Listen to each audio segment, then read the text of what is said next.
Recording in progress.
Good morning, Akila and the team. Just check if we've got the numbers to proceed. Well, good morning, Chairperson. We're waiting on one more member, Chair, but I'll just double check. Thank you. Okay, thank you. We'll just give it 2 minutes. We can proceed, Chair. Members entering now. Thank you.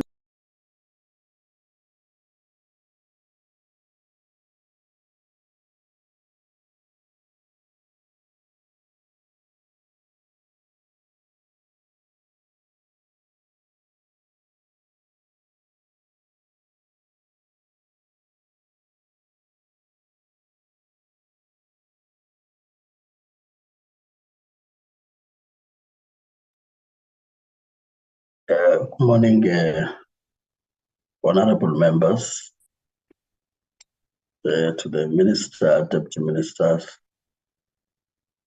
on the platform, leaders of the 2 departments, leaders of entities, civil society organizations on the platform, fellow South Africans who might be following us on platforms made available by Parliament. We are convened today as the Portfolio Committee on Communications and Digital Technologies in the National Assembly to consider items that would be flighted soon. Of course, in my opening, I just want to deal quickly with the formalities on meetings on this platform. The first is to remind ourselves that at all times we must keep our mics muted, video cameras off until you are recognized by the chairperson. In that score, you'll then proceed to unmute your mic and unmute your video camera. In a situation where you experience connectivity challenges, you'll indicate for the permission of the chairperson to switch off your video camera so as to maximize your bandwidth. From time to time, there will be those that may lose happens, but please to the platform. Video camera is off and your mic is muted, as mics are sensitive and could therefore pick up background sounds that may distract the speaker or collapse the meeting. Whilst point of orders are allowed in terms of the rules, we also advise members that you keep your mic muted, video camera off, and raise your hand using your gadget for the chair to recognize you. Now, when the chair is unable to do so, the committee support will also assist the chairperson to identify yourself. In that score, the chair will then proceed to give you an opportunity to raise a point of order. At that point, you'll then proceed to unmute your mic and your video camera switched on, raise the point of order on which the chairperson could rule upon in terms of the rules. We are further guided not to raise unnecessary point of orders to a point that the meeting collapses on this platform. I take it that we have been able to comply to these rules, but should remind ourselves at all times to ensure that our meetings are run qualitatively. I would, of course, without further waste of time, proceed to get to another formality of checking apologies that may have been received so that we place those on record. May I just check first with the committee support? Good morning, Chairperson. We have an apology for the Minister and the Presidency, Chairperson. Thank you. So that's the apology we have. Otherwise, we don't have. Just to add there, Chairperson, good morning. We just received an apology from Ms. Kubeka. She will be joining in later. Thank you, Chair. Okay, Honorable Kubeka will be joining later once she gets connectivity. That's fine. Any other apology from members that may have not reached the committee support staff?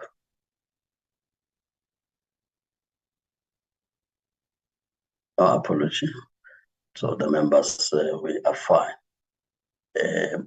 Other than the apology of the Minister, may I just check if there's an apology? She says, do I take it that the Deputy Minister is now connected? Was connecting. And that from the CDT, Honorable Minister and Deputy Minister, there's no apology to register. Just want to be sure that if you had to leave earlier, we know. I take it that also there's no apologies received.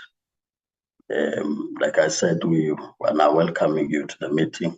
We have the basis to proceed with the meeting as the agenda is flighted. But once the agenda is flighted, sorry, Chair. Morning, Honorable Minister. My apology. I was trying to unmute. I got messed up by technology. I wanted to, if the chair doesn't mind, if I can exit at about 12 o'clock. Around 12. Yes. We just hope, Minister, we should be done. We hope. Okay, all right. Okay. Especially with those that come for us, but maybe leaving the committee members to conclude the meeting. Of course, as a flight agenda, I want to make the following plea, understanding where we were last time, that we indeed start, because that's quite a short report, we start with the GCIS. And then when we deal with this T, we move straight also to item 2, or in the briefing of the minister, he will then also speak to item 2, so that we deal with that matter at once and not in between. So when we deal with this size, we get done, we engage them, we offload. We then proceed with the minister and Deputy Minister of the CDT as they are leading the team. As I say, then link it to point 2, because we received a letter this morning, Minister, with regards to that item. So I just thought that you deal with it also at once when you make your overview from the department. And then, of course, the other matters, as I said, will be committee-related matters. I think before you come in, would also explain where we left each other with regard to CETA. And I hope by this time you also got what the committee got with regard to legal advice. And when we talk to the SAPC, we'll also just indicate where we are in terms of committee process with regard to the bill and what we think should be done to take the bill forward. So that's really the plea I have, given that the GSIS report is quite short, and probably when you look at the opinion we received, it will also probably help the department in its approach to present on the entities. I'm sure with you having been around, you would know that we really don't get to have the time of presenting for each entity to present to the committee adequately. So we also rely on summarized approach where each entity is highlighted by the department. So keep that in mind as we'll be looking at the time. We also have outside people, which is the one on item 4, which is the capacity building program agreed to by the committee. So we'll also have to give it attention before we get to closure of our meeting formally. So I'm saying this also understanding that we also have a sitting that starts at 2. So we're just really gonna be qualitative in terms of managing the time and the necessity to get the presentation and the inputs to be made by members. So I hope that helps the meeting. I've just checked with the committee support that opinion is shared and whether the members would have received that or not. If not, ensure that at least they do have before we get to have a discussion with the CDT. So having said that, I will take it that the Deputy Minister of GSIS, now that we have an apology of the Minister who has to attend to SCOPA, that the Honorable Deputy Minister was on the platform, who will then lead the team. And I just want to clarify with regard to time. Of course, I would have said 10 minutes for GSIS presentation and 5 minutes for MTDA, but the revised presentation would have been received also quite late. So would want to give you space to at least explain. So in the 25 minutes would give 15 to GSIS maximum and the 10 minutes to the MTDA max. So if you can complete earlier by raising silent points only, you will be able to have the time. This time applies after your brief overview, Deputy Minister. So I start measuring the time when technical people are to present. Thereafter, we'll just take a brief discussion where members want to engage the presentation, and immediately thereafter move to TCDT. Deputy Minister, I just check if you are able to hear us. Good morning, Chair. Thank you, Chair, for the opportunity. Members of the Portfolio Committee, Minister Communications, Minister Ngungubele, Acting DG, GSIS, and the CEO of MDDA, the Chairperson of the Board, MDDA. Chairperson, it is a great pleasure for me to lead this delegation for the presentation of 2023-2024 first and second quarter expenditure financial reports of GCIS and MDDA. I need to highlight that our performance has been steadily improving between the two last quarters that we will be presenting on, especially on GCIS. The GCIS and the MDDA management will provide a detailed presentation later to demonstrate our performance. Honorable Chair, it is a great pleasure for me to report to the committee that finally we were able to appoint a CEO for MDDA. And I wish to introduce Ms. Shweshwe Qu, who is newly appointed CEO of MDDA, and further congratulate her for the appointment. Let me once more appreciate the opportunity afforded to me by the committee, and I will request Chair to introduce the team and request to hand over to the acting DG GCIS to lead us with the presentation. And after GCIS presentation, I will request that the CEO MDDA to lead us on the presentation for MDDA. Thanks, Chair. With your permission, I request the acting DG GCIS to lead us with the presentation. Please do.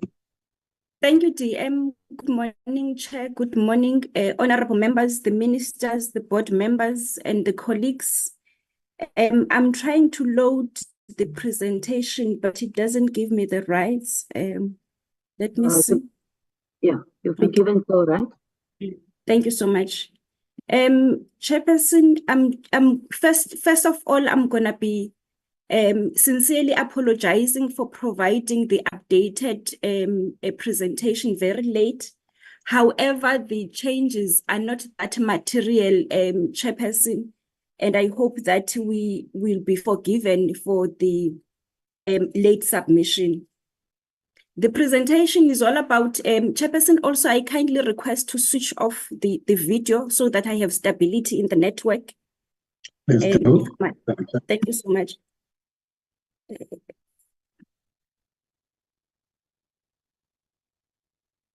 And the presentation of the GCIS for quarter 1 and quarter 2 of the financial year 2022-2023.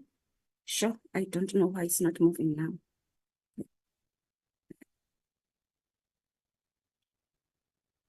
And basically just to share, Chairperson and honorable members, that in the quarters under review, we maintained the vacancy rate below 10%.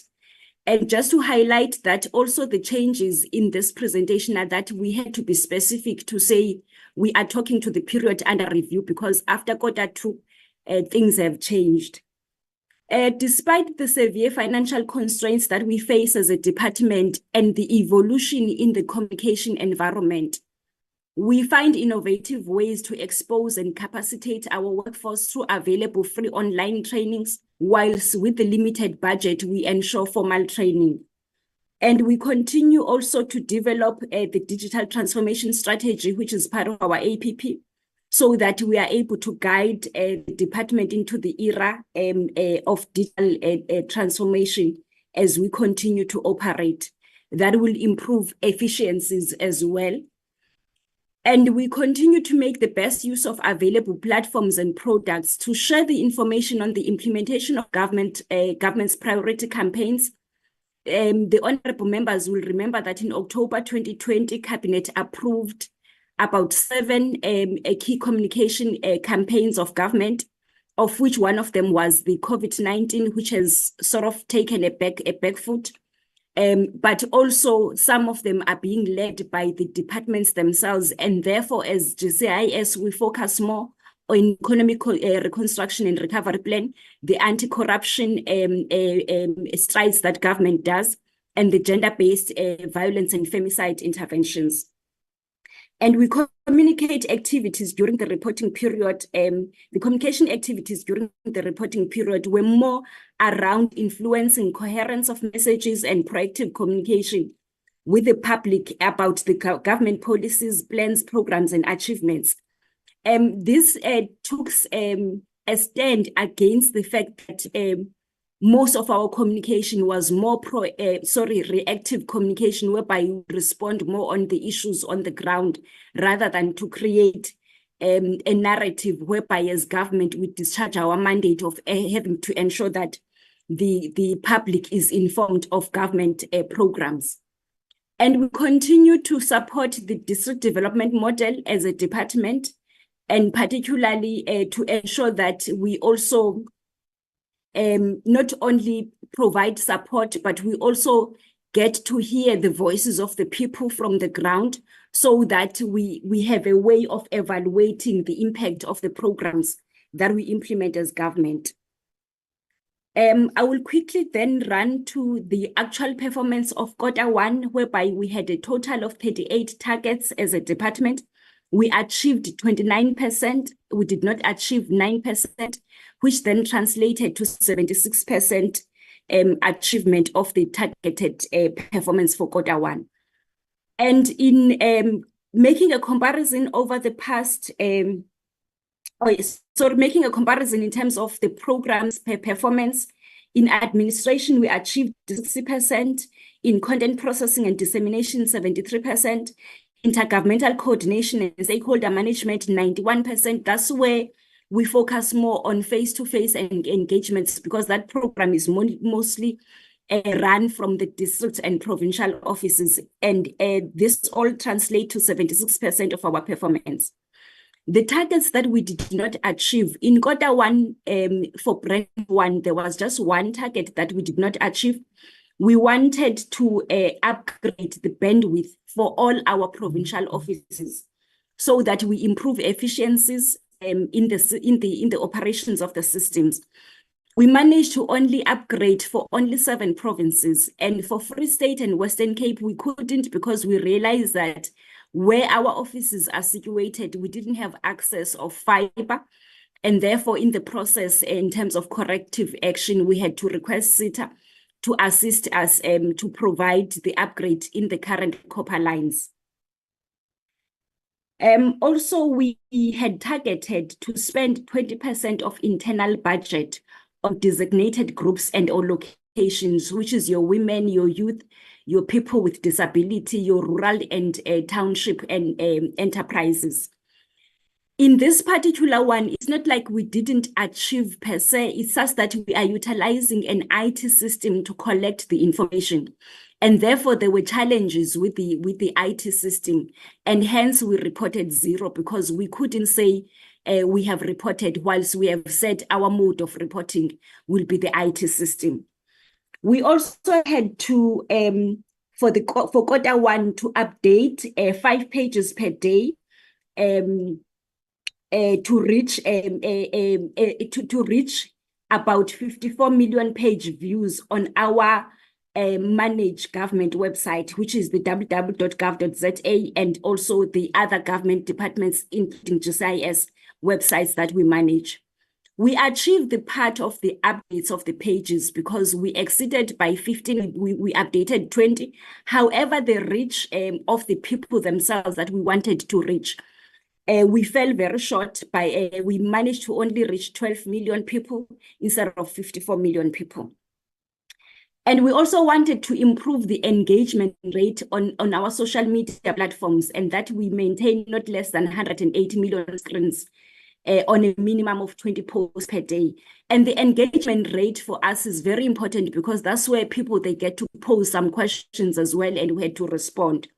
So we achieved the engagement rate by 0.60, we exceeded, in fact, by 0.64%. However, in terms of the screens, that's where we fell short. Instead of 180 million, we only managed to reach 27 million screens. And the posts as well, per day, we overachieved them by 74 posts per day instead of 20 posts per day. The challenge on this one was that because it was a new target, the members, honorable members, will remember that when we rebuilt our APP, we said we wanted to make an impact as well in terms of the communication that we make as a department. And therefore, because it was a new target, the issue of then making sure that we reach the 180 million screens was still a learning curve for us. And the following one is about the increase in terms of the followership in terms of our social media platforms. The target was 5%. We only achieved 2.01%. And also it was a new target as well, because we wanted to improve and make sure that we infiltrate the social media platforms, because that's where the majority of communication takes place. And we had to, during the quarter under review, undertake 16 national government campaigns reaching not less than 15 million people.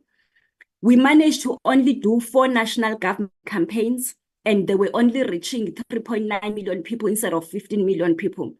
And in this particular one, the honorable members would appreciate the fact that it has been the one that we've been requesting more money from National Treasury so that we improve our communication and we also reach a bigger audience. And the challenges that we faced during the period under review is that as much as we got additional funding from National Treasury, the first part was that we couldn't print, I will be talking to it together, both of them together. We couldn't print the 3 Vuk'uzenzele newspapers during the period under review, because the other one was printed as a special edition for SONA, because we have to manage as well the budget that goes with the printing.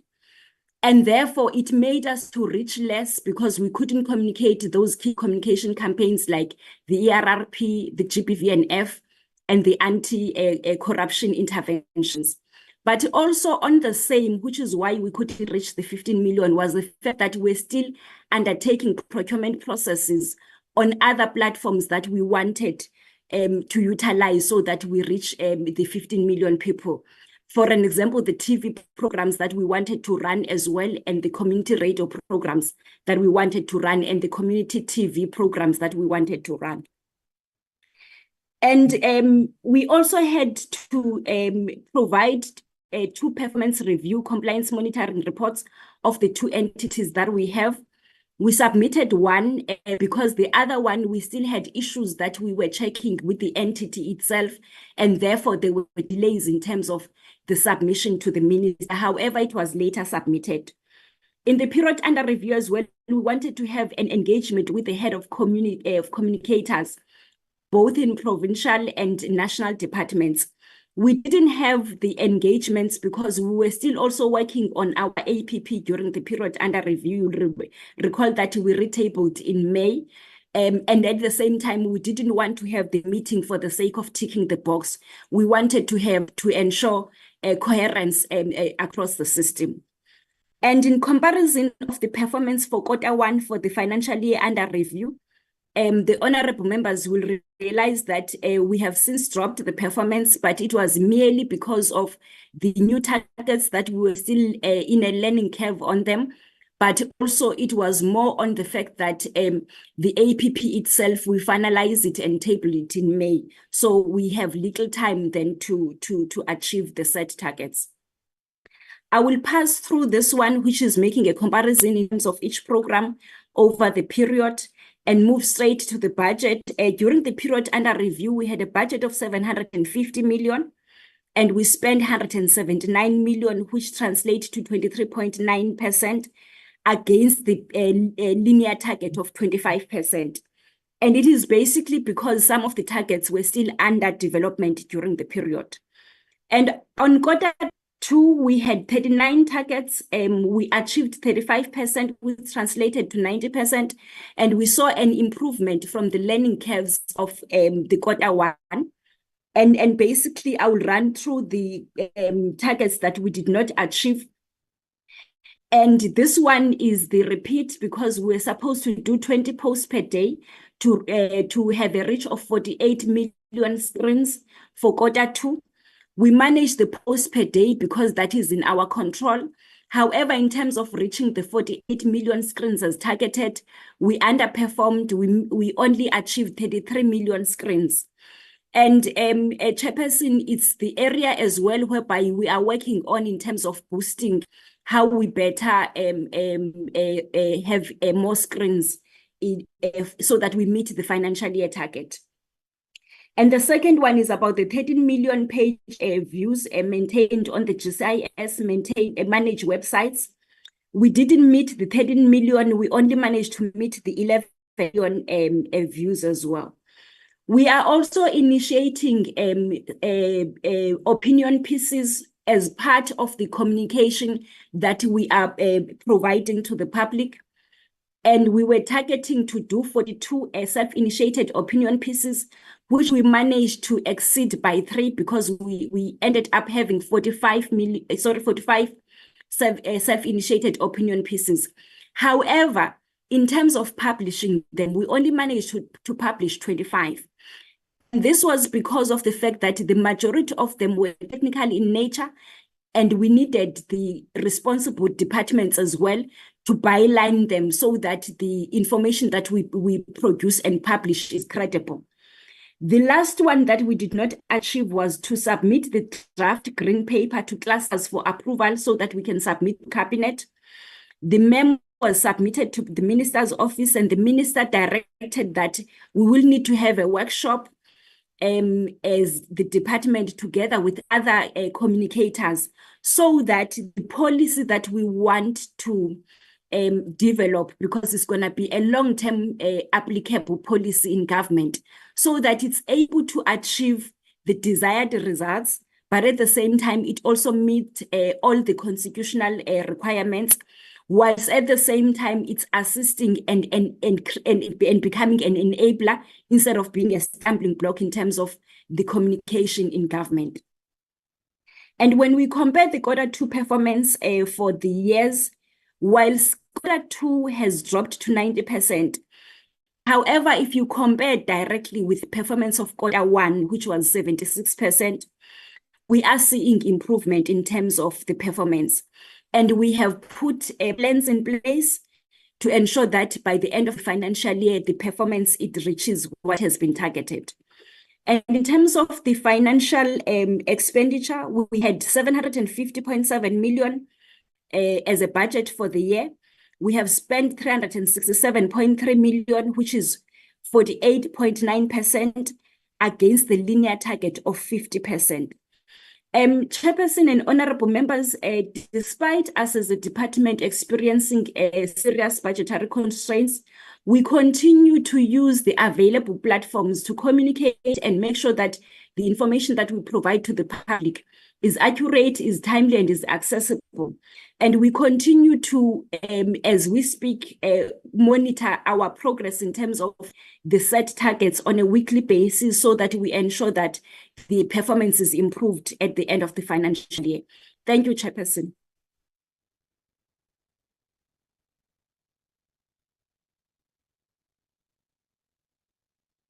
Okay.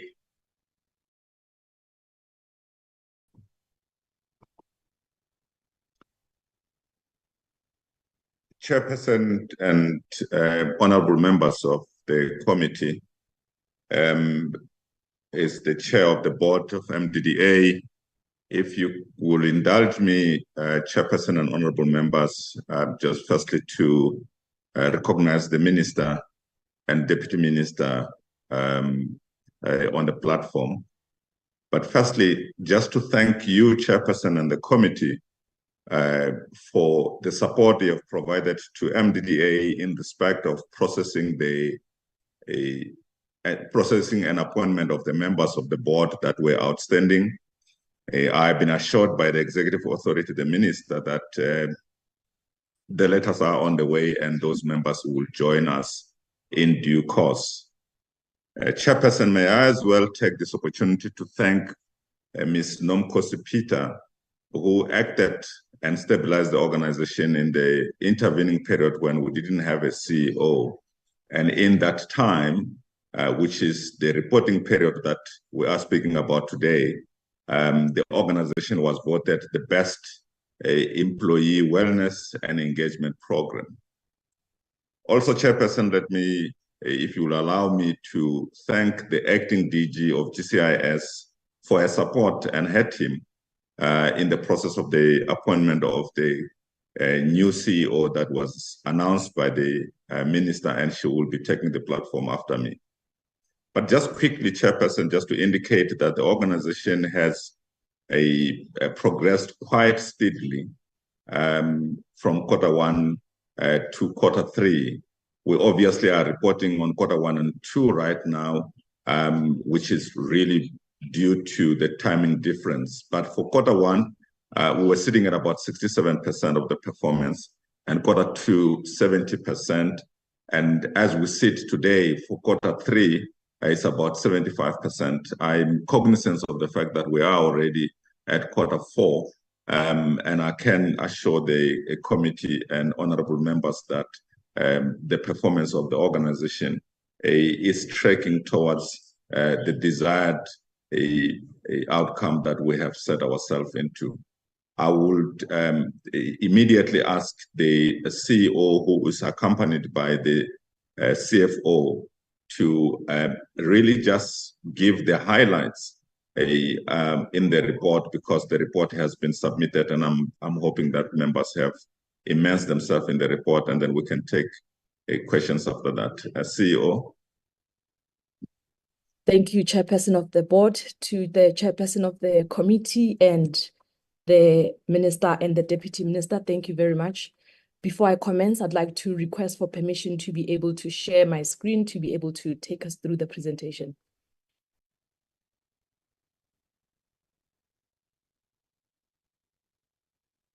Thank you very much.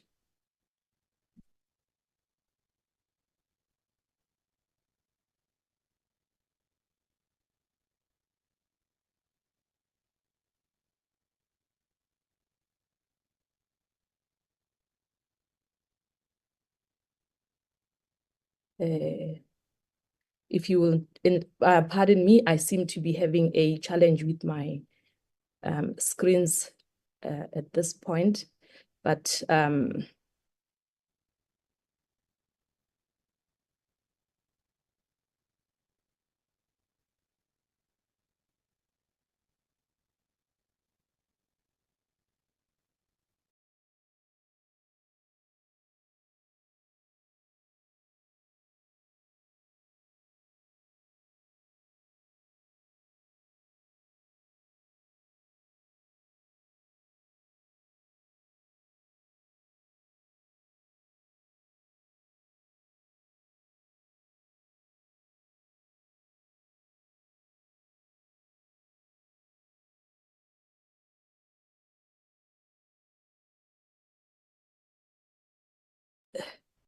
if you will then confirm that you are able to see the screen, I will request.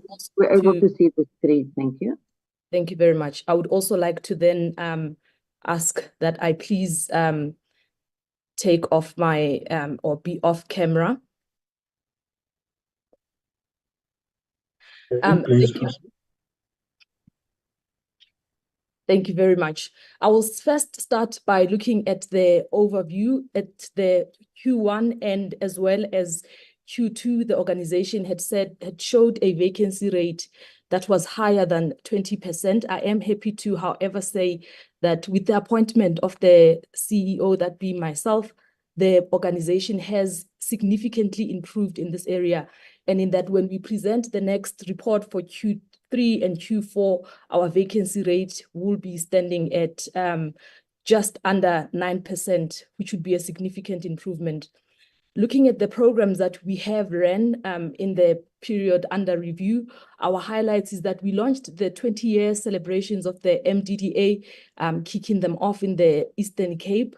We have continued to mark the 20-year celebration across the country. We've also partnered with NEMISA in a capacity building training, and as well have facilitated some developments or training with some of the interns that we are hosting within the organization.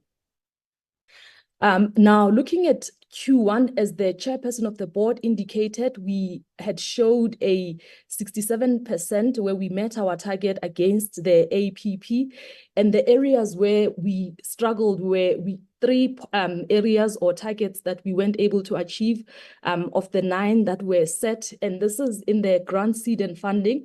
and as well as partnerships, public awareness and advocacy, and in the area of capacity building. Under Q2, I will also just indicate that we reached 70%. Again, in this area, we'd had 10 targets that were set during this period. We were able to achieve 7 of those, and we were not able to achieve 3 of these. And these are governance and administration. This is largely because we had the Auditor General of South Africa had issued an unqualified opinion to the organization, and this had no significant findings. But what we have done since then is to develop an action plan to improve controls within the organization, and I'm happy to report that we are well on track in remediating in this area, and that when we submit the reports for Q3 and Q4, you will see the significant improvement.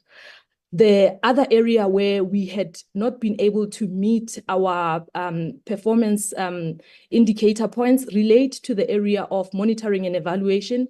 This was largely because of the technicality in how we'd set the indicator versus what we had hoped to achieve in the year, and the number exceeded the number of grantees that we had issued. We have rectified this, and we will show an improvement in the next quarters. We are targeting at least over 80% when we get to our report. And in our APP, we've also made sure that we are defining the technical indicators on the APP to ensure that we are able to perform well. As indicated, we had developed an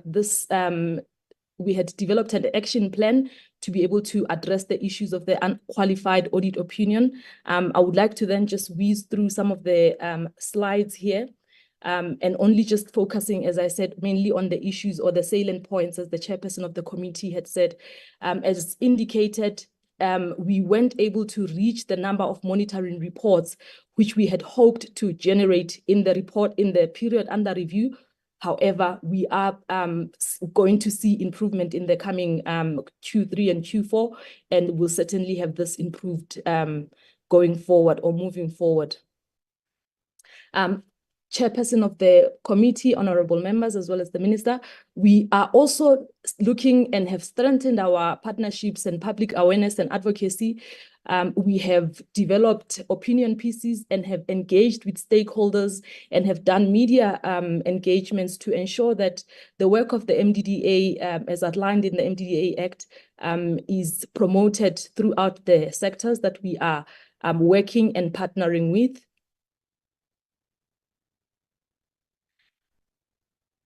I think, again, I would like to then say that looking at some of the other areas where we haven't performed, we have worked on the number of training interventions. We have also improved in this.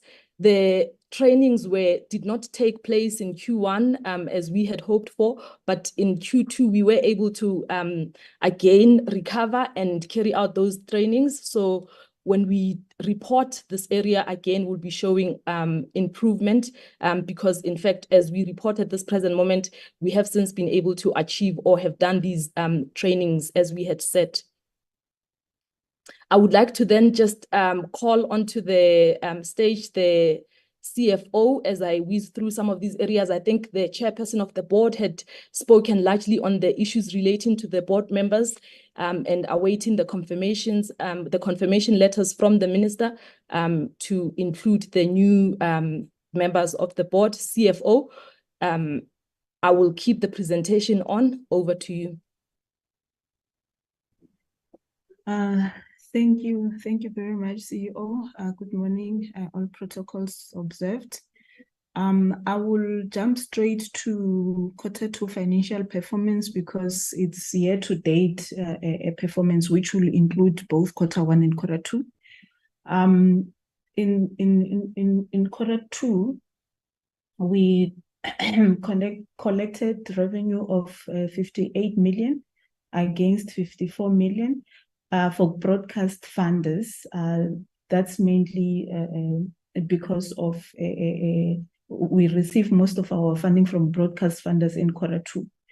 And then with regard to grant income, The variance there is due to the accounting of the EDF fund, which is done as and when we do disbursements. So that calculation is performed at the end of the financial year.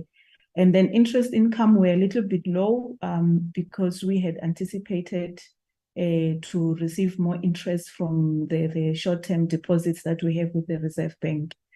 And then with regard to expenditure for Q2 year to date, grant expenditure, we underspent by 12 million due to the timing of the different phases of different grant beneficiaries. So we pay beneficiaries as and when certain conditions of the contract has been met.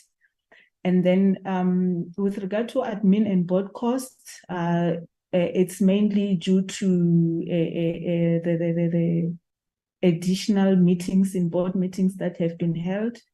And then with admin cost, we overspent due to prior year commitments, and the budget has been adjusted in Q3 to take into account the commitments from prior year. We did apply for the retention of the surplus from National Treasury, which was duly approved. Employee costs due to the vacancy, as alluded by the CEO. We have vacancies resulting in that 9% variance. Thank you very much.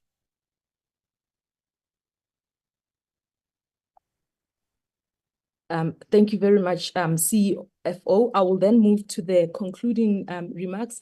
Honorable members and chairperson of the committee, the MDDA remains an organization that's committed to fulfilling its mandate.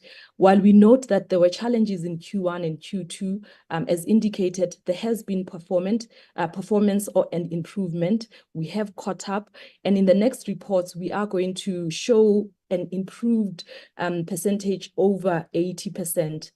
Also, there's improvement in terms of stability within the organization, in that we are going to see a decline in that vacancy rate with the appointment of the CEO, and we are filling some of the vacancies that will then improve the capacity and resources within the organization. Another area that was of concern was the audit findings for the 2022-2023 period, where the organization implemented a plan to ensure that there's improvement in our internal controls.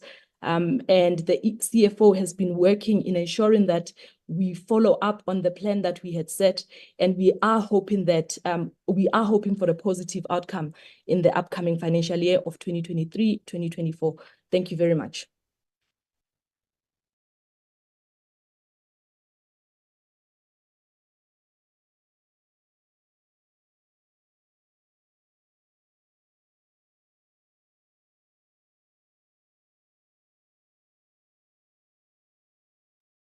The Minister, I'm sure all your points are now covered. We can move.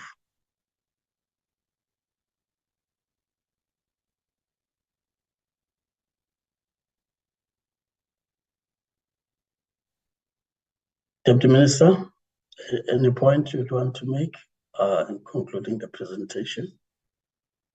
Or should I move to the next step of engagement?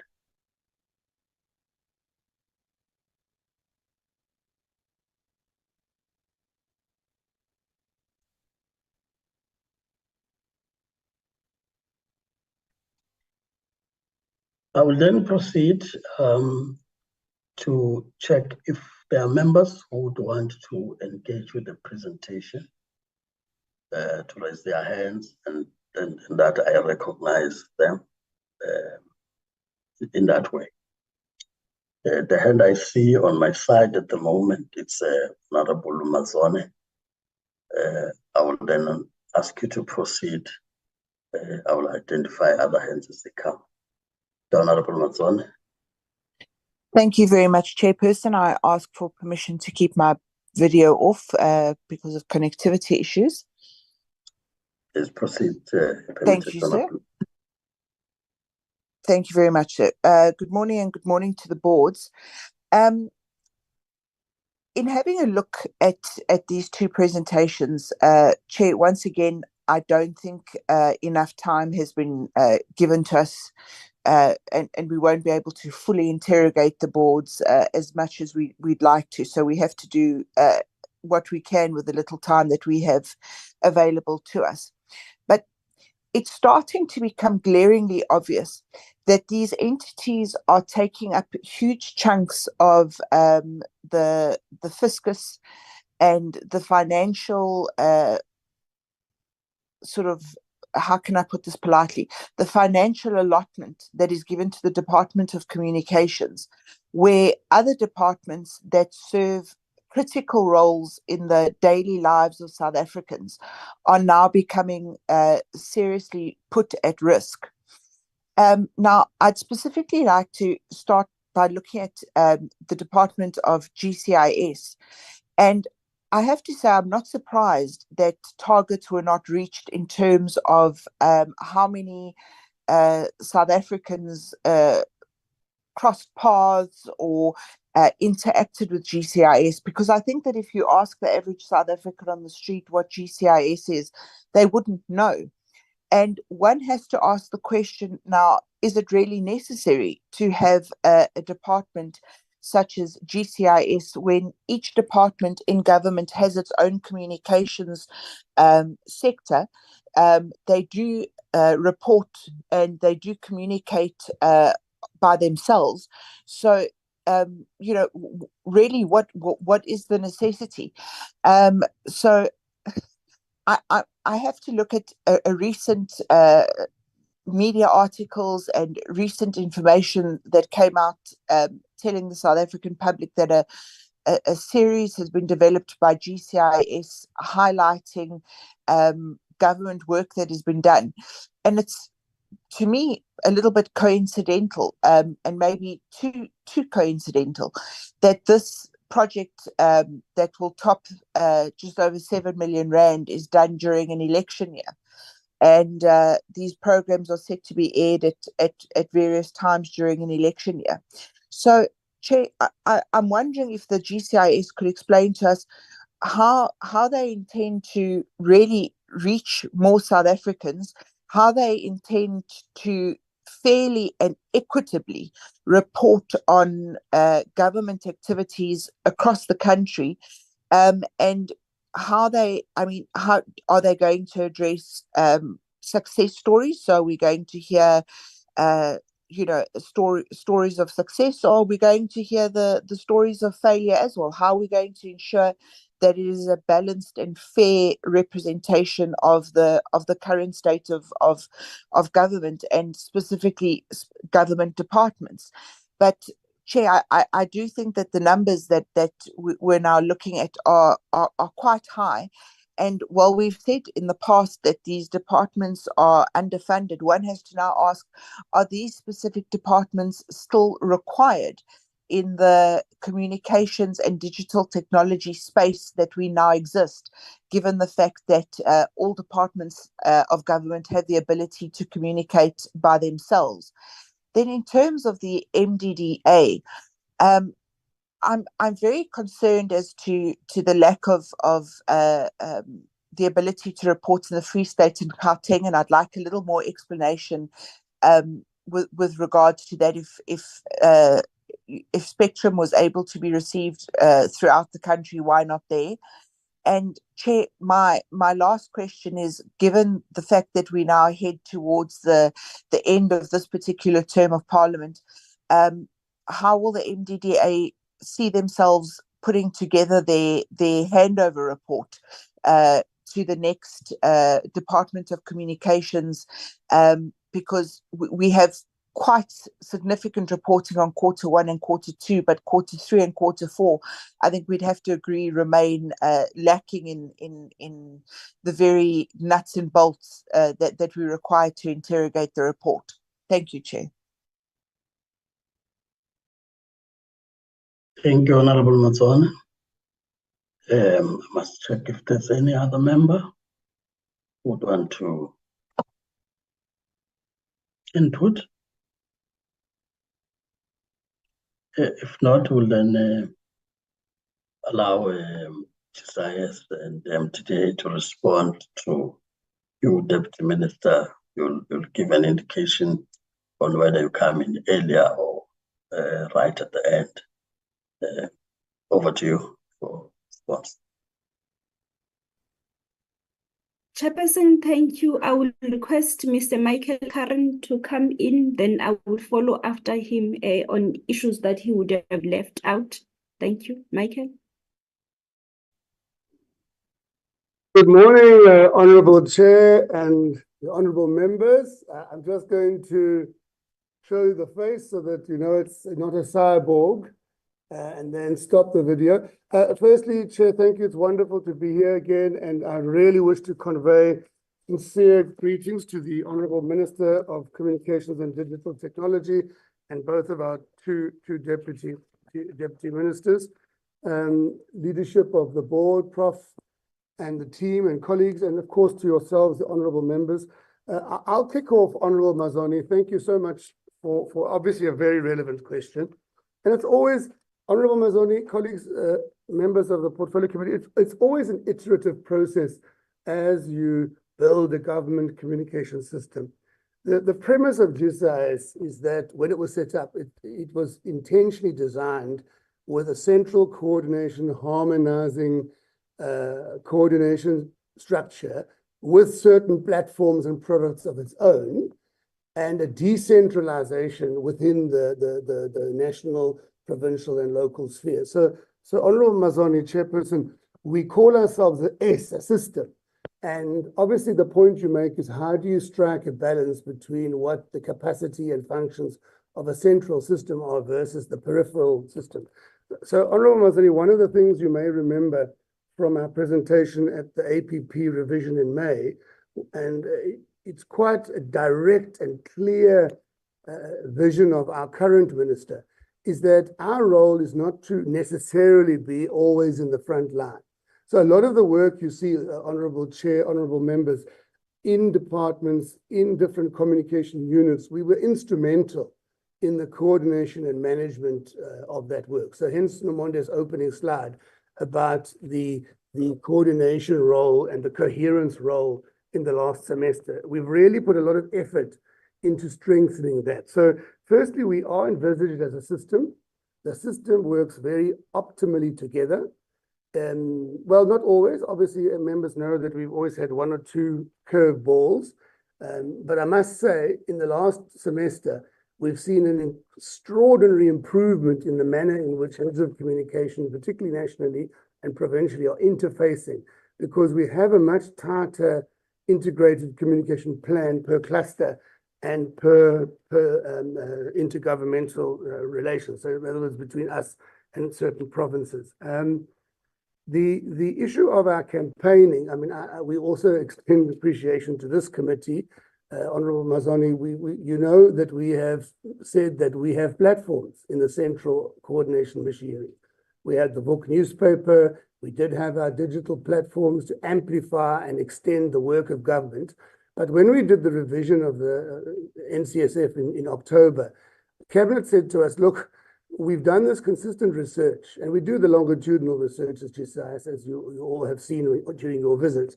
But the things that are pressurizing South Africans, it's the things of gender-based violence, it's the things of crime and corruption, it's the things of employment. That is top of mind of the South African citizens out there. So yes, they might not know GCIS by name, but the issue of us being that coordination and enabling machinery within the state generally is more where our ambition lies.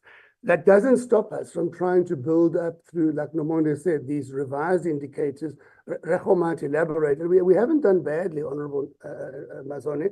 The targets were quite ambitious, and we tackled them with zeal in the semester. But the biggest achievement has been over this MTF cycle. You'll remember, as I said, you assisted us as a team here, Honourable Chair, is that we didn't have money to amplify some of the platforms. So for example, if we do an outreach event, let's say in Phoenix in KZN or in Bochum in Limpopo, you know, you go door to door, you can maybe have a radio talk show, but the ability to amplify that with another platform is where we lacked. And those platforms are the ones that cost a large amount of money. So we were very grateful when the National Treasury gave us that allocation, which I'm sure honourable members may recall, of 20 million for the 23-24 year.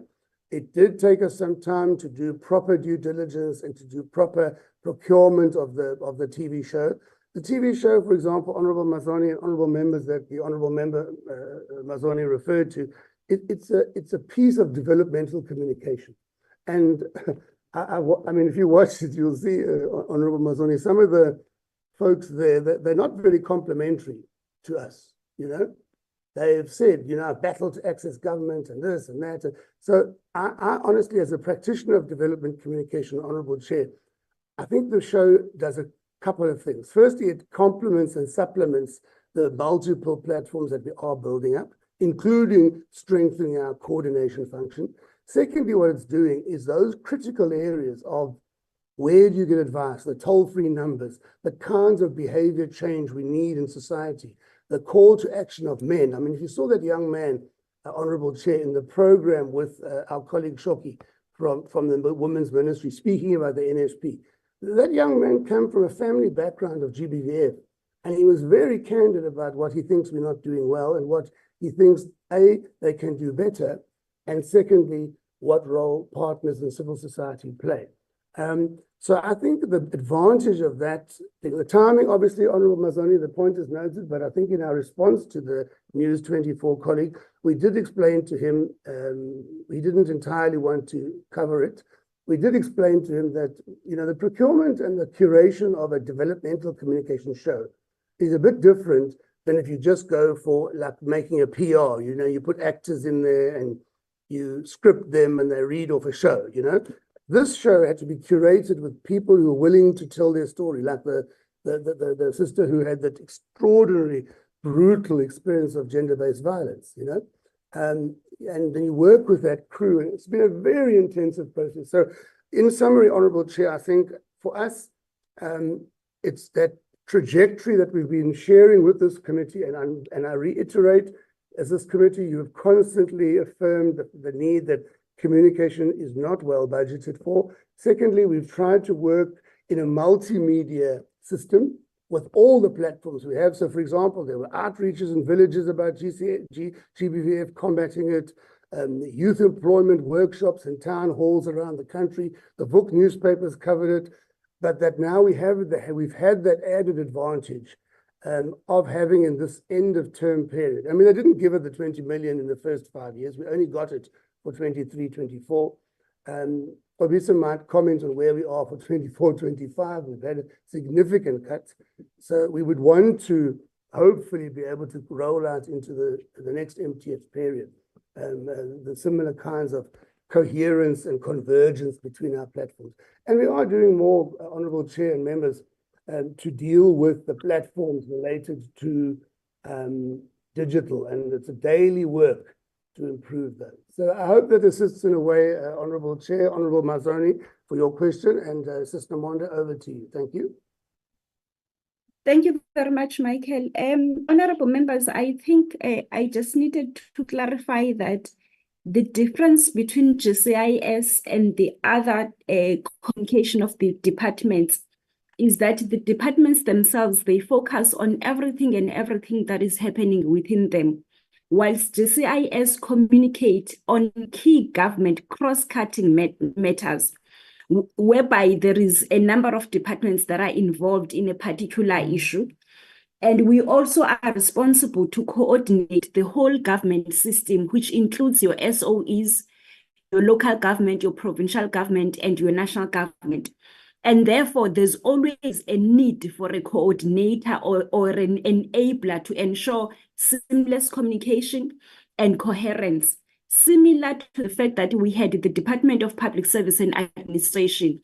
Whilst all other government departments and institutions have their HR function, but we have DPSA as the one that puts together everything, sets the norms and standards, and is the glue that pulls everything together.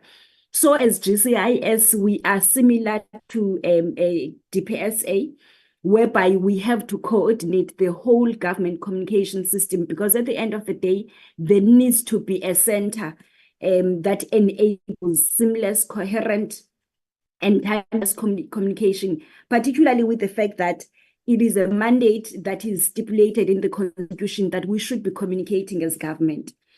The second part is the fact that talking to the fact that whether we'll be talking about challenges or not, the key communication campaigns informed, amongst other things, the research that we conduct annually and sometimes quarterly, depending on the availability of funds. And we talk to people, we get to understand what are the issues that are topical at the time for them. And that then brings into effect in terms of what we should be communicating about, because we are a responsive government. And therefore, when people have concerns, we should be able to talk to them about such. And basically, from that particular research, we are able then to highlight the challenges and provide the interventions that government is going to be dealing with, and also advocate for active citizenry, because we are a democratic government, and therefore people they play a very important role. We also, in the midst of that, explore partnerships as government. For an example, if you look at the energy issues and the logistic issues, as government, we work with the private sector. We have identified the challenges, and now we are looking at solutions. And as GCIS, we are key then in communicating such. And in terms of the timing, I would say that the communication of government, the communication of government information, programs, policies, and etc. Particularly right now, this is a continuation of that what GCIS has been doing. However, in all the years, we've been complaining about limited budgets and the fact that we are unable to reach the majority of the population of our country, because we've been utilizing mostly face-to-face interventions, which we still continue. We've been utilizing media briefings, which we still continue on the media briefings, and they also enable that the journalists will then engage with departments and be able to also write stories about that. But also the media briefings, they assist to first talk about the challenges and then the interventions. We continue to utilize the social media platforms, hence our APP is pulling us on more now engagement on social media platforms, because that's where communication is going, and other digital platforms. We continue utilizing the broadcast media as well, because we have programs that we run through radio and TV broadcast. We continue also as well on the print media, the roundtables and the panels.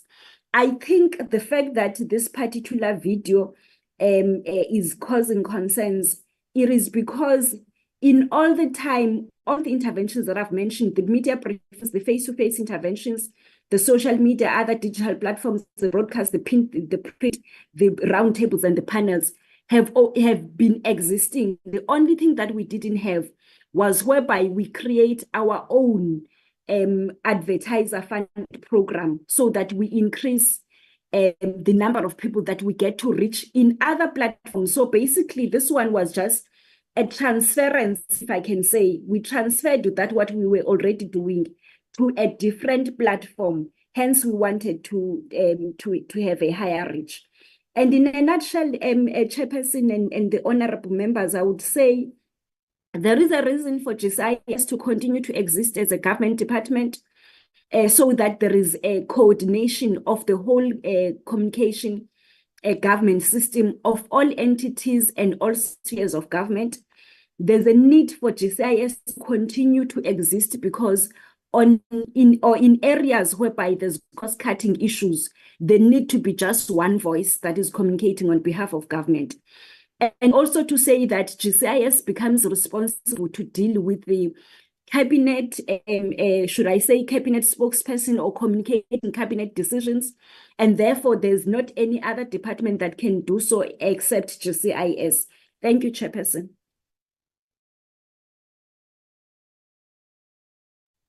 Deputy Minister. Chairperson, I may I report that the Deputy Minister is struggling with a communication, and she's asking if the organizer of the meeting can unmute her because she's struggling to unmute. She's having difficulties with her phone. She just asked that I pass the message. But let me just continue, Chairperson, just to respond to the questions that were directed at MDDA. I think on the issue of spectrum in the Free State, maybe Honorable Mazoni will put that question to the next presentation that will come when DCTT does make the presentation later after us. On the issue of the handover report, MDDA is engaged together with GCIS in the preparation of that report. So we stand ready to a report for the work that we have done in the period of the sixth administration. So that report will comply with whatever needs to be complied to at that point. The issue around quarter three, that we're only reporting on quarter two, we are actually ready to report for quarter three, to some extent quarter four as well. It's just really the timing difference of the meetings as the committee had required us to report on quarter one and quarter two. As I indicated, in respect of performance, for quarter three, I can say that we are actually sitting at 75% to date. Thanks so much, Chairperson.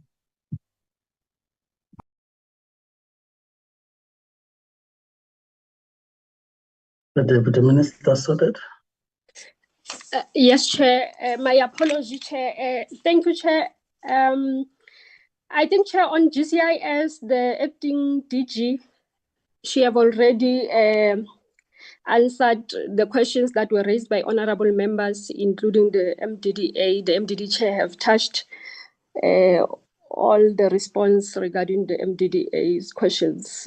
But Chair, maybe I must just indicate to the honorable members that we have noted all the inputs, especially the one that has been raised by Honorable Mazondi, which is the reach. We must try as GCIS to reach more people, and will also improve on. We know we are doing our best on informing the public about the role of the GCIS and we are trying to market the GCIS and the benefits of the public, but we'll try and improve on what we are doing, Chairperson.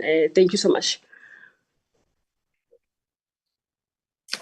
Thank you, Minister. I take it that there are no follow-up questions, members, because the responses would have been given. As I ask you to keep unmuting, allowing my video to go through host.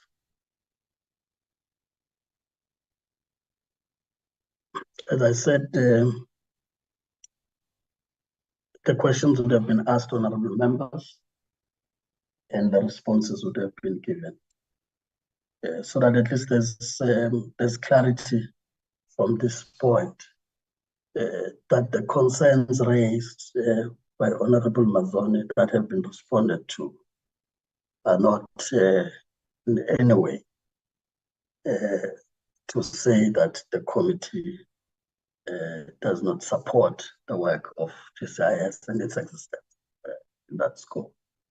At least the committee is on record, as Mr. Michael would have said, that we were pushing for, firstly, more allocation so that that reach to many South Africans is guaranteed. But secondly, just to also ensure that the communication of government, there's one message in government, and that coordination is better placed in GCIS. And we demonstrated that by appreciating how GCIS played an important role in coordinating government communication at a very critical time of the pandemic, the COVID-19. And we all agree that in the absence of that, a lot could have happened with misinformation, fake news, and all that. But South Africans could be glued to their TVs every time GSIS makes the platform available for communication to South Africans.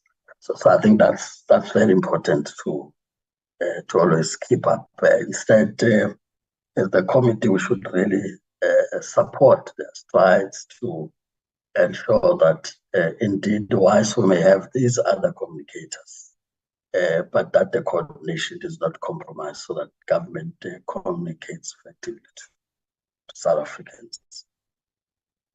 Of course, I think the main point which we must take home as the Deputy Minister is the point that raised, and I want to put it differently, in that we may be dealing with a compliance issue of reporting a Q1 and Q2, but at the time it is reported, it's almost the end of the financial year.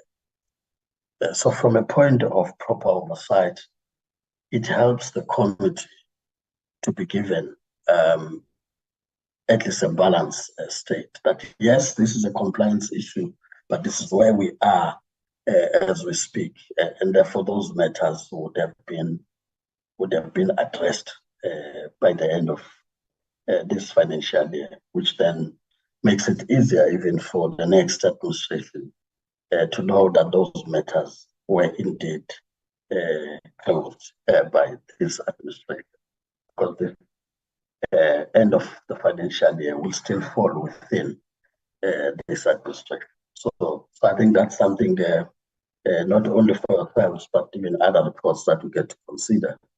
That whilst it is a compliance matter, but we are also giving information to South Africans, so we should be able to update. Something may have been a failure in Q1 and 2, but at this point, there's already been success in that regard. So South Africans need to know that. So I thought that's the point. But the other point really is that because as the committee, we also got a similar inquiry regarding what Honorable Mazone raised as concerns, the timing, the elections, and so on. And clearly the attitude was really that, yes, the committee has been informed, including on the 30 years of democracy, even by the MDDA. I remember particularly the MDDA raised this issue as we were dealing with the distribution, the signal distribution costs. That if the matter is not addressed, it also hamstrung them as they would have to participate in the 30 years of democracy. But of course, as the committee, we do not deal with the modalities of how that would then be implemented. But it has to be done. Unfortunately, that 30 years of democracy falls in a year when there's elections. So it doesn't mean that that you stop communicating because there is an election. The only thing we'll have to, of course, guard at all times is that the platforms are not used or abused for political reasons. But government remains a government until there's a new government that is installed. And that's why they proceed even when we're out there to campaign, because South Africans have to be served. And that must be communicated. So our part should really be to guard against abuse of that and that it become a political matter. But when it's government, that's why there's this department called government communication. It must communicate. So as the committee necessarily would not approve or disapprove of that, we get on a high level. So I'm saying this so that even if it was not captured properly, it's understood as such. So having raised that point, again, I think the other point would really be that of an understanding, once you are given a platform here, it's also about taking us into confidence on matters that are in the public domain. So if we can also learn to use the opportunity Now, I'm saying this because members would have also received correspondence from FIX in relation to matters in the MDDA. And I want to confirm we have since referred those to the department, and then we assess the responses in that regard. You will make a determination at that point whether I did give them the hearing as required, like we did when we received complaints about USASA from outer. We assessed, and then we're able, based on responses, to also call them in so that those matters are cleared in the public. So we hope that the department will also treat this with a sense of urgency given the matters that are raised, so that we're not trapped on those, but we can focus on what is best to do for South Africans out there.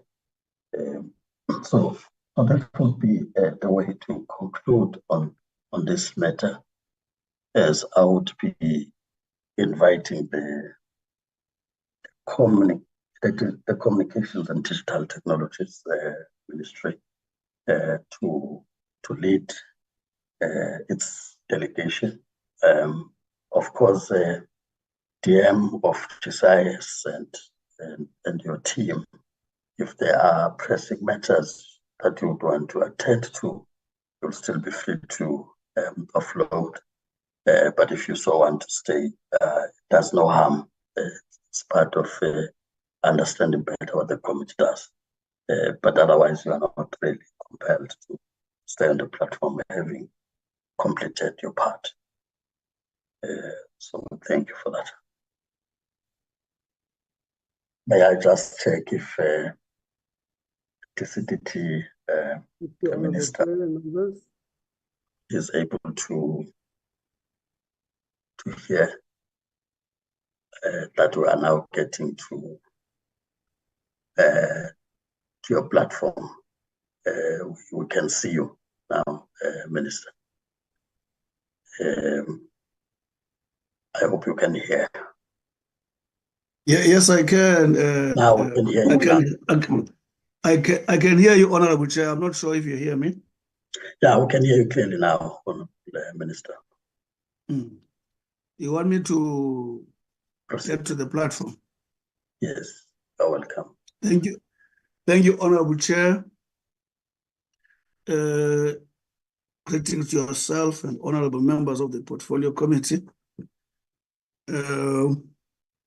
The Deputy Minister from the DCDT and Deputy Minister from Presidency.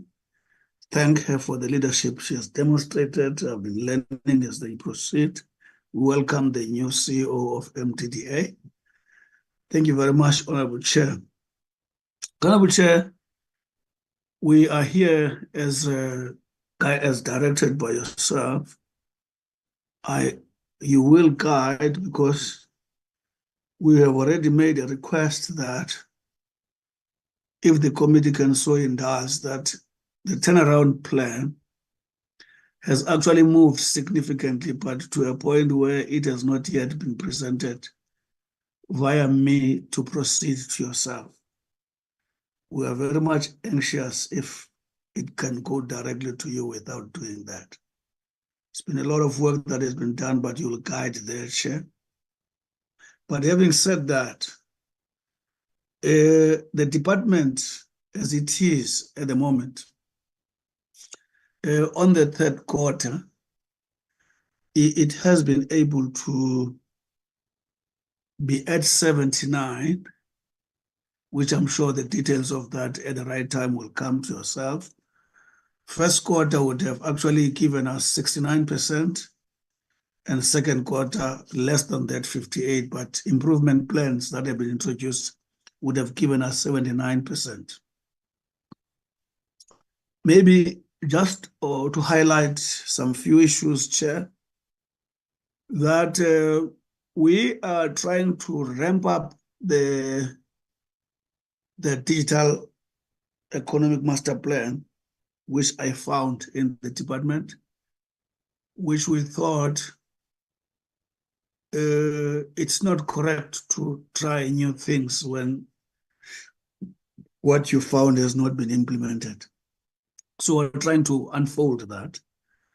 And against that background, I do want to say the most exciting thing that the department is working with the entities on, which we have resolved, has been the challenge of processes, especially to the extent that they affect connectivity.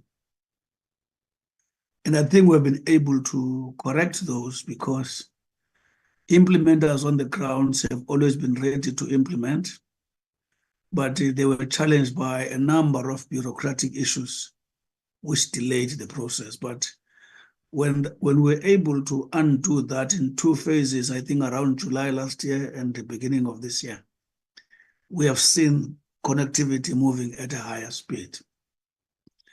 It is against that background, Chair, we're able to say in Parliament, we made a presentation whose coordinates can be verified, that up to the time we're doing presentation, that we're proud to say to South Africa, we are able to report that just this financial year, around after April, May, or July, we can say up to date 361,000 households have been connected, anchored on 2,502 Wi-Fi hotspots. And we're able to say, Chair, at the end of this financial year, by end of March, we expect no less than 747,000 households connected and anchored by no less than 4,250 Wi-Fi hotspots. Well, why this is important, Chair, we've been able to see how it is smashing the data cost, how it is actually giving people verifiably so, I've seen them myself, changing their lives. What happens to an ordinary rural child who has got no transport to go to library when that child's gadgets can give her access to library and being able to access the entire literature she needs in order to write their assignments. And also, how amazing, Chair, that if you were to list the reasons why a lot of our people go to city centers, urban communities, build informal settlement, if you can just list the reasons why they get there, how significant a number of the reasons that make them go to the city centers find resolutions whilst they are connected affordably where they are. It goes, Chair, to the opportunities it gives them to trade online. And it also demonstrates how this technology is equalizing. That when you sell a product which is competitive online, they do not check whether you are from an informal settlement or rural. If the product appeal, it gets bought by somebody in Scotland. They are able to, our people now in those communities where we have already connected are able to access government in a number of ways. I can list all the benefits, economic, socially, and otherwise. The experience we're having with the people who have been connected makes case that if we all understand that the digital technology is economically of the future, and for South Africa to be a relevant global participant, which is highly externally exposed economically, connectivity becomes key. Chair, I might have said on this platform that there is a GIGA program. I hope I'm pronouncing it right, which I came across when I was out of the country, when we were in Davos, which is actually seeking to connect all schools in the world. We are trying to link up with that as South Africa because of connectivity in changing lives of ordinary people in an equal way. Find quicker expression when all schools are connected. When all schools are connected, especially in our country where in South Africa, our policy is that no child should not have access to school.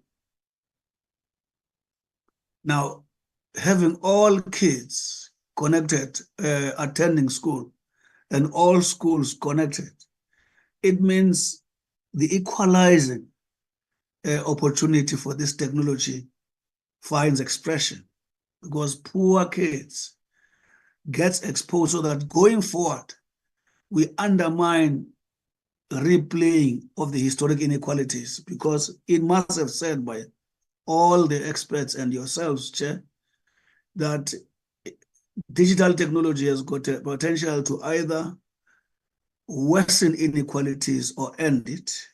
And we are fighting hard to make sure it does so. One of the big challenges, Chair, when it comes to connectivity is the skills development.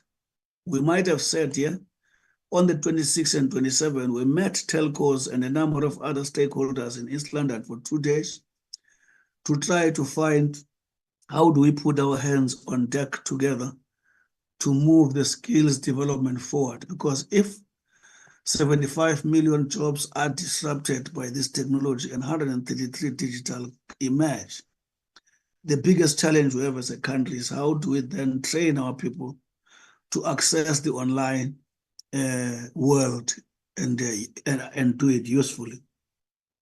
It's important because, Chair, again, not long ago, the Broadband Infraco globally highlighted the issue of 5 pillars that SMMEs require in order to participate effectively online and actually have an opportunity to be exposed to the entire market without being obstructed. Pillars amongst them to ensure that SMMEs afford connectivity and also get secured connectivity, safe, and they are trained and their employees are trained, and also they are trained on the value of the online world.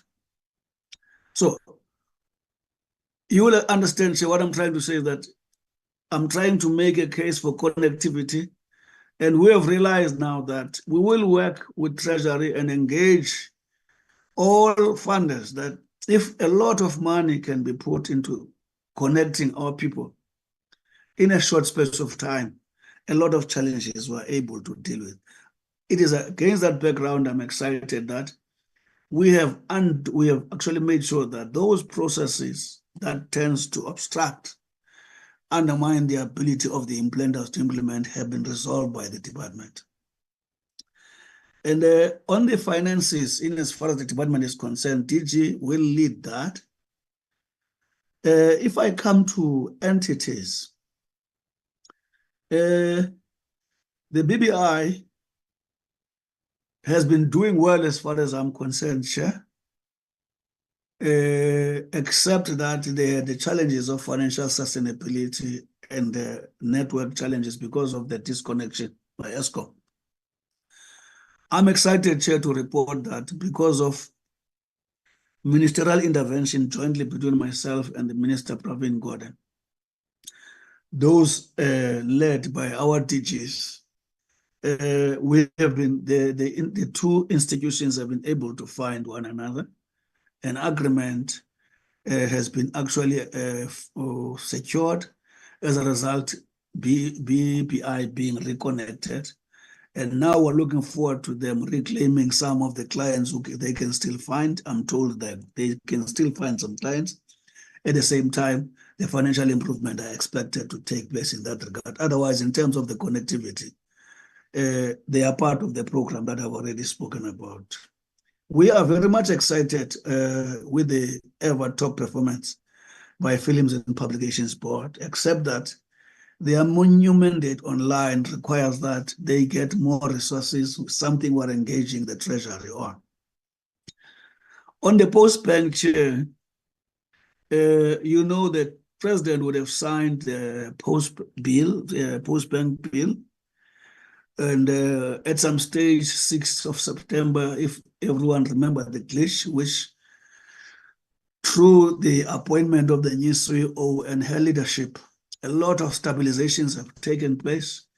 That the glitch was the last one in 6 December, but unfortunately, in spite of that, I think people got impacted in a particular way. Of course, I suspect that is also some untoward behavior which make people to move somewhere else. And we don't make this your problem. It's our problem to promote a stable post bank, because we have never had those glitches. Since September, post bank has never had payment problems again. Of course, I do want to say one of the things we're trying to do, we have a deadline for cash payment points, because having analyzed cash payment points, we have come to realize that a lot of people do have cards.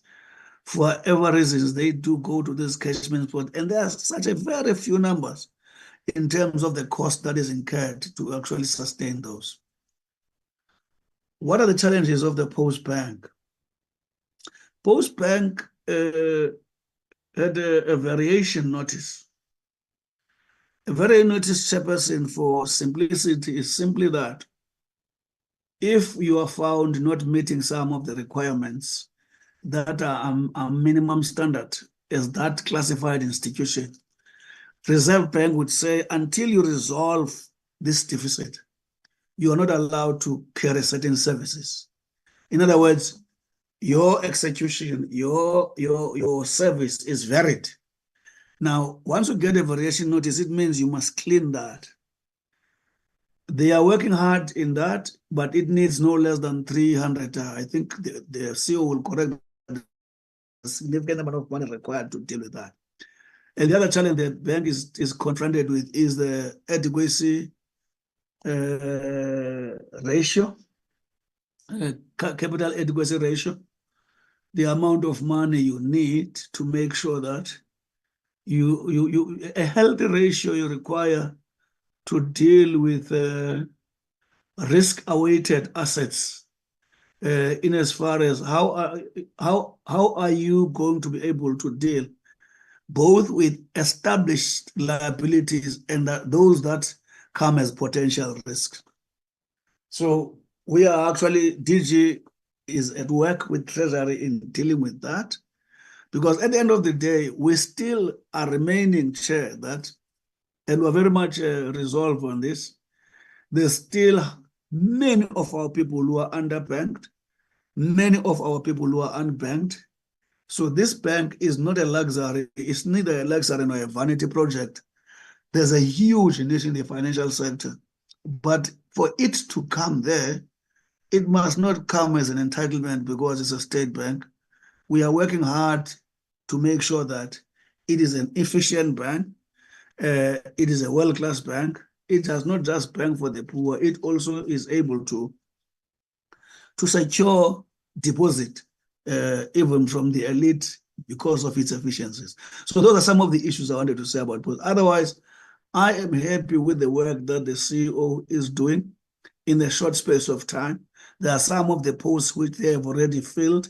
There's still a lot of posts. If you remember, this bank for no less than 3 years had no CEO, and the executive level was not actually having permanent people. And of course, I don't want to repeat the disclaimer of 3 years. So it's got a long way to go, and I can see the trajectory under the leadership of the CEO.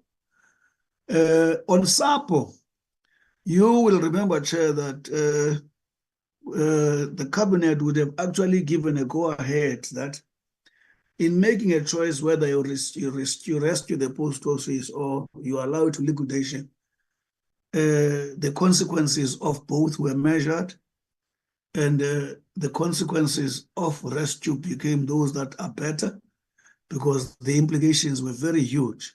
As a result, the cabinet gave a go-ahead that we apply for a rescue, which was granted, and then appointed the practitioners who, in my view, did quite a wonderful job in a short space of time, tabled a rescue plan before creditors on the 7th, which was supported. And of course, there are financial commitments that government needs to do in order to implement this, and we're working on that with the Treasury Chair. As we speak now, the practitioners are working on operationalizing the rescue plan into implementable a plan, because one of the challenges we have, we need as a matter of urgency to make sure that we improve the postal service delivery. Remember, the branches have been reduced from 1,000 to 600 because for you to start at a viable point, you can only work with a certain number of branches. As you rebuild, because it has been actually realized that the opportunities of post office to become big, as long as it is innovatively run, those opportunities are there. It includes partnership. We see at a long stage where the branches will increase. But at this point in time, to save the long-term future, we had to act in a prudent way. So that is what is happening on the SAPO. SABC chair, I've already spoken. I rather prefer that we deal with it depending on the guidance, but I can say to you, they have actually filled the top strategic posts, which are very key, be it revenue and so on. But let me not speak on that until you guide on that. Centec, under the circumstances, we are impressed because they have got those financial challenges as a result of nearly $1 billion that they are owed by SABC, which we are working on until hopefully the tribunal deals with that. So far, I think DG will speak on the illumination. I think, if I remember, she said something about how do we support Centec on the dual illumination cost. Otherwise, Centec General, they are doing a good job. The key thing is that they must get the resources they deserve. On SETA, the performance of Q1 has been 50%, and then higher to 57%. And if you know where SETA comes, you will see that there's an improvement. The biggest challenge for SETA that we have is procurement, which I have put an ITT, a ministerial task team to intervene. At a certain point, Chair, we are prepared to come here and give you a progress report on that Achilles heel issue, which from where I'm sitting, I see that there's a turnaround. On USASA has achieved 80% and delivered no less than 412 sites, which is quite significant. And they continue to program manage the BDM, which is the Broadcasting Digital Migration. And following the extended period to December 2024, USASA has finalized the service level agreement with respecting participating entities. The key thing is that the long-standing issue of the performance appraisal system with ICASA, finally that has been agreed, and so on with them. We have resolved that. And what is positive is that the majority of their targets have been achieved. And I'm happy to indicate to you, Chair, that license fees from Spectrum auction have been deposited into the revenue, into National Revenue Fund. And the regulator has issued licenses. What is left now is telcos implementing the social obligations. Lastly, on the entities, ZEDNA achieved 87% in first quarter, went higher to 88%. I'm generally happy with the way they are running the online world. There's always a room for improvement. There's no one who is perfect. Having said that, all Chair, those are the few remarks I wanted to share with the committee. If you so agree, I will ask DG to lead the entire other detail. Thank you, Chair. DG.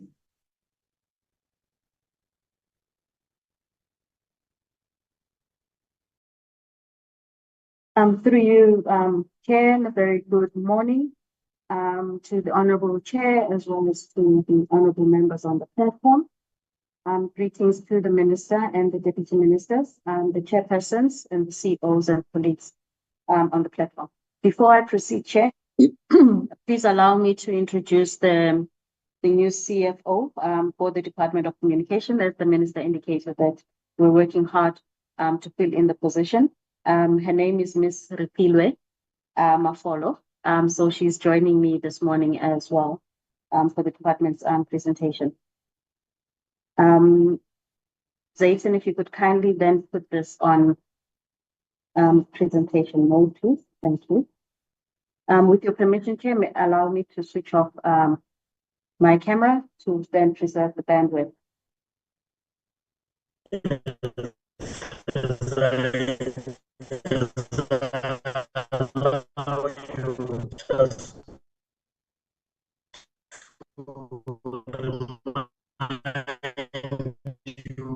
Chair, is it myself? Is it myself, colleagues, or the Chair? Rather quite worried. Chair, I'm not able to hear you. I think your network, you've got a poor network on your side. Measurement. And the Chair sort so out the give network. you I thought it's myself. your 10 minutes. Can you start afresh, Chair? You were disconnected at some stage.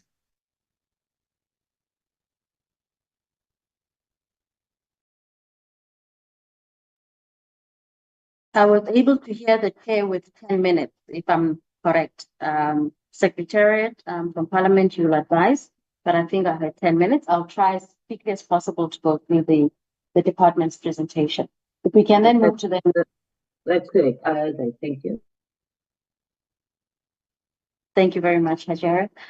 The department in terms of, this is just an illustration of the performance. Q1, we were at 69%.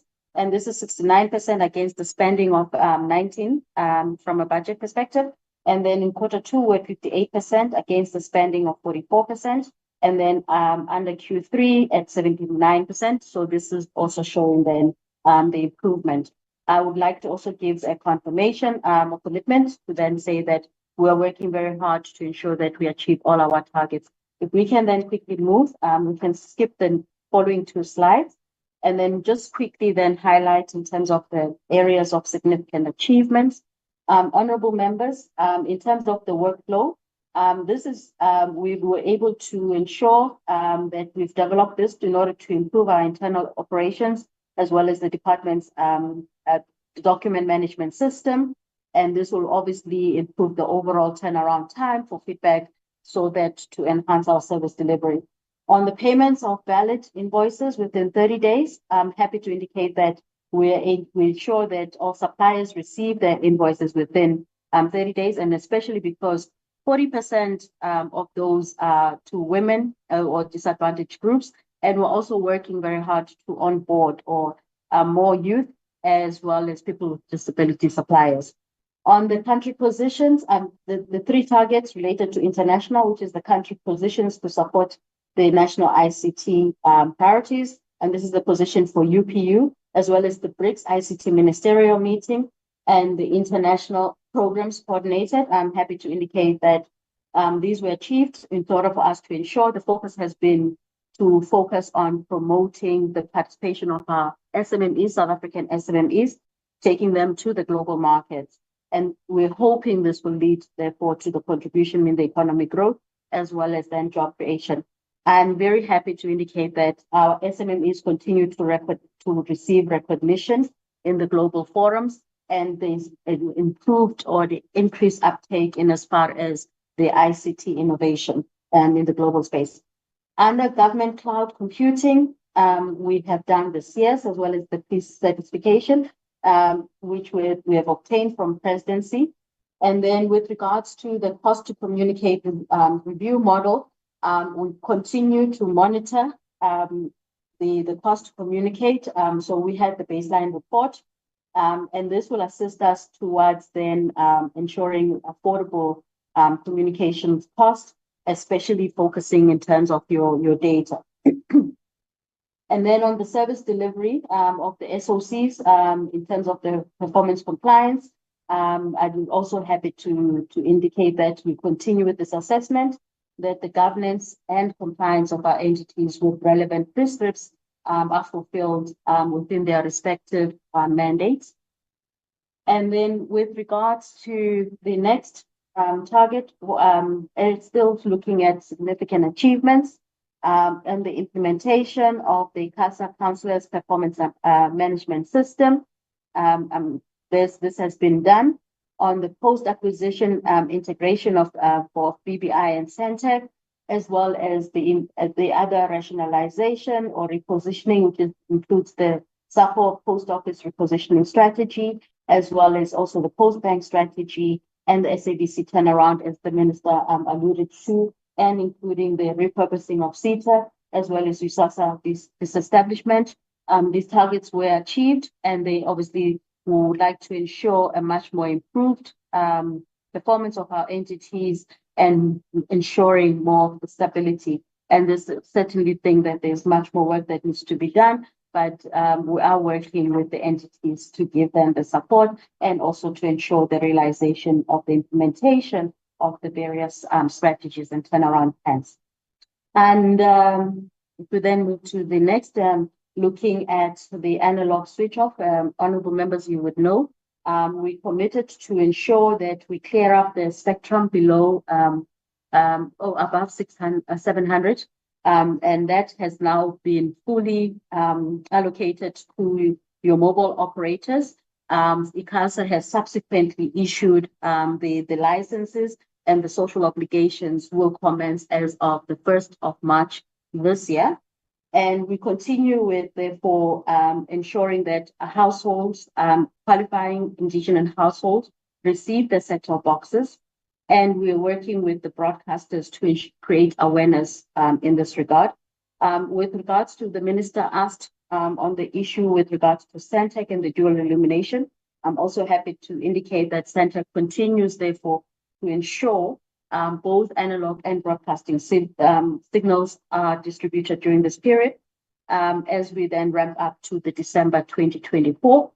And we've also applied through National Treasury for the utilization of those funds under the USAP, and National Treasury has given us the go-ahead. Previous slide still. With regards to the automation of e-government services on the e-portal, this has been achieved, as well as the Digital and Future Skills Program, which the Minister spoke about.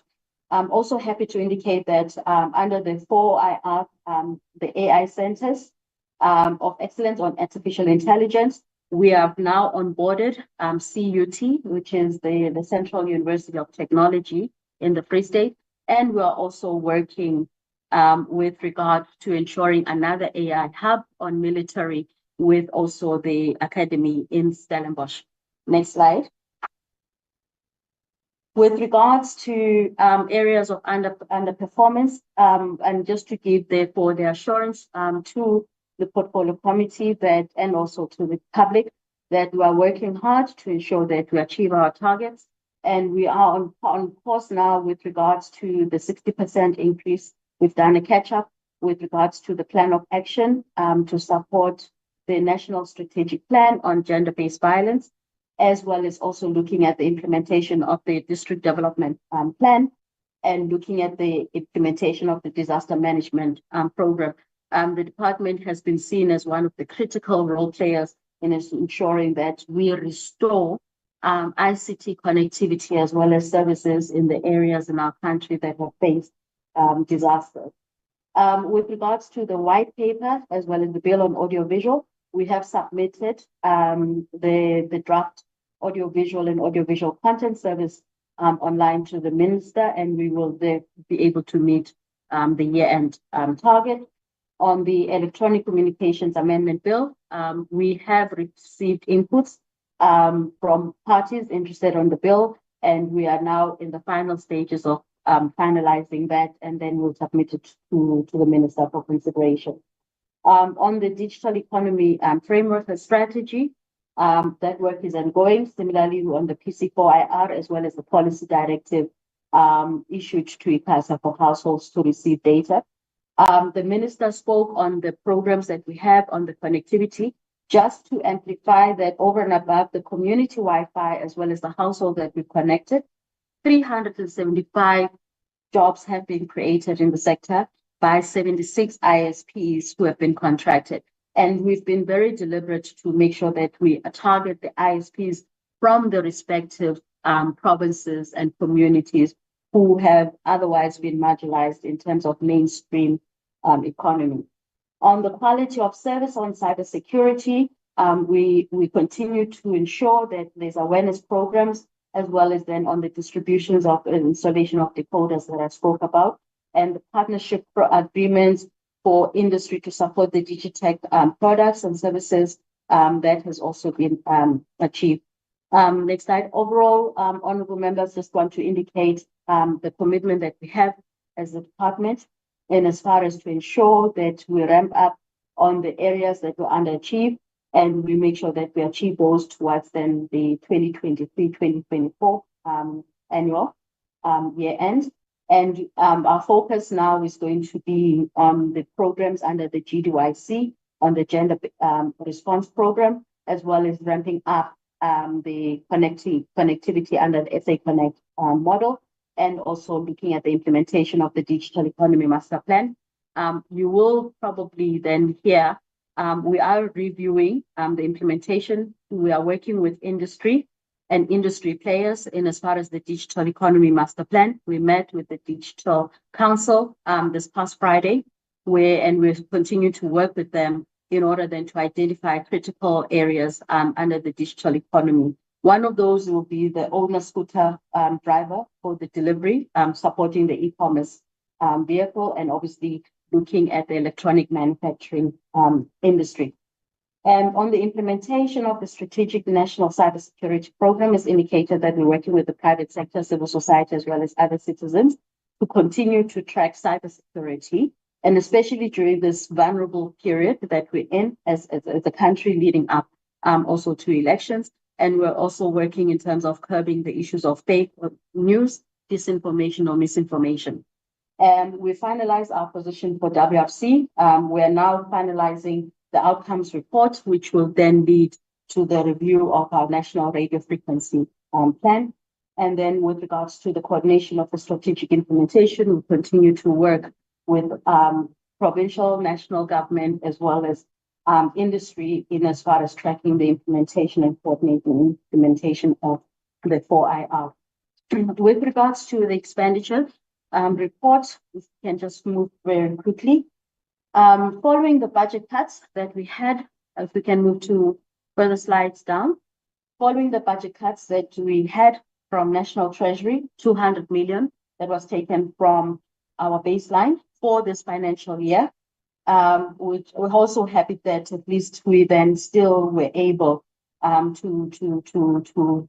have then the reallocation of 302 under compensation of employees, the goods and services, which was the 1.5 majority, and then the transfers as well, which was 1.6, as well as the payment of capital assets. In terms of, as I indicated, as of June 2023, our expenditure was sitting at 19%. It overall improved to 44% in quarter two.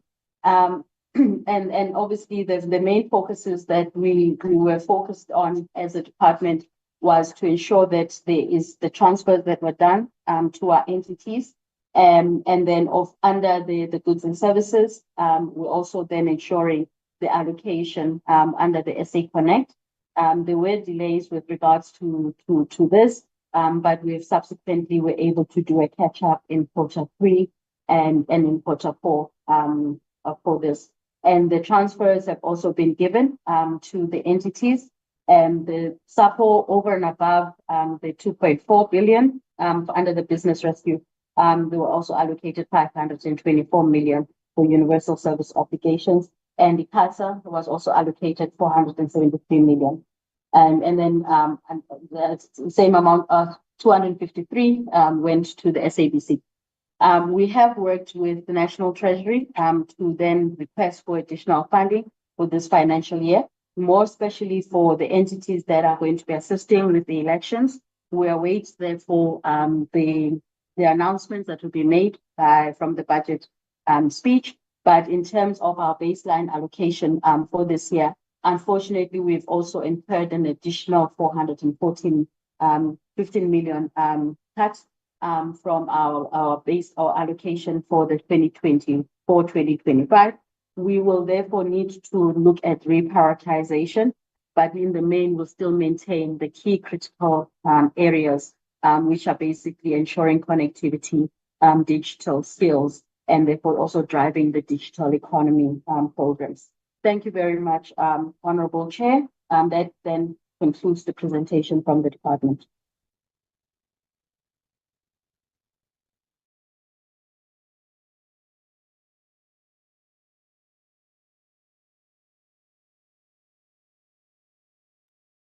I hope I'm audible now.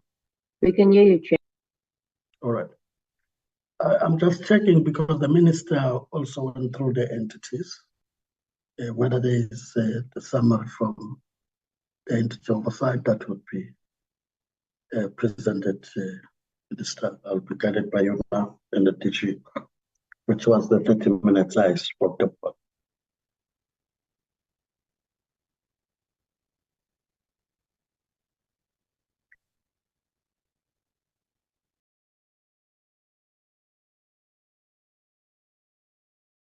It seems I'm not audible there. We can hear you, Chair. Minister and I missed you, Chair.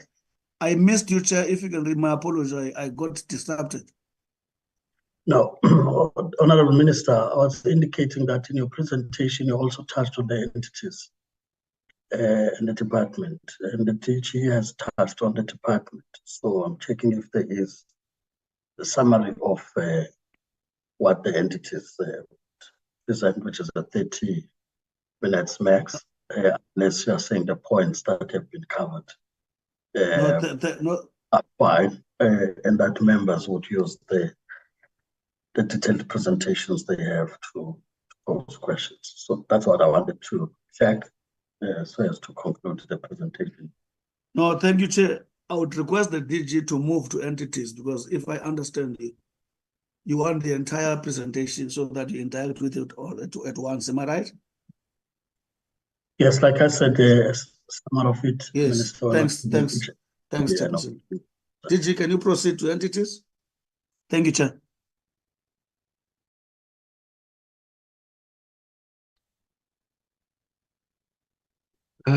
Good morning, Chairperson. I'm going to be presenting on the entities with the assistance of Zaytoon Flighting. Good morning to honorable members, and good morning to the minister, the deputy minister, the members of the boards of our entities, the executives of the entities, as well as my colleagues in the department. We have prepared a consolidated slide or consolidated presentation for the entities, which we will summarize the performance of the entities for the period. Let's just go back to the first slide on BBI. Thank you very much. And with your permission, Chairperson, may I close my video so as to enhance my bandwidth? Thank you. Thanks a lot. BBI had performed on 16 of the 19 targets which were achieved during Q2, and during Q1, 17 targets were achieved. BBI has been consistently underperforming in the target, as the Minister has indicated, on financial sustainability, and the one relating to network resilience as a result of network cuts by Eskom. Unfortunately, these are the core to the company's financial stability, and unless corrected, they threaten the going concern status of the entity. And we are particularly concerned that if these are not corrected, they will hamper the SA Connect project, of which success is critically dependent on the financial stability of BBI. The summary outlines the company's performance against the strategic objectives of the year as provided in the APP. 4 financial sustainability targets were met. 2 human resource development targets were also met. 1 governance target was met. 5 resilient network targets were met, and 4 economic transformation targets were met. Next slide, please. Areas of underachievement for BBI under financial sustainability. The sales achievement for the Q2 amounts to 5.7 million against a target of 25 million rand. The monthly revenue loss has increased significantly due to disconnected links from Eskom. Also, debtors days has reached 127 days against a target of 60 days. The billing of customers has increased with SA Connect, and some customers have failed to honor payments due to network challenges and advance payment received for services not provisioned. The long outstanding debtors have been handed to legal for collection, and some customers are now also creditors have not agreed to set off arrangements due to long outstanding debt that the company has started to settle. The BBI is in the process of securing the services of a debt collector, and set off will be discussed with the Broadband Access Fund access network providers. Next slide, please. On the financial performance side, the BBI reported a cumulative revenue amounting to 130 million for Q1 and 120 million for Q2. This shows a year-on-year revenue increase of 13.6% against a target of 3% year-on-year. BBI posted 152 million positive cash balance, which was maintained against a target of 10 million rand. SMMEs were paid within 23 days against a target of 30 days. Next slide, please. With respect to the FPB delivered all of its 18 planned targets for Q1, whilst in Q2 there were 18 targets, of which 16 were achieved and 2 not achieved. The 2 not achieved targets in Q2 related to the issuance of classification decisions within a period of 7 days. They achieved 74% against a target of 80%. The second one is the implementation of the approved revenue enhancement strategy. FPB failed to commence with the implementation of its approved revenue enhancement strategy due to delays in the approval of the strategy. With respect to the mitigation plans for the 2 non-achieved targets, FPB plans to develop transgression and penalty processes to address low levels of service delivery standards, and the revenue enhancement strategy to increase self-generated revenue was to be implemented with the effect from October 2023. The impact of this will be monitored in the subsequent quarters. Next slide. Financial performance information for FPB. FPB generated a revenue amounting to 58.4 million against a budget of 66.4 million rand at the end of September 2023. FPB's revenue was mainly generated through government grants, which is 51.9 million rand, interest received of 1.5 million rand, as well as regulation fees of 5 million rand, mainly comprising of online license fees and classification fees. FPB had targeted to collect a total of 13.2 million rand of the self-generated revenue. These are comprised of classification fees and online license fees. However, the entity managed to collect 5 million, resulting in a shortfall of 8.1 million rand. The entity has confirmed FPB has committed to develop action plans to address these challenges. On the expenditure side, the FPB's expenditure by end of Q2 amounted to 64.6 million rand versus a budget of 62.6 million and a deficit of 6.2 million.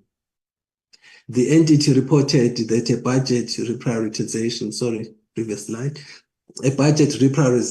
exercise was conducted to cater for budget shortfalls, particularly on personnel expenditure. Next slide, please. With respect to ICASA, as the Minister indicated, ICASA achieved the majority of its targets with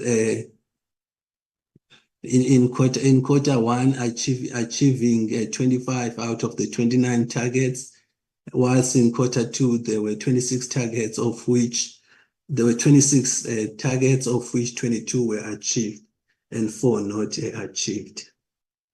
The non-achieved targets in quarter one and quarter two related to the percentage progress desired towards a clean audit, the number of consulting assignments completed, the percentage of the process to assign broadband spectrum, the number of provinces monitored for quality of service, under collection of license fees, and the percentage of reported radio frequency interference. Next slide, please. With respect to the mitigations for non-achieved targets, ICASA committed that its annual financial statement will be adjusted for all the material misstatements, and quarterly financial statements will now be compiled to ensure no misstatements. ICASA has also committed that it will convene awareness workshops with user divisions to avoid fruitless and wasteful expenditure. 2 internal audit consulting engagements were undertaken in quarter two to cover the shortfall in quarter one.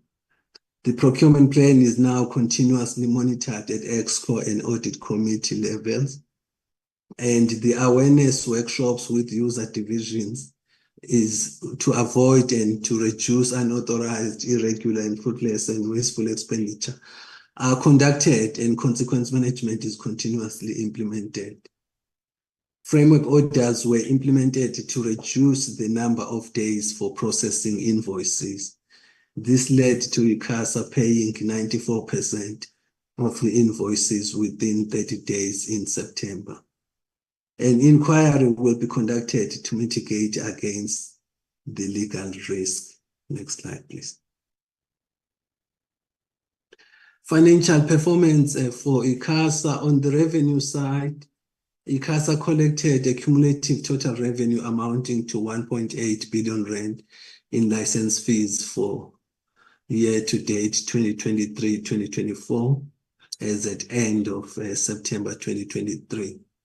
The other income line items comprised mainly interest received on additional cash invested. A monthly cash flow projection is made and funds invested for a short period, not more than 30 days at a time.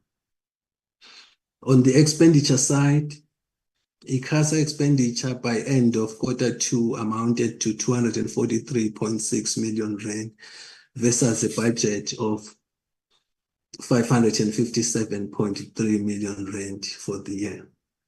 ICASA attributed underspending during quarter two to a variety of issues relating to major multifaceted projects with ring-fenced funding from both policy research and analysis and licensing and compliance, which had not taken off, as well as information technology, wherein some operational and major annual license renewal costs were not incurred. Next slide. With respect to NEMISA, NEMISA achieved 81%, which was 9 of the 11 targets planned for quarter one. And for quarter two, achieved 69%, which was 9 of the 13 planned targets. In quarter one and quarter two, non-achieved training targets included 350 learners were to be trained in creative media through short courses. However, 328 were trained. 25,000 people were to be trained in digital literacy, and only 23,742 were trained. 1,000 learners were to be trained in digital technologies, and 744 were trained. 12,000 learners were to be trained in ICT training programs, and 133 were trained. Whilst a total of 4,069 SMMEs trained in digital entrepreneurship against 4,000 was recorded as achieved at the end of Q2. There is an improved performance in Q3, 77% relative to Q2. However, NEMISA is struggling to generate sufficient funding from partnerships for the cell phone training initiative, and budget cuts have added to this challenge. Next slide, please.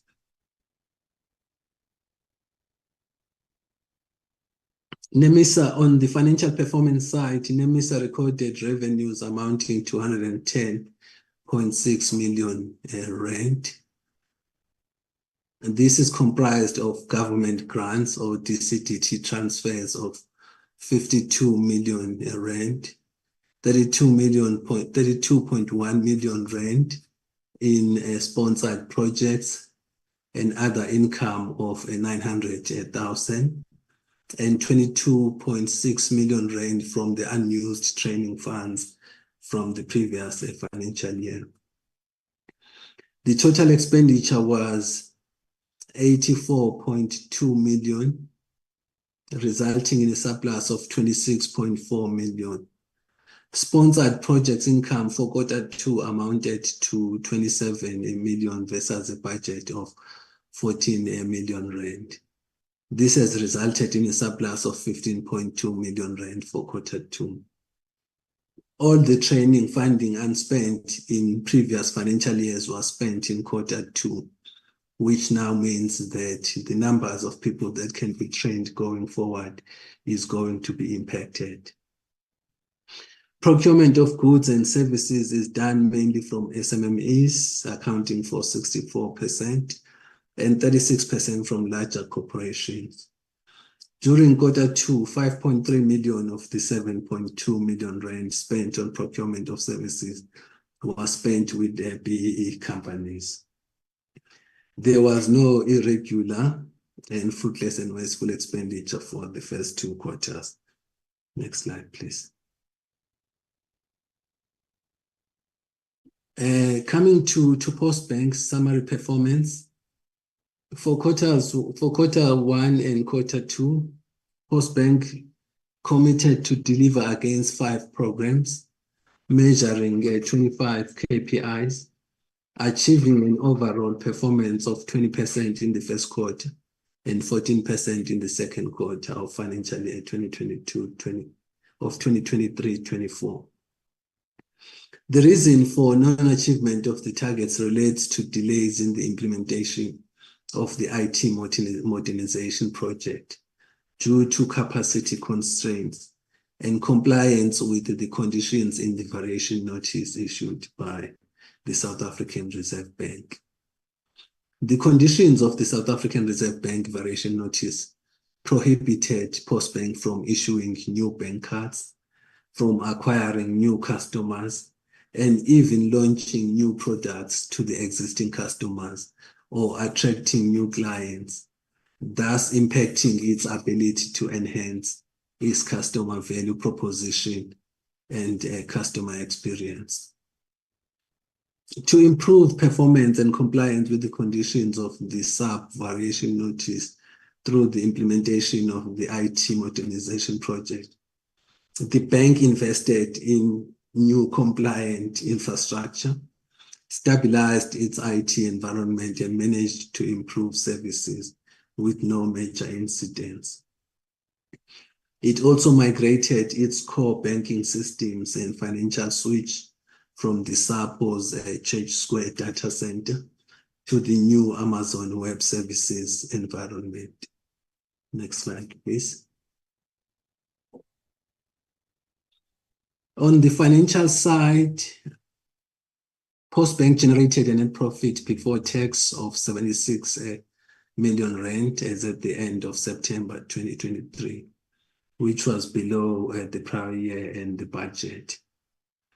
Total revenue of 670 million rand, which was above the prior year by 51% and below budget by 44%.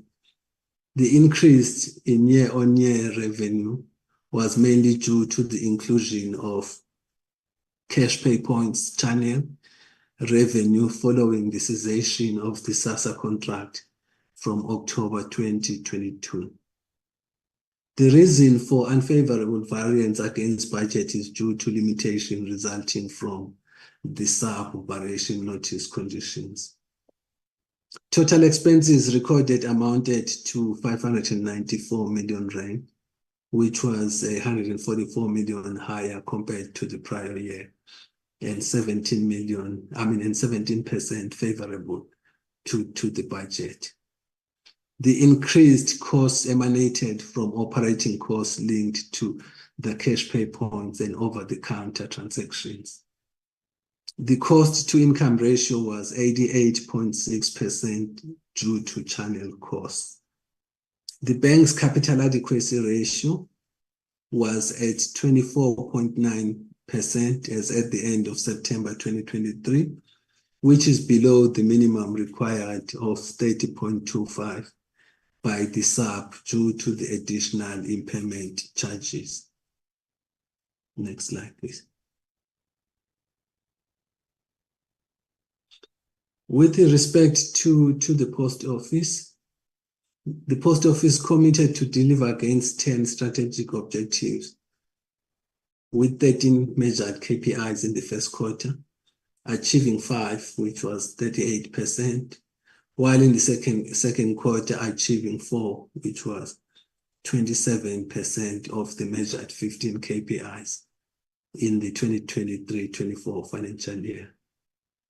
SAPO's environment or operational environment has continued to be severely constrained in the period under review.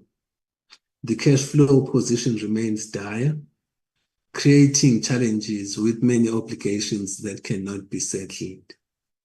Amongst the various reasons provided for poor performance include lack of innovation, product offerings, and technology investment and tools of trade, low operational performance, shortage of consumables, protracted motor vehicle license turnaround times for processing transactions.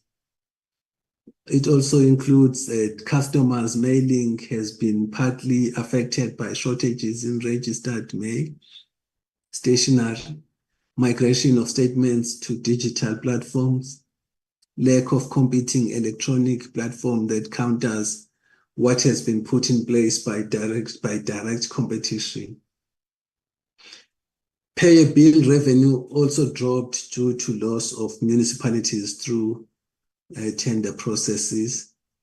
SMM is moving to alternative means of communication and closure of revenue-making branches due to non-payment of rent. Lastly, fuel and electricity tariff increases depress consumer spending, thus impacting the retail and corporate sectors. Unavailability of funding for projects and of relevant and innovative product offerings. Next slide. I'm going to run through quickly now, Chair, looking at the time. In quarter one, the entity generated revenue, which was below budget, which decreased from prior year of 146 million. And in quarter two, revenue declined by 220 million to 451 million. Quarter one expense target of 1.2 billion was achieved at 964 million rand, which was below the budget by 329 million rand. First quarter net loss position of 367 million against the projected loss of 610 million, with a favorable variance of 243 million, 40%, while second quarter net loss of 362 million against a projected net loss of 502 million rand, with a favorable variance of 28%. Continued load shedding affected operational performance and revenue generation, and branches required to close sometimes twice a day. Service delivery is still negatively affected with shortages of vehicles, tools of trade, bicycles, machine parts, and so on. Let's go to the next slide, please.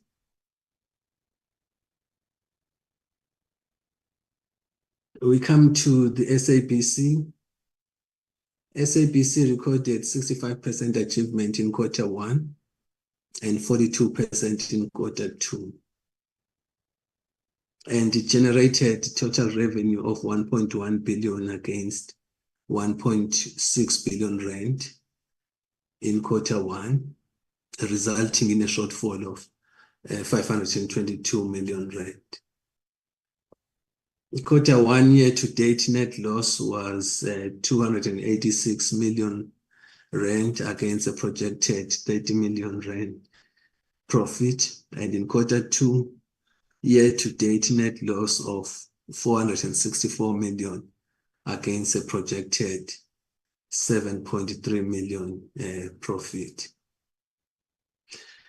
The escalating Sentech debt and the SABC's inability to settle it remains a major concern. Low revenue collection remains, excuse me. Low revenue collection remains a great concern as the corporation's financial status is under enormous pressure and a threat to its going concern status.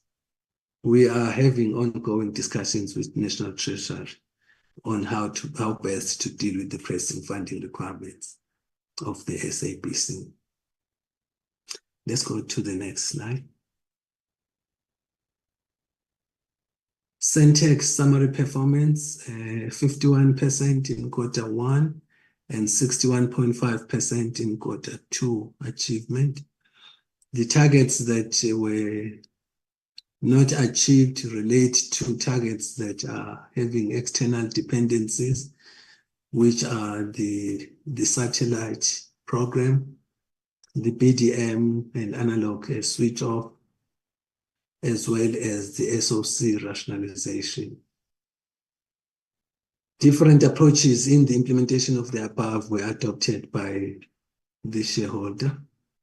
Since the non-achievement of these targets were beyond Sentech's control, an approval was granted to remove them from the 2023-2024 APP. Also, the 99.8 weighted average network availability was also not achieved in both Q1 and Q2. Sentech reported generator failures at different sites during load shedding, and corrective measures were put in place, and improvement on performance on this was noted in the following quarters. Next slide. On the financial information for Sentech, the EBITDA targets were missed. In Q1, 51.8 million versus a target of 69 million rand was achieved. In Q2, 75 million versus 141 million was achieved. The non-achievement were reported or were partly due to the dual illumination incremental cost, which was not budgeted for. The broadband business generated revenue targets were also missed. This is attributed to DCDT's SA Connect funding transfer challenges. At the end of September 2023, Sentech generated total revenue of was 13% above budget due to the delayed analog switch off, because the analog tariffs are more than the DTT tariffs. Next slide.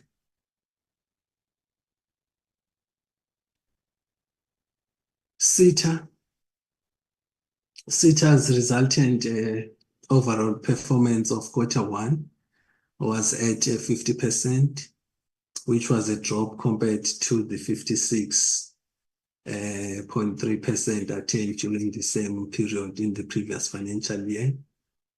It has been observed for some time now that SETA experiences challenges in finalizing the service level agreements by the end of each financial year due to departments not finalizing their plans in time for the new year.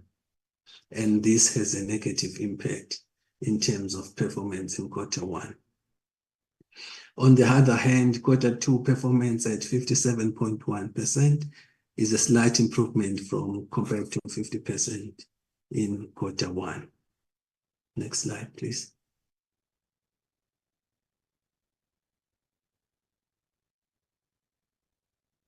Next slide.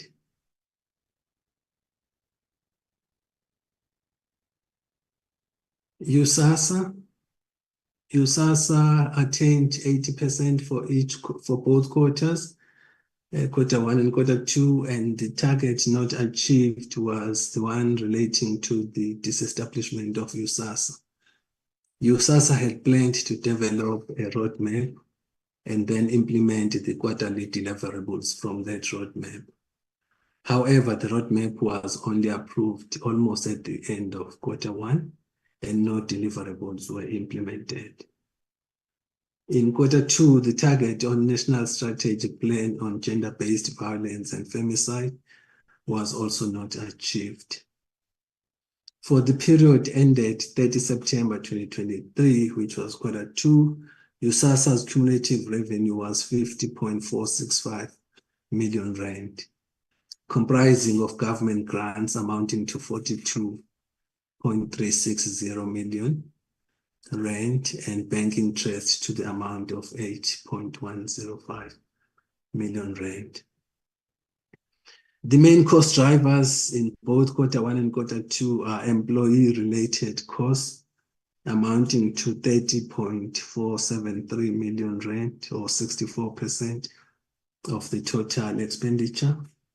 Legal fees to the amount of 3.571 million rand, and lease rental on operating lease amounting to 3 million rand, and travel and subsistence amounting to 3.7 million rand.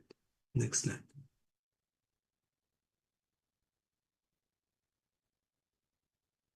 Progress on priority projects for USASA. The fund achieved Q1 and Q2 targets relating to broadband connectivity. The agency verified 364 out of the 412 sites, despite the delays as a result of load shedding. USASA is concluding the deployment of broadband services within the OR Tambo and Pixley-Kaseme district municipalities. The new project in Herigwala district municipality has taken off, where BBI has commenced with the site surveys. And the project for Dr. Ruth Sekgomotsi Mompati district municipality is at its initiation stage, and the appointment of the service provider has not yet been concluded. On BDM project, at the end of Q2, 35,812 installations were verified and certified for payment. However, due to delayed approval of the retention of surplus funds, USASA could not fund or pay for the completed installation. And progress on the process of switching off the analog network countrywide is as follows. Mnet has switched off all their 84 sites. The SABC has switched off analog in 5 provinces, and ETV has switched off 30 of the 84 sites across the country. Next slide. USAF had planned 5 targets and achieved two targets in each quarter. The 3 targets were not achieved in each quarter. The same non-achieved targets in both quarters are 1, 100% funding of subsidized and verified BDM installations for qualifying household for the previous quarter. 2 was the 2% of the migrated qualifying household monitored and evaluated for BDM installation. And 3, the 100% of valid invoices paid within 30 days. For both quarters, achievement of the target related to 100% funding of the subsidized verified BDM installations were dependent on the National Treasury approving the retention of funds from the previous financial year, and that the approval was only granted towards the end of quarter 2. This was then included in the APP whilst there was no related funding allocated for the year. The last non-achieved target was the 100% payment of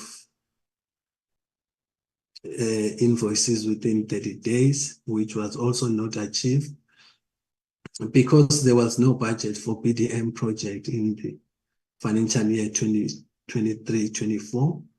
The agency had to wait for the approval of the retention of funds from the National Treasury. Next slide, please.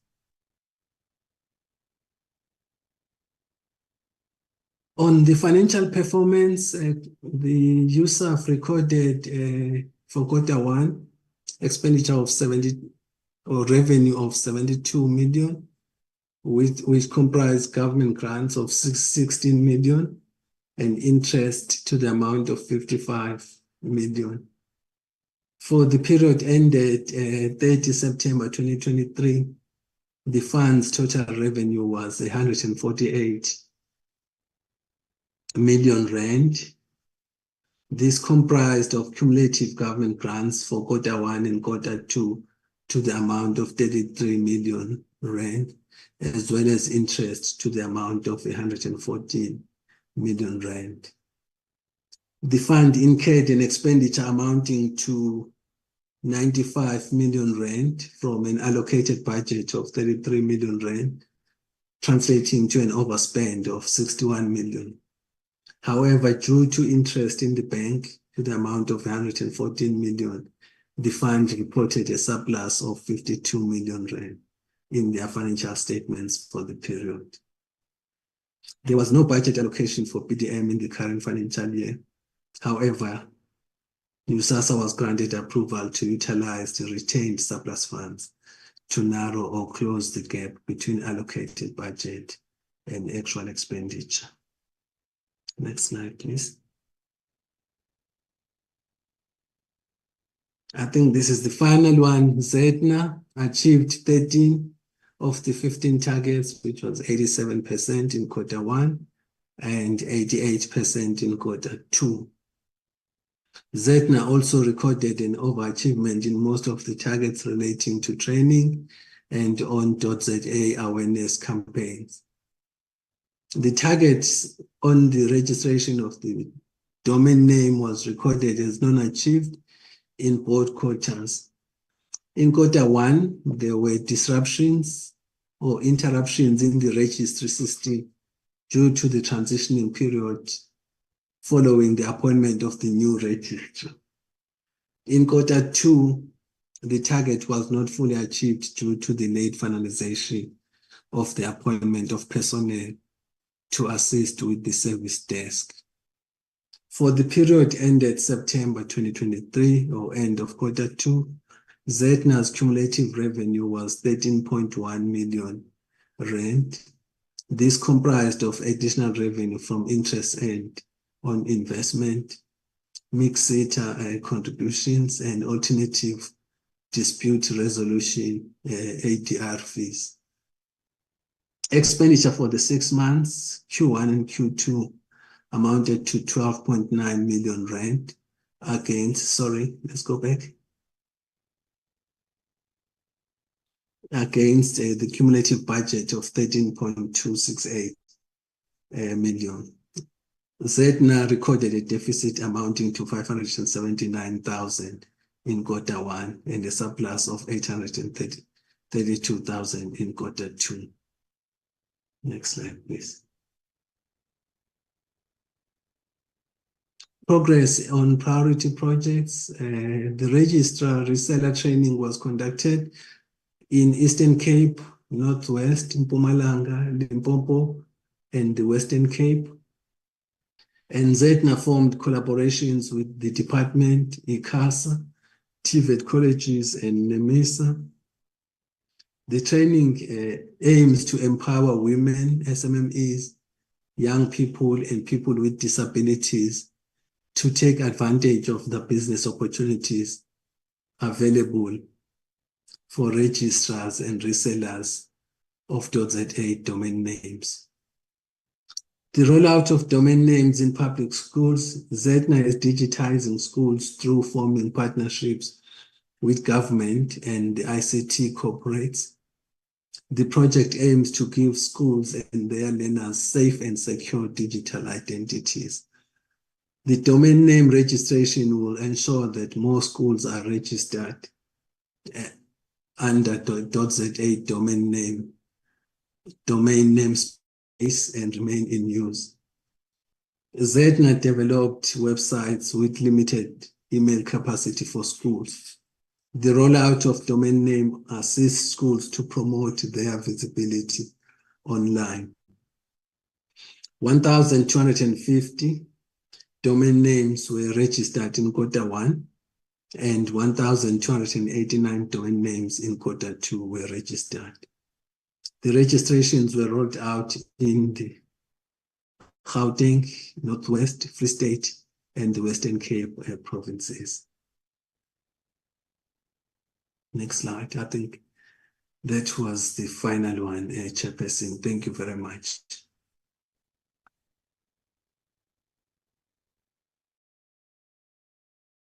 DG, do you want to say anything more?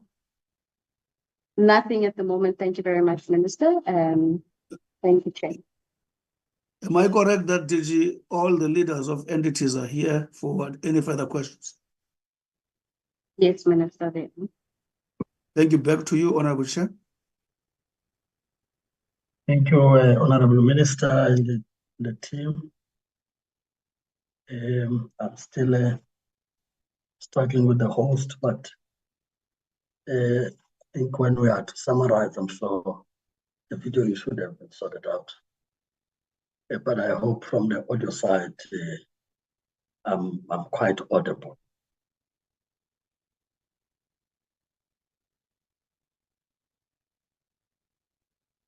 Am I audible? We can hear you, Chair. Okay, thank you. We will now take members who would want to engage with the presentations. But I just want to guide on those few matters, including what the minister would have raised earlier. Listen, you break it. Guidance. Number 2, Minister. Can I be heard now? It does say my internet is not stable. We can hear you now, Chair. Right.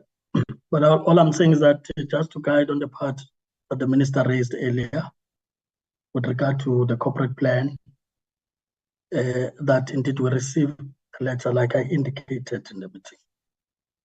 Even though it was late, but I think it was important that the corporate plan is still processed. But over and above that, you've just appointed new leadership in the executive arm of the SABC, which will be very important in terms of execution of such a corporate plan, and therefore important to input in that process. So that's an area we do not go to at this point, so as to allow you to engage that matter. And I think what that does, though, is that we have been presented with an interim intervention measures in the SABC to try and help it go through the financial year. You remember at the time, there were also fears that they may not even be able to pay their salaries going forward. and those interventions needed to be put in place, but were incorporated in the corporate plan. So just keep that in mind when you get back to us, because as the committee, we should be interested now that the financial year is coming to an end, how those interventions have helped.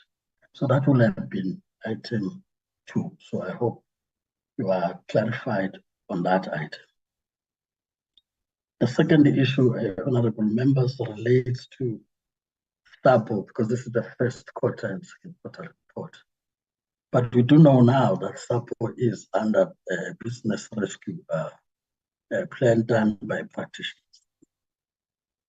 And already in the program, we have agreed to schedule the oversight team, which includes National Treasury Department and SAPO, to come before the committee and brief us on that plan. But more importantly for us, on how the situation is turning around, because the BRP is an intervention, it's not SAPO. And SAPO has a plan that the committee was seized, Post Office of Tomorrow strategy. So we'll also be interested in that, how that is infused in the process, so that when BRP is out of the picture, SAPO would have found its footing on the ground, so that we can answer even those questions when you will close even revenue generating branches because of rental, whether there would have not been other ways of keeping those that at least bring you revenue, work other ways of ring fencing the cost to the rental if the revenue so surpasses what you put for rental. I'm just saying this as a layman. So would need to spend time. I'm not saying members shouldn't ask questions, but do that with an understanding that we need that deeper engagement with those that must oversee this process. And we're clear in the committee why we do that. Because that in the SABC with the bailout, we had the GTEC situation. There's not been accountability as we speak, but also learning from other processes, so be it SAA and so on, that if we do not get to be focused from our point of oversight, we have nobody to blame but ourselves if things may go the other way. So there will still be that space, but there's also space created to look at the PTM and the SA Connect in the program, so as to try and have a better closure of that. And I think in that way, it also answers the question that may arise on what I will call an inconclusive explanation of why there was no budget for BDM and only look at it from money that is a surplus, because I don't think that statement is conclusive. With an understanding that the committee has been briefed that we are looking at December. So the question would have been whether indeed you put a lot of money in the financial year that ends in March, or what you do. So that there's clarity there also, that commitment on BDM is not lip service, but indeed it's there. So we'll have space to deal with that as the focused item. So I'm doing all this, honorable members, to guide the discussion, so such that on other areas we may focus, but maybe others it will be high level on the basis that we'll still have a second bite to engage the discussion. And I think I have clarified, yes, the SABC. So I'm just taking my notes. So I've clarified those. And that's how we are going to engage the others in the future. So I will now then take the members. I hope, Honorable Minister, you are now clarified as you asked for this clarity before you engage further on matters of this. Can I make another point, Chair, if you may indulge? Yes, Honorable Minister. I'm not sure if you wanted a comment on us with regard to the SETA situation? If I heard you in your opening remark. No, I think on the opening remarks, yes, no, I said I will talk to the opinion we had with regard to SETA, but we have received that report I'm leaving at 12. Pardon? My worry, I'm leaving at 12 as per my request. Yes. Yes, Minister. No, I'm saying my worry. I requested to leave at 12. If it's not a problem with you, it's okay. No, it's not a problem. Thank you, Chair. Thank you. We have accepted your apology earlier. So let me just give one or two members who want to speak on the item. I saw Honorable Mazzone. In case I'm missing any other member, the committee support will assist me as well.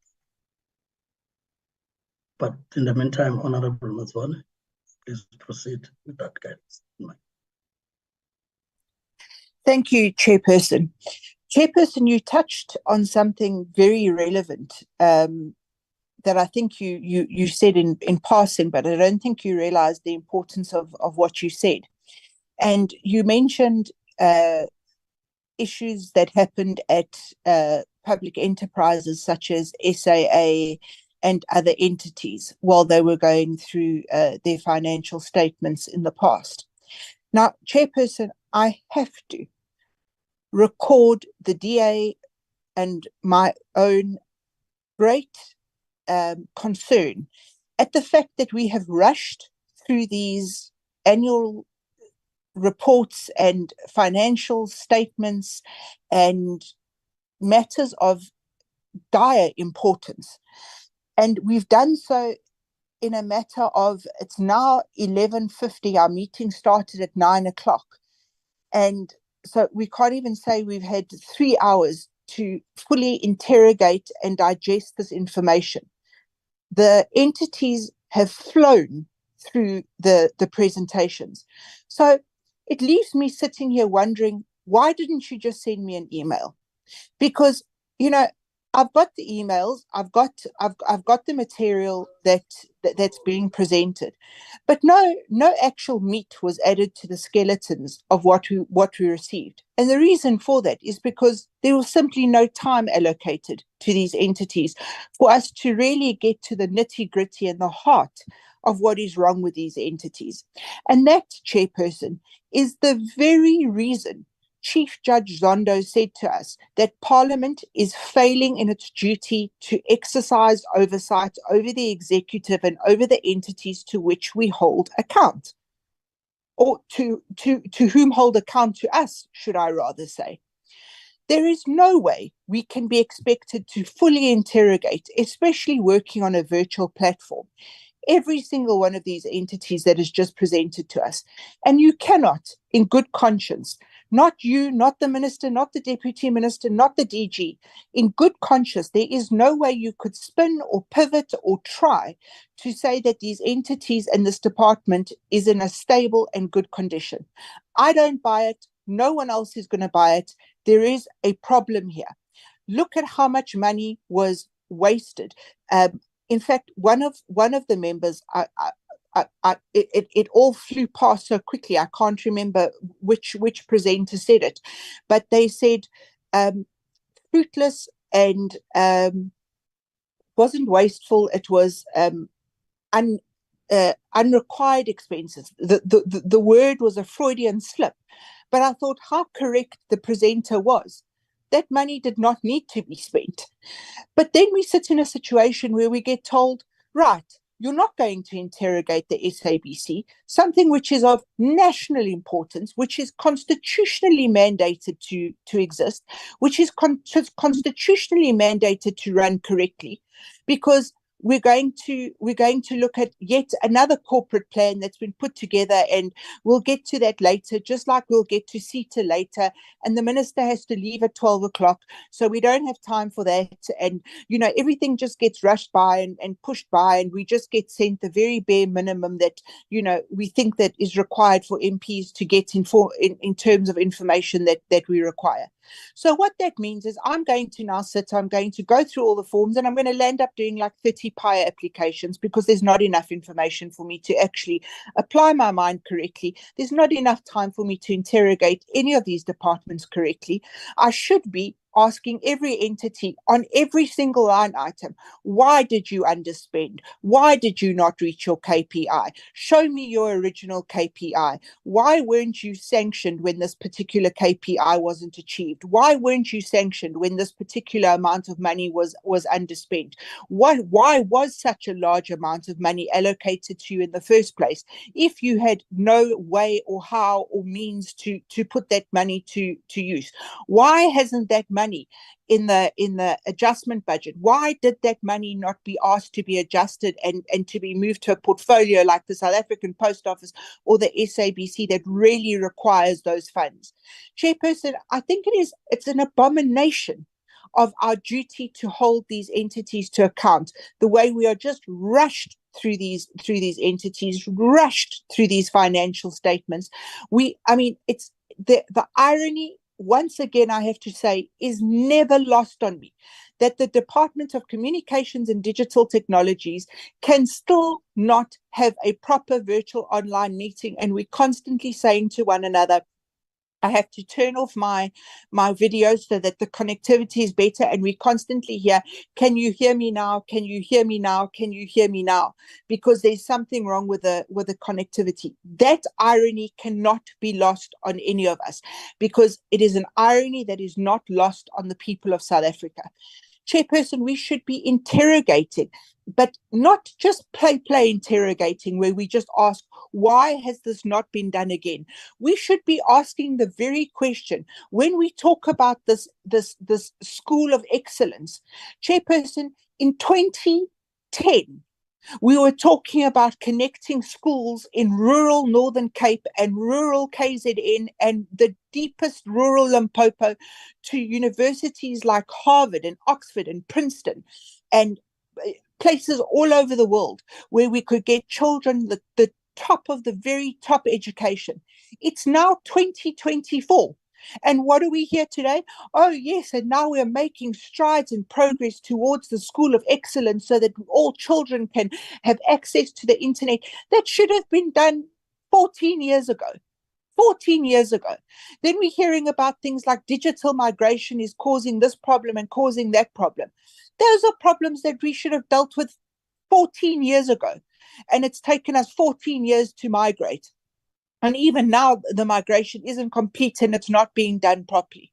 Then we're getting told, oh, we're going to lose all these jobs because we're entering the fourth industrial revolution.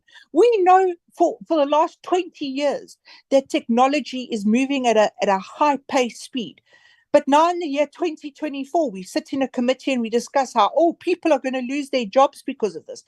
People should be gaining jobs because of technology. We should be a technological hub of the world because we have so much talent and so many people in this country that given the skills, we could be running mass operations, technological operations for the entire world in South Africa. We have the space, we have the know-how, we have the skills. But no, we sit in this committee meeting now 20 years down the line and now we're worried about jobs. Chairperson, it just gets mentioned in passing, which I find so insulting to the South African people, not to mention the employees of the South African Post Office, that from 1,000 post offices, we now have 400. It gets said in passing. This is a matter that should be interrogated for a full sitting of this committee. We should be sat down. We should be told why the post offices weren't paying their electricity, why they weren't paying their rent, who is being charged criminally for this behavior. Were the unions consulted? Were the employees consulted? Where is the UIF money? Where is the pension money? Where is the medical aid money? How are these people expected to survive? What kind of contingency plans are being put in place for the South African public? Because 400 post offices operate. What is this public-private partnership we're hearing about, but we're having to hear about through the media when it comes to how we're going to have an effective postal system? But Chairperson, we don't have the time to do that because quite frankly, now what I've done is I've left the minister 2 minutes. Sorry, minister, my apologies. My apologies for doing my job as an MP, but I've left you with 2 minutes to discuss this issue with us before you have to leave for your next meeting. Chairperson, this is unacceptable. And if we think that this is how we're going to create an effective oversight mechanism, we are failing dismally. Thank you. Honorable Bodlani to be followed by Honorable Mlala. Good morning, Chairperson. Good morning, Minister, and good morning, colleagues.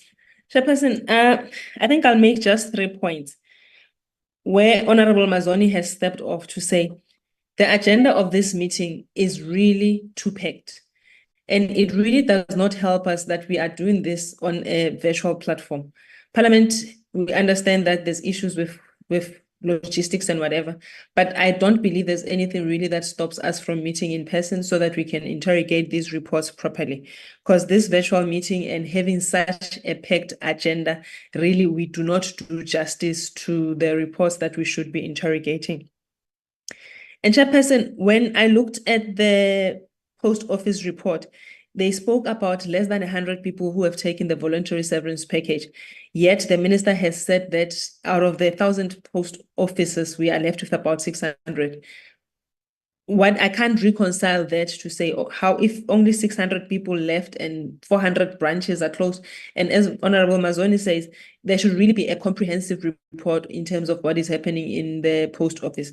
That said, Chairperson, I think with the point I have made about the agenda being so packed, my request to the Chairperson is that when we do eventually get a meeting with Treasury and the business rescue practitioners, it should be the only thing on the agenda so that we really are able to, not negating the fact that SAPO still remains responsible for the business of South African Post Office, but the business rescue practitioners are doing a big job that is going to impact SAPO, the strategy of tomorrow, and the life of the post office as we know it. So it would be appreciated, Chairperson, if and when the business practitioners come, we do not load the agenda of the portfolio committee. Chair, I note that BBI report as well as the Centec report did not speak to the envisioned measure. And the question I have, noting that BBI has reported such underperformance and loss of revenue in the other quarter, how, when you have Centec who is really trying to be a model entity, my worry is that BBI is going to bring Centec down, especially when BBI is already reporting that they have clients that are not satisfied. And my question to BBI is, what is the risk of litigation from people whose services were not rendered by the entity? And where we are to the department, where we are in terms of that measure, I don't think I remember the last update we got. Chair, I think when we hear that load shedding is affecting literally every aspect of this department. And the last meeting I asked, what engagements are there with the minister, in terms of the minister and his colleagues in cabinet to ensure that we cannot speak of moving with speed in terms of technology, in terms of communications, but we still have something that is hindering the progress of the country, something that is hindering the work of this very important department, which is load shedding. And the non-committal nature that we are seeing from the department, from the Minister of Electricity in terms of ending load shedding, we end up with various stages of load shedding, again, impacting the work of the department. Chair, I am really excited that Zetna is going into the schools, and I was really excited until Honorable Mazoni reminded me that this has been an ongoing conversation. And when we get reports that make things sound so new, that should have been done 2 decades ago, it's really worrying. As I step off, Chairperson, are we likely to meet the deadline that the department has set for the analog switch off? Again, something that should have been done almost 2 decades ago. If not, what would be the hindrances with consideration of load shedding that has been spoken to across all the presentations that we received? Thank you, Chairperson. Honorable Bodlani. Honorable Mlala. Thanks, Chair.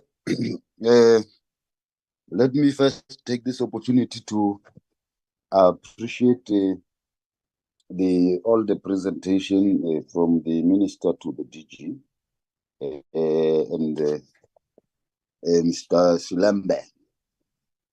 I think maybe before I make my comment, just put this thing into context that we have agreed on the summary of presentation for quite a long time since the burning of Parliament.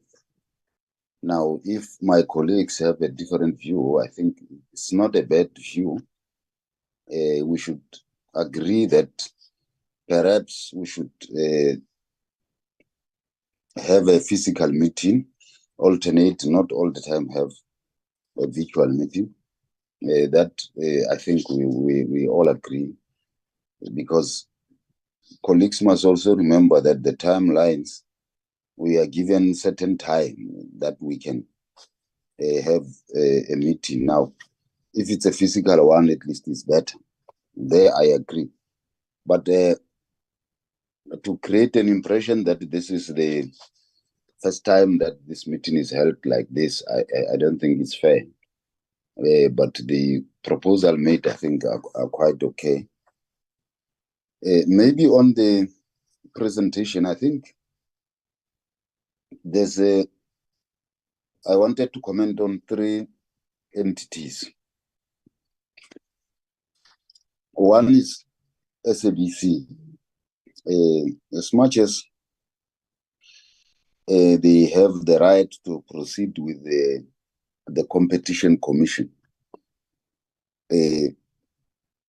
I think in the meantime, there should be other ways that we can resolve the SABC issue. And I agree with my colleagues that definitely have to put their hands on deck with regards to SABC. Not only because we're approaching elections, but I think it's an entity that we cannot afford to lose. So I'm saying maybe we may need special sessions on 3 entities, SABC, obviously SAPO. We have already scheduled a meeting with the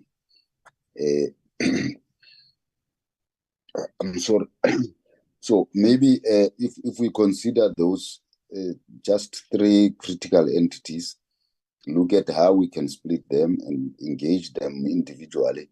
The post bank seemingly is getting better now, but we can still include it just to check progress. But my worry is this one that relates to the BBI. BBI, we have always been raising the issue of BBI and Eskom. That Eskom has always been an obstacle to delivery of services in relation to BBI. And the last time I checked, there was a court issue, whether it was challenged and so on and so on.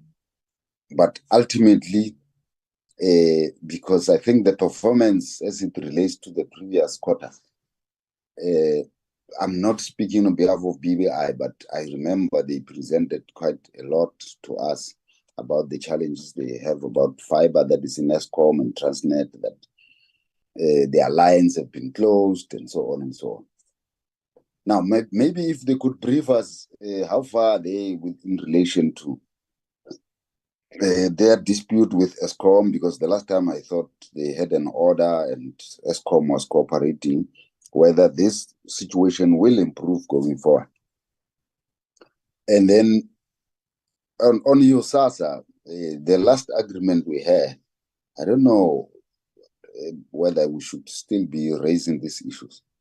The last agreement we had was that because the law could not be amended between now and the end of the 6th administration, why don't they allow USASA to proceed, appoint people, do what they're expected to do?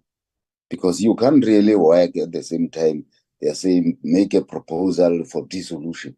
You make a proposal to dissolve yourself. And then at the same time, people expect you to do miracles perform. I mean, we're just being unreasonable. So I'm saying if we can get that clarity, because I remember we agreed that for now, it will not be possible. And it's demonstrated we're finishing the term. It's not possible to dissolve USAS. Why not leave it for the next administration to deal with? And then allow them to finish whatever work we've given them. So I really don't understand on that part. And those are the entities that I wanted to comment on, Chair. But largely I'm saying, because we are approaching elections, let's not electioneer. If there are proposals that we want to make, we're fully cooperative. This committee has been working together for years. We will definitely consider physical meetings, identify entities that are critical, put them individually on our meeting. I don't think any political party will have a problem with that. But speaking like we are starting today to be on virtual, yes, there are challenges on virtual platforms. Sometimes I'm also logged out. Yes, but I think let's put it in a much smarter way to say how best we can improve the oversight work. And then that were amendable, Chair. Thanks.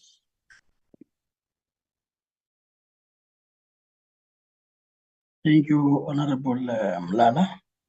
Thanks, honorable members, for your questions and comments. I had granted Minister earlier on, there was no objection to that when he indicated the 12th. But if he's still here, you will be able to respond to those political questions. Otherwise, the department and the entities are here to clarify their execution of work. May I just check if the Minister or Deputy Minister,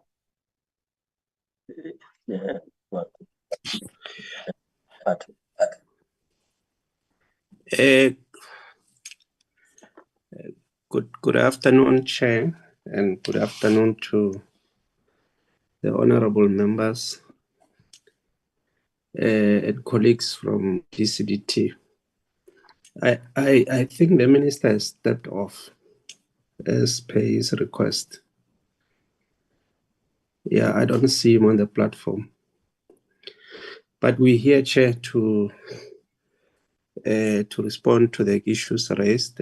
I'm going to ask the DDG. We have got colleagues from the entities.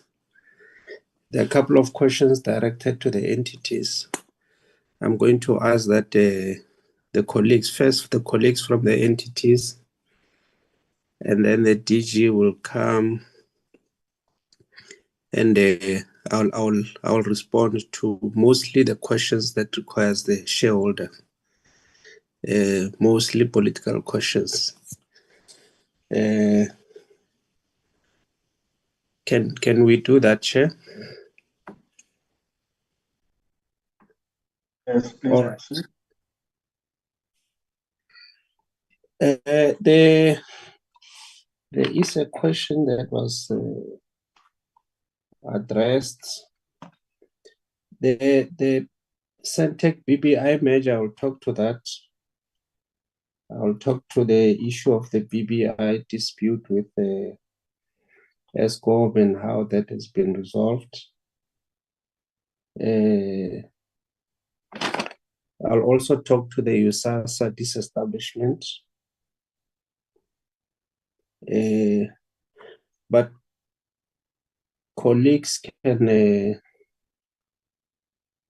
or the Honorable Mlala makes a proposal about how the SCPC dispute with the Centec should be resolved.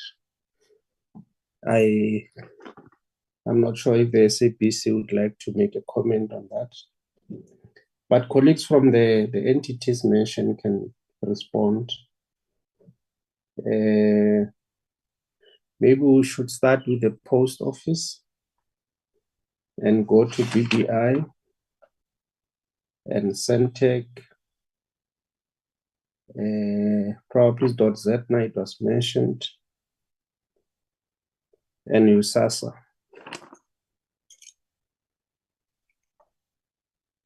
If that's fine, Chair, let me invite the colleagues from the South African Post Office on the platform.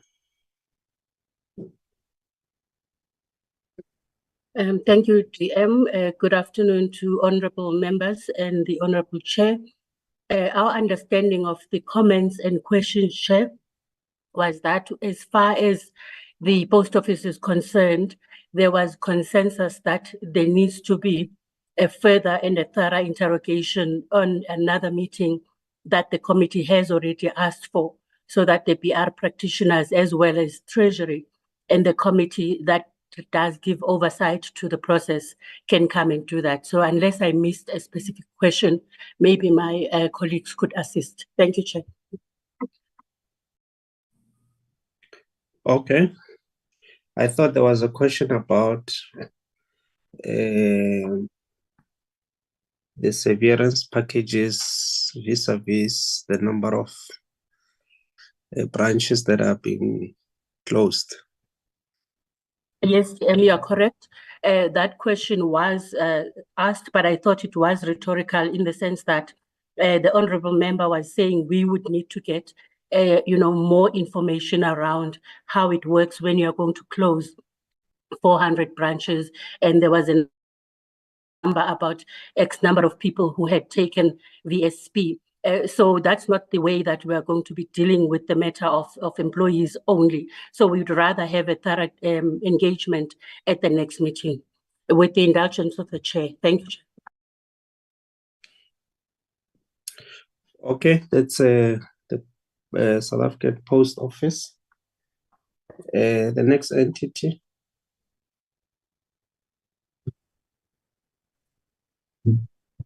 Good afternoon, Honorable Chair and members. I'm Gift Soa representing BBI. Good afternoon, GM. So there were two questions. The first one was on the risk of litigation on the clients that have had their services disrupted.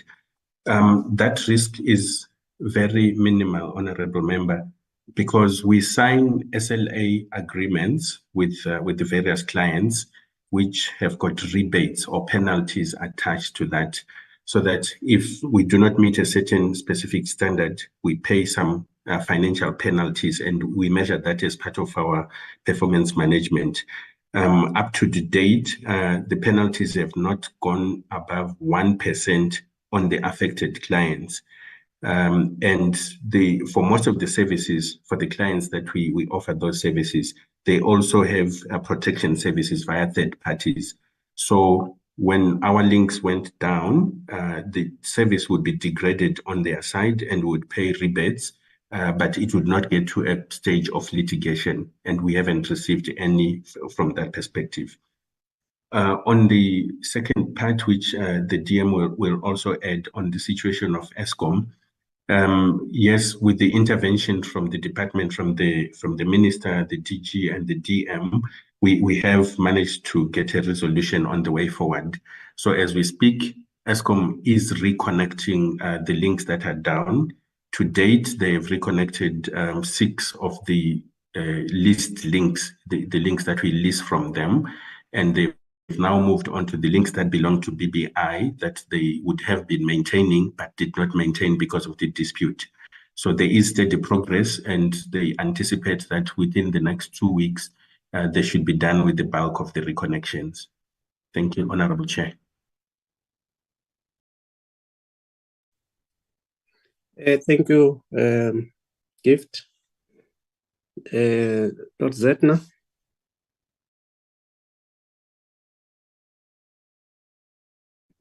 Good afternoon, Chairperson, the Deputy Ministers, and everyone on the platform. I think mostly it was a comment about the schools project that we have at Zedna. It wasn't a question per se to say how are we implementing or anything to that effect. So I stand to be corrected if that it was a question. I thought it was a comment. Thank you, Deputy Minister. Okay. I thought you were going to use the platform to educate members on exactly what you want to do with this school connectivity. Having the schools, facilitating that the schools must have an online identity. But it's fine. I think we'll do that in the next meeting. SABC, do you want to comment on the proposal by Honorable Mulalo?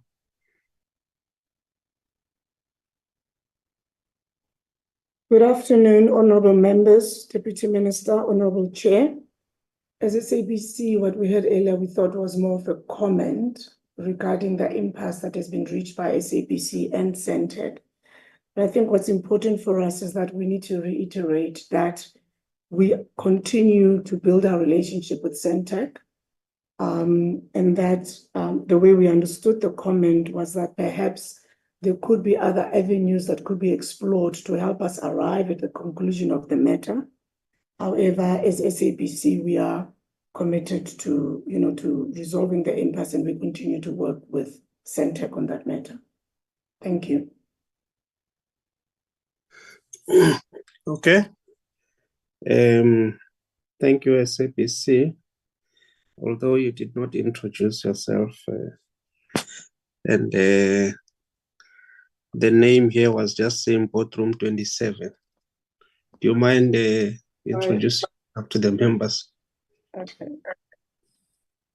No, we'll call her Boardroom 27. No, my apologies.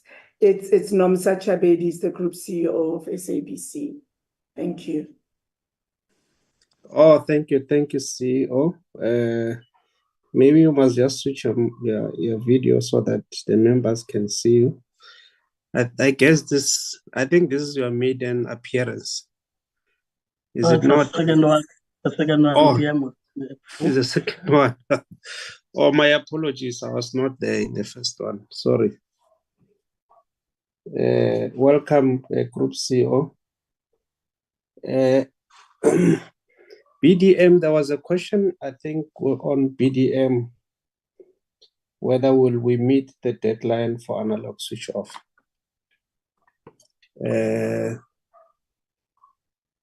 Debo, do you want to take this question?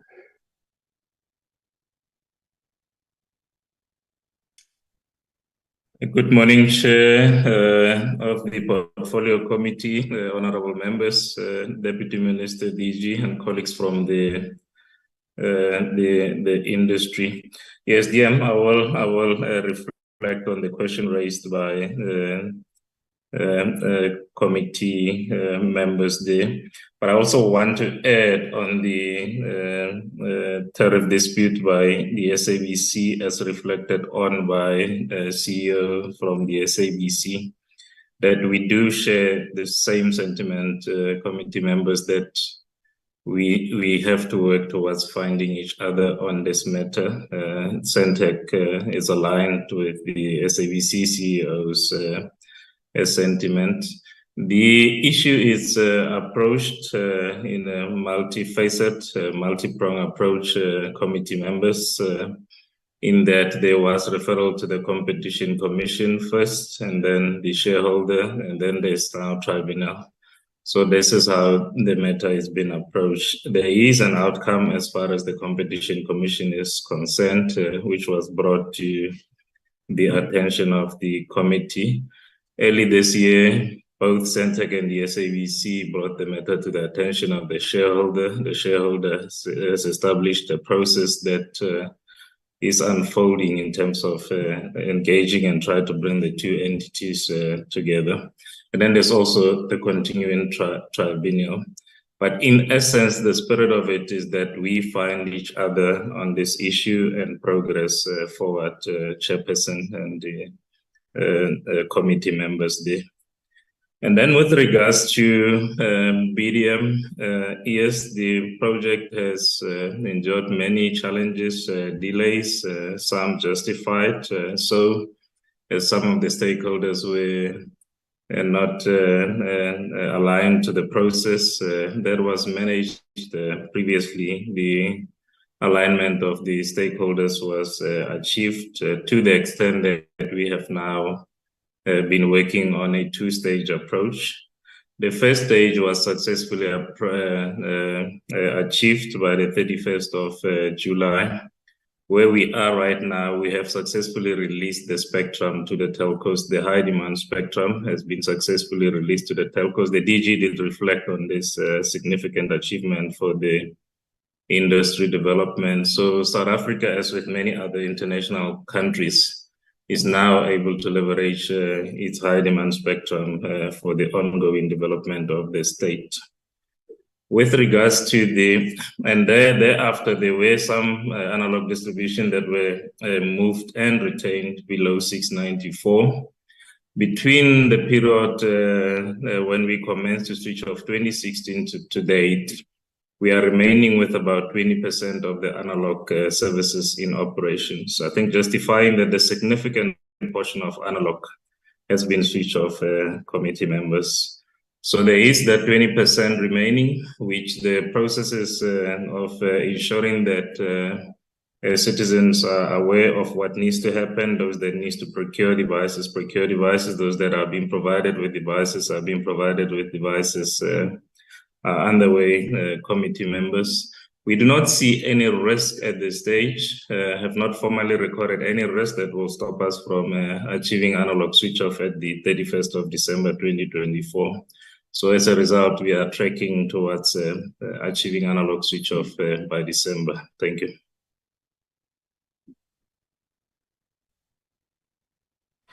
Thank you very much, Acting CEO of Sentech. DG, you want to comment on the questions? Thank you very much. Thank you, DM. And well, let me appreciate the comments and the questions taken by the honorable members. If I may just touch on a few of them. I think Honorable Mazo, permission to that just switch off the camera. Yes, Honorable Mazo, we are still facing challenges. The poor network quality is partly due to the load shedding, but also most certainly due to sometimes the downtime, which we're trying to correct. But in the main, it's just too, and there's always obviously has been more demand in terms of the bandwidth, as everyone now is being connected online. Honorable Mazo asked Chair, through you, as though it was a comment, and we want to say, as the department and our entities, we stand ready to appear before Parliament and whenever we are invited. The concerns on the areas of underachievement, we are addressing these. The Minister alluded to the fact that we've established a number of forums. Both the Minister and the DM meet with the entities at least on a quarterly basis and also even on a monthly, just to assess in terms of the targets and to come up with catch-up plans or interventions in there. There hasn't been much in as far as the underspending, but we continue to monitor that. We also monitor the critical MTSF programs, but we make sure that we also then just look at the overall portfolio of the entities. Over and above those governance structures, through our entity oversight, the entities do submit the quarterly reports to us, which we do interrogate, and then we also respond to them. The entity oversight also then sits down and engages with the entities. We've also established a number of other forums, as I indicated previously. I have a CEO and DG forum that also meets on a quarterly basis. Along that, it's also preceded by CFO to CFO forum, and we've also established an integrated audit action plan and oversight body that also then looks at and addressing the issues stemming from the AG. And all of those we feed on to then the report of the forum, which is then chaired by the minister with the chairpersons of our entities. But I want to also emphasize that over the years, we've seen enormous budget cuts by National Treasury. I'm happy to hear a call that National Treasury can be called to this platform. But that being said, honorable members, we're actually working to ensure a sustainability of our entities that is actually going to lead to self-reliance or alternative means of looking at revenue generation. If you had seen, even as an example, even whilst BBI was cut off from SANTAC, I think Honorable Botlan was raising the concern with regards to BBI's performance against SANTAC. They've actually gone out and through the initiative of the SA Connect, they're actually generating revenue. We've seen then even the bank balances looking slightly improved, and we are hoping that going forward, as they continue to commercialize the lines, they will then be able to incur more. And the same will go with SANTAC, that despite the challenges faced between SANTAC and the SABC, and also the SANTAC issues with having to continue with the analog program and the dual illumination, they have actually then looked at alternative means in terms of generating. And that is now we're looking at similar programs for both the SABC, the post office, as well as the post bank. So we will be happy to come back and report to the House once obviously these initiatives have been implemented, to just provide then the status thereof. Honorable Mazone also asked the question, Chair, with regards to the schools connectivity project. It is quite correct that the schools connectivity project stems back to the 2010. In fact, it was the 2007 license obligations. But I'm happy to indicate, although the project was slow in terms of gaining traction, there's over 5,162 schools that have been connected by the mobile operator networks who had been given license at that time. So these were connected basically to 3G or LTE. So Vodacom, MTN, Cell C, and Liquid, they were able to connect 4,821 ordinary schools, as well as 341 special schools, and that gives a grand total of 5,162. That was on the first. So under the new social obligations, we've also then allocated additional schools. And as I indicated, the social obligations are commencing as of the 1st of March. And we've established a PMO, which we will then be able to track the progress thereof and be able to provide feedback or report to the portfolio committee on a regular basis. So just to give them the particular assurance with regards on that particular matter. Then the last issue with your permission, DM, you asked was just I think on the SABC, SANTAC, as well as the BBI, DM, you said that you would want to respond on that. But the principle from our end is that we would want to avoid court issues and therefore we sought then our principals meeting with the respective counterparts to then try and find an out-of-court settlements. And we're happy that in this instance we've been able to do that. And I think if you hear the tone from both SABC and SANTAC on the matter of the SANTAC SABC signal dispute, the same would hopefully be able to achieve. I think those are then the issues from our side, DM. Safe to say that we will stand ready to come back. I think on the issues of SAPO, There's certainly a lot of issues certainly a lot of items that we would like to respond on. Once we've been given then the sufficient time and notice to be able to come and appear before the portfolio committee. Thank you very much. Thank you very much, DG. Just to close the responses, Honorable Chair and honorable members, I almost got a sense that Honorable Mazzoni is blaming us for the limited time that we've been asked to account to this August House. But I got comfort of what Honorable Molala was saying, that this has always been the practice, that we are asked to summarize the reports from the entities and present it to this honorable committee. And so, Honorable Mazzoni, the rules of engagement are set by yourself. We are simply requested to come and present within the time period that the portfolio committee would have allocated. So it is not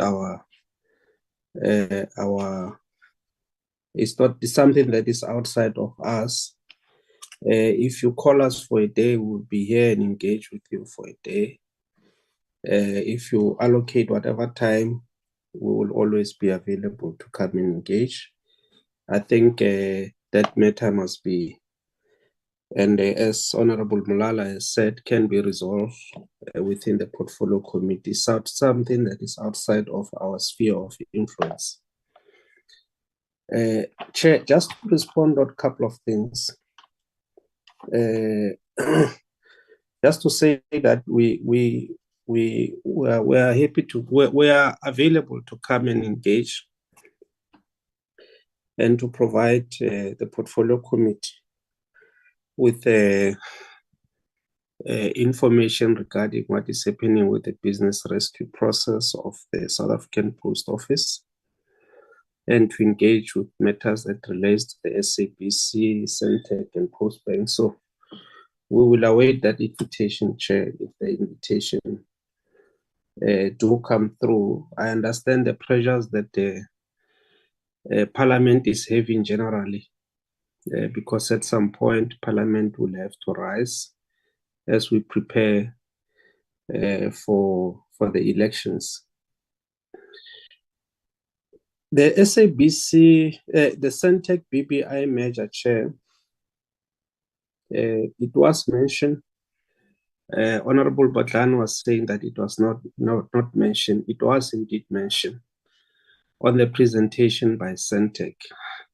And Centec was saying that it is requesting the shareholder to revise this target because it is outside of them. Indeed, Chair, the discussions are taking place between Centec BBI and the shareholder, the minister and the department.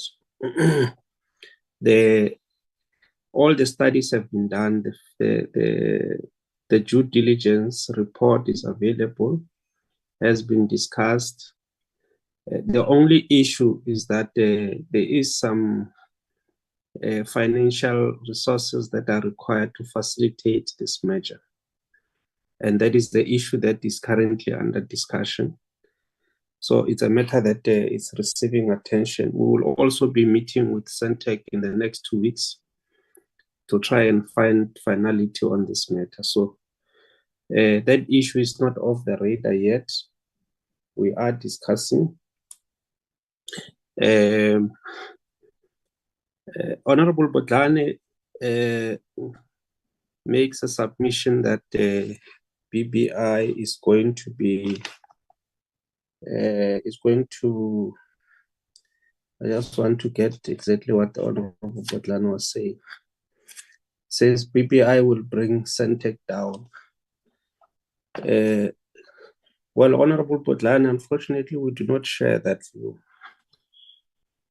As you can see, that BBI has been posting revenue which is exceeding what was in the in the 2 quarters that we're reporting on, BBI has been posting revenue above the planned targets.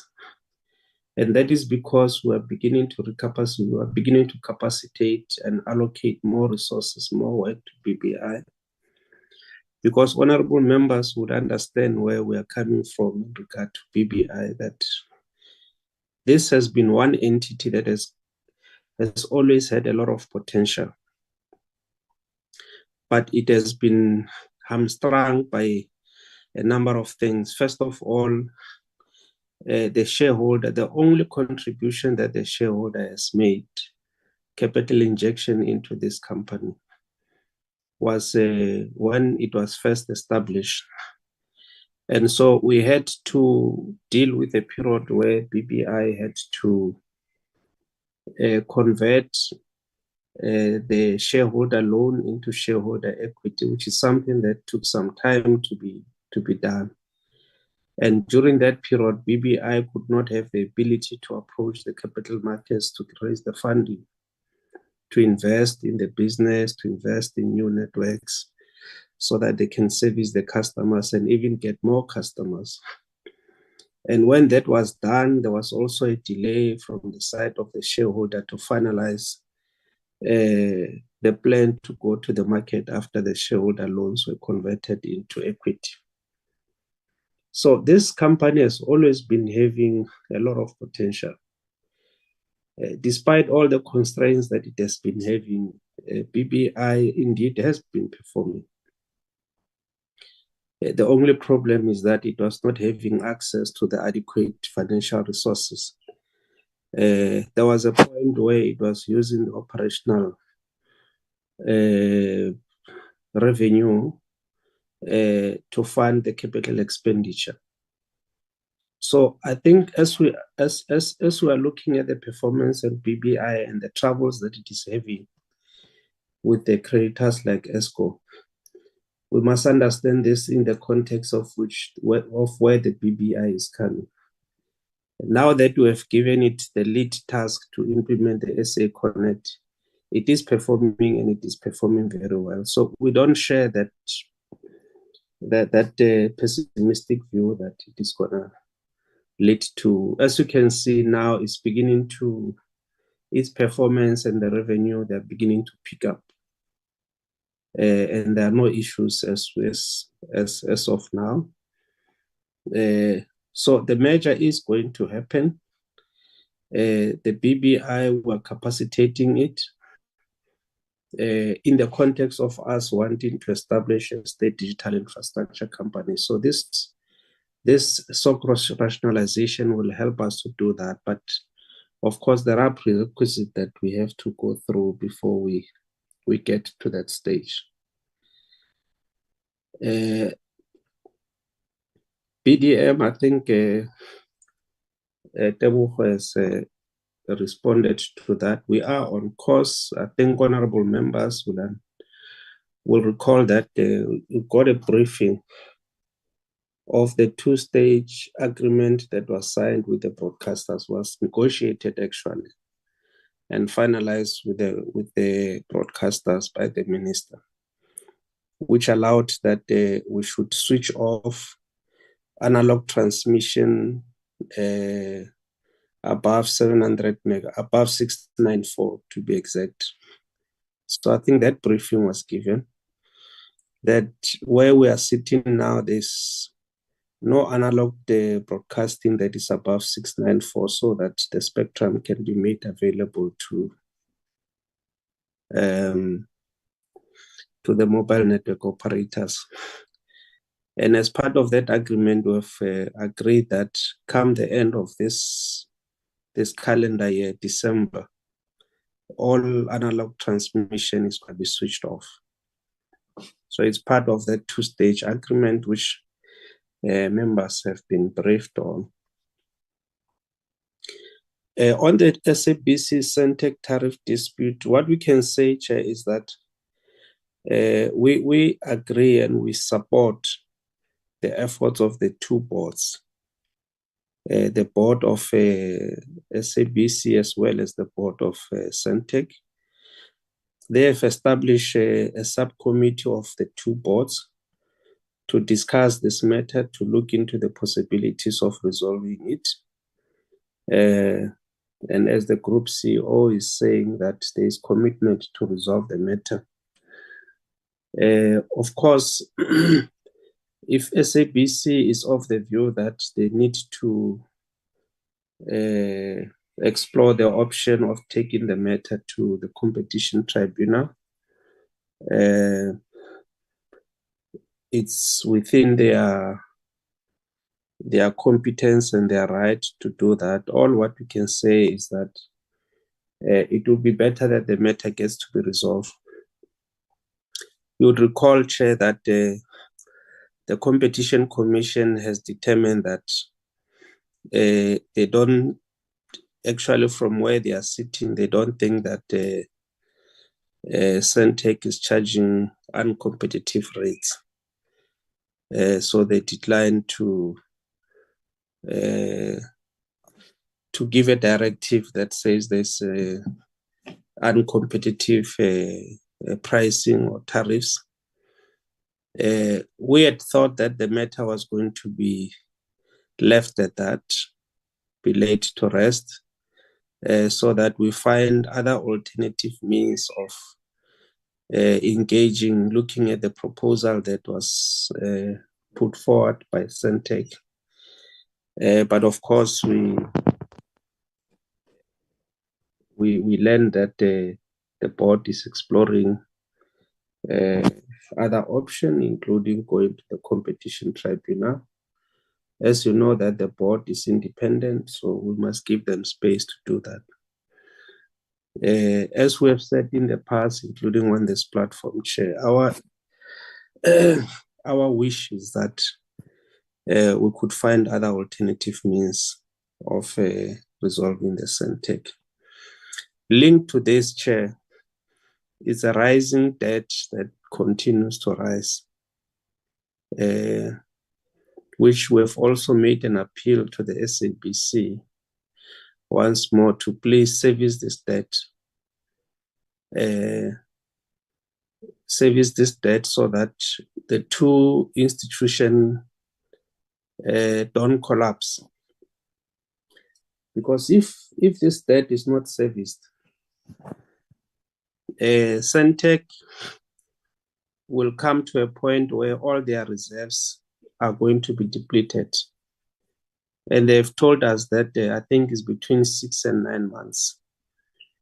If nothing is done on this rising debt, which is now almost at 1 billion,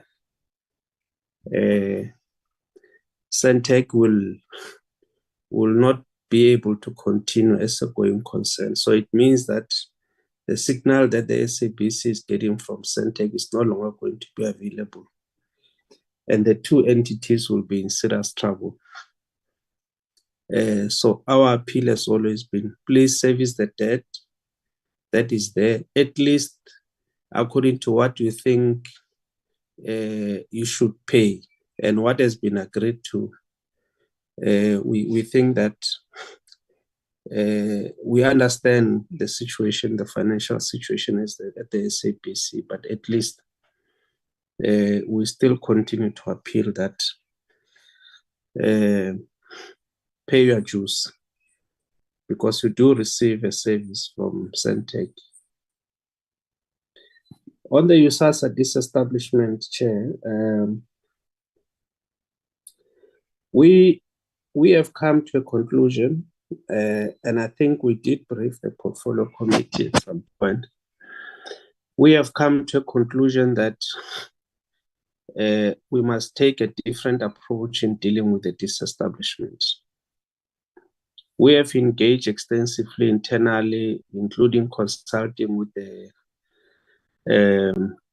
Treasury, to say that we need to approach this matter as per the original intent of the white paper.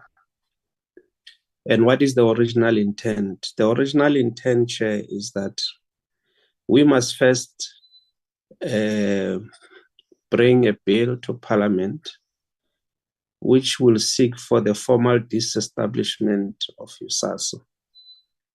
And only after the disestablishment has happened can we then disestablish the organization. So we're still committed to the disestablishment as called for by the white paper.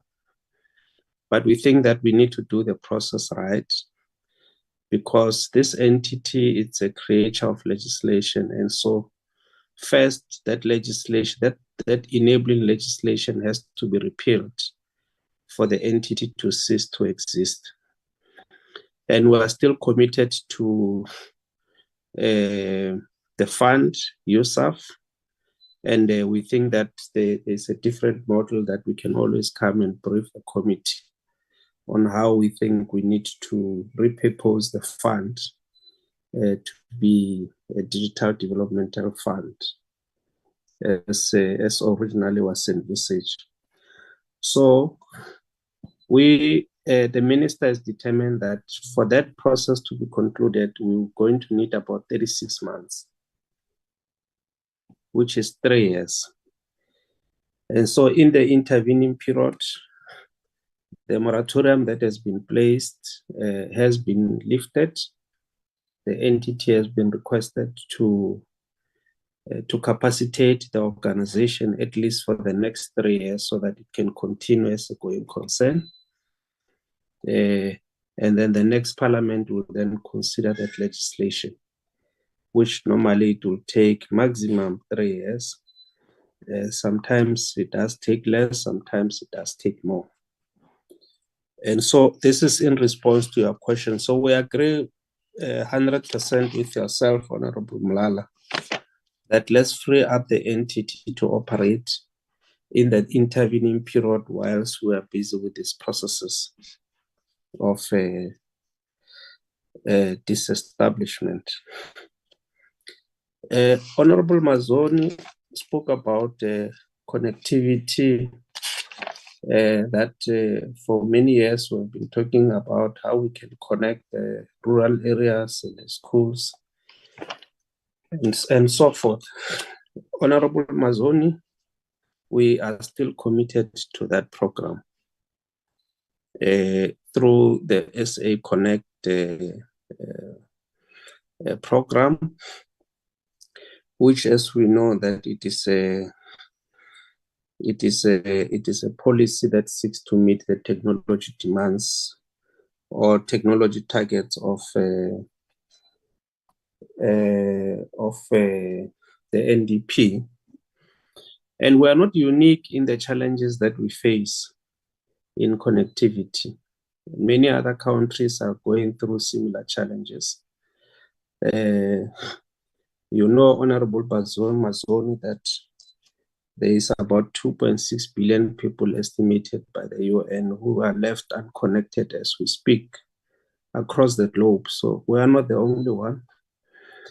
We are moving ahead with the SA Connect. The minister was giving statistics of what exactly do we want to do in the immediate term. By March, mainly we want 80% connected in the next 2 years. I can tell you now that although we have got challenges in connectivity,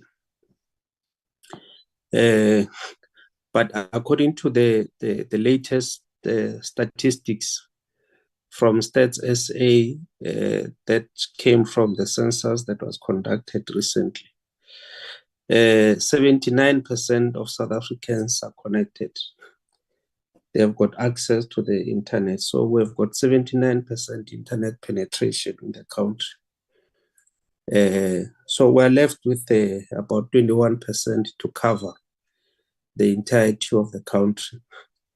Although sometimes, because this connectivity is through mobile, as opposed to fixed, so sometimes the reliability can be an issue, but we have got internet, our people have got access to the internet. We would like to move more and more to have it as fixed, because currently a lesser percentage of our population have got access to fixed broadband connectivity. So we are forging ahead with that program. We have done a lot of work. BBI and Centec are leading us in doing that together with SITA. We believe that we can reach all the targets. We will be working with the mobile network operators. They will be connecting about 18,000 schools. Almost all the schools in the Republic of South Africa will be connected somehow, either by us or the mobile network operators, as part of the social obligations that we have with them. So the future is looking like that, bright and glorious, and we are going to reach all the targets. In fact, we'll surpass those connectivity targets of the NDP.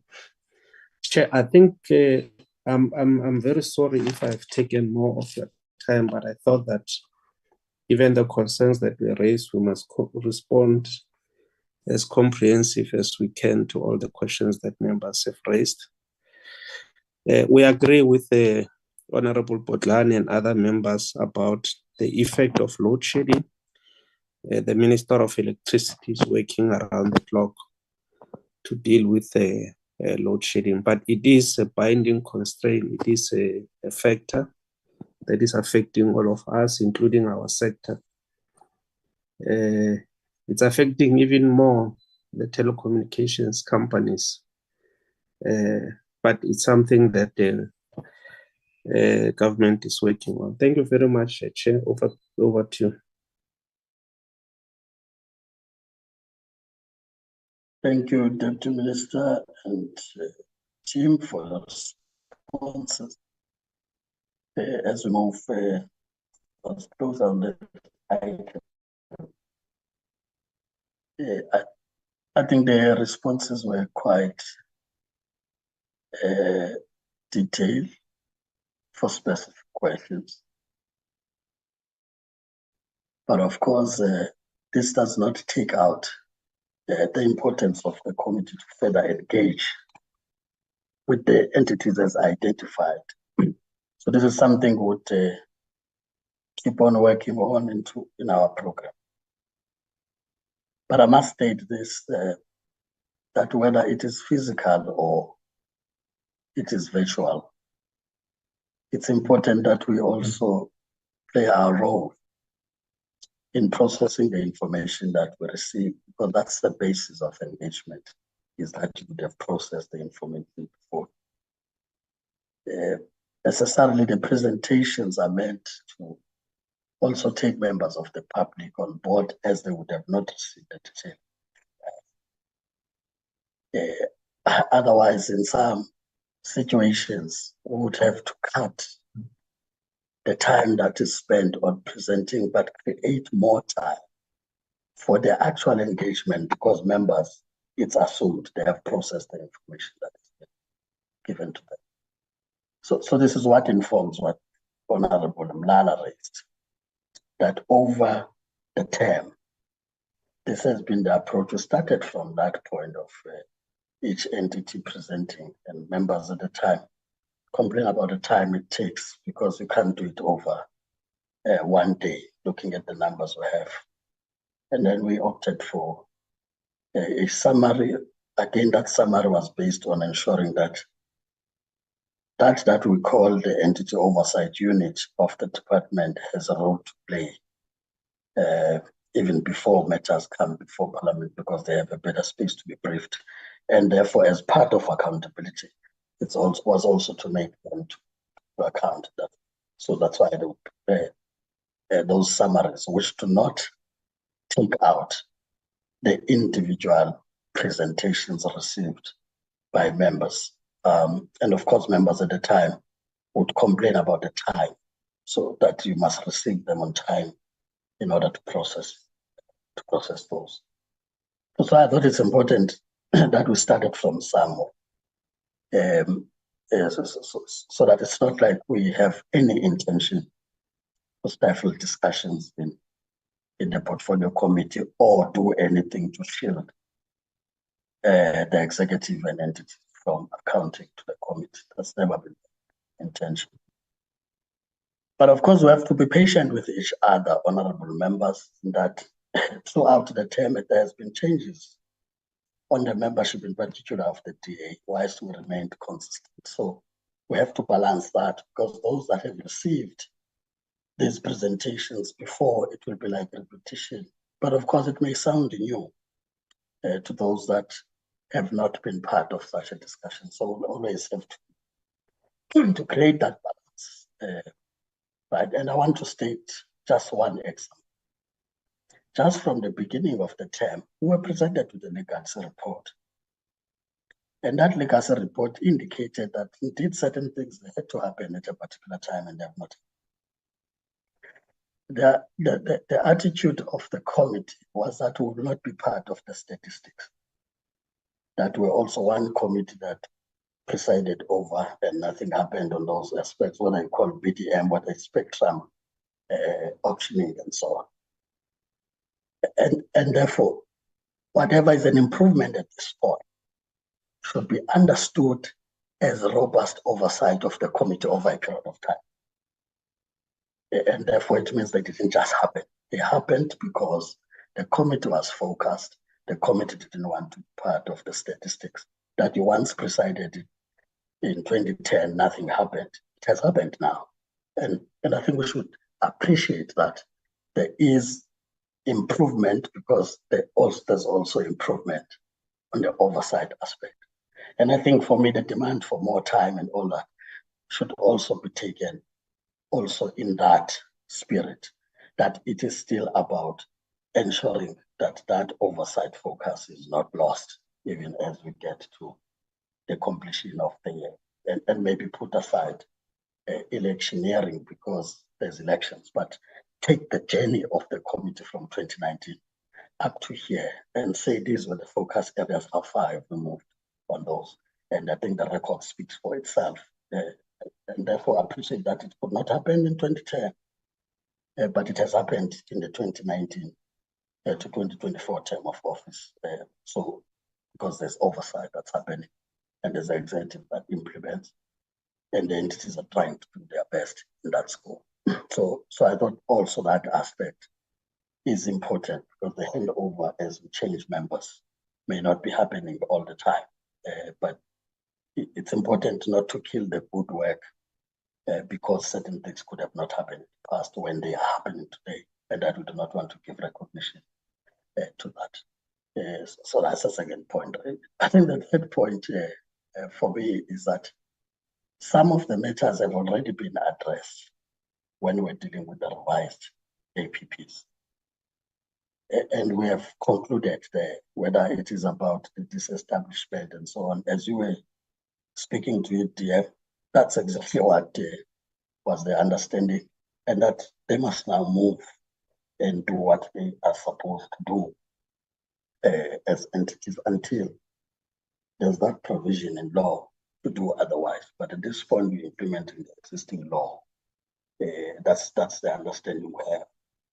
And for that reason, we expect indeed to hold them accountable for the program that they have agreed upon in their revised APP, and that the disestablishment will not be the reason not to act on those. I think really the last point to emphasize is that even when we're dealing with these revised APPs, we were of this understanding that the issues about SAPO are now with BRP. And with them being with BRP, we now need to do our oversight to ensure that we thought would happen indeed is happening. But we also know that we have limitations of what we can do and not do with the BRP process. However, the oversight committee that we have should be able to give us proper feedback, and we begin to influence from that level on what needs to happen. And I think all the matters that relates to stakeholder engagements and all that can be dealt with once we get to those meetings. Of course, those meetings will take into account what is possible in terms of the program, because other members also participate in other committees. So when programming is done, that is also taken into account so that you do not limit participation of members in the other committees where they need to equally participate. And the other way to mitigate on it has always been that we probably extend the time we have, even if it means meeting even after a house, if there's a house sitting on a day, and that we continue a particular item. So we'll do that. So I thought it's important we emphasize those so that there's no impression whatsoever that there's a deliberate action, whether from the side of the chair or from the departments not to be held accountable here. I don't think our record will show that.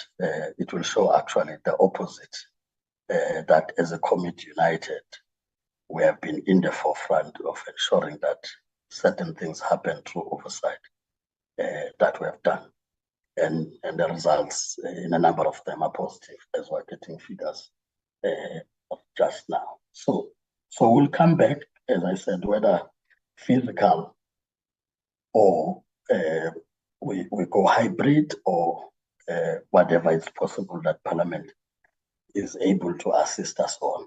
Even the physical as it raised, I want to state that there was this suggestion. We went back to physical. The attendance was not what we expected, even from those who proposed that it should be physical, because circumstances would have changed by the time we went to the meeting and they couldn't be there. But because we are also a communications and digital technologies committee, we are the first to be the ones who must embrace the use of technology and how it can improve services in the same way we would want to advance the digitization of government. So we shouldn't be the ones who seem to be allergic to that because of problems. In fact, we must resolve the problems because we are a committee that must give confidence to the masses that these platforms that are created could make the work easier, in that you can get information from anywhere in the world on real time, and that you can engage that info. So that our engagement even in society gets to be consistent, that we do not tell them that connectivity will help this, will help that, but we ourselves cannot take advantage of the same. So if there are problems, I think let's face the problem. But we'll communicate the program in that regard, whether we are getting the hybrid ones or we are getting only the physical meetings for the remainder of the term until Parliament rises. So I don't think there's a problem in that regard. Otherwise, the presentations accepted, and I take it that you've taken the question we've made earlier, that once you send a report of compliance, but also bring in the current reality, because we are almost to the end of the financial year. So if we can keep that, I think that helps us even in the other engagements that we are going to have. The minister has also asked on the part of the progress of the work in SETA by the ministerial task team, that the committee can also call them to come before the committee for the minister to brief us. Would look at that also in terms of the program. And probably I may need to have engagements with the party whips in the committee just to come to some sense of middle ground on what gets to be the priority in the remaining period, so that we don't revise the program all the time.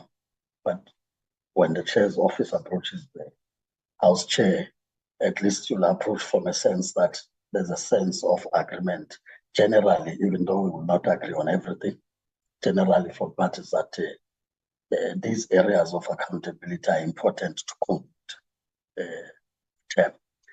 So that will also help content advisors to really advise the committee well on those issues. So that will be it, honorable members, on this item. I know that we have got two items, one being the minutes and the other being the training program. The understanding was that initially the proposal was for 5 minutes and members proposed an hour on that programs. And I'm sure that those that need to do the presentation as they will be introduced would have taken into account that the meeting has taken longer, and they will probably guide how they want to introduce the matter with an understanding that the program is scheduled over a period of time in the meeting of the committee, and therefore other areas would be covered in that regard. So I'm sure when we get to those items, they would indicate. With that, Deputy Minister and your team would really not want to hold for those items. But if you so wish, you would sit. But we don't want to hold you in case there is a matter you would need to address. But maybe before you leave, just a point we raised earlier, which also emanates anyway now from the minutes, because we dealt with it there, that on the part of SETA, the court issues, the appeal and all that, would have indicated that we'll ask for an opinion from the legal people in Parliament, so that it helps the committee on how it relates to the board going forward. We have since received that. I'm not sure if the legal people are still on the platform to guide the committee, and the committee members have received that. We have also asked that sent to the ministry, and that's how we're going to proceed until matters are clarified with regard to SETA.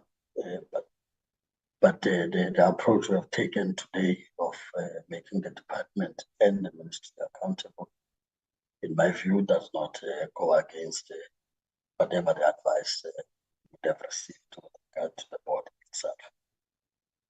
So that's one issue. But like I'm saying, I'm not sure if legal people are on the platform so that they would be able to help members to have a similar understanding and summary of what they have put together, because members have been given this part.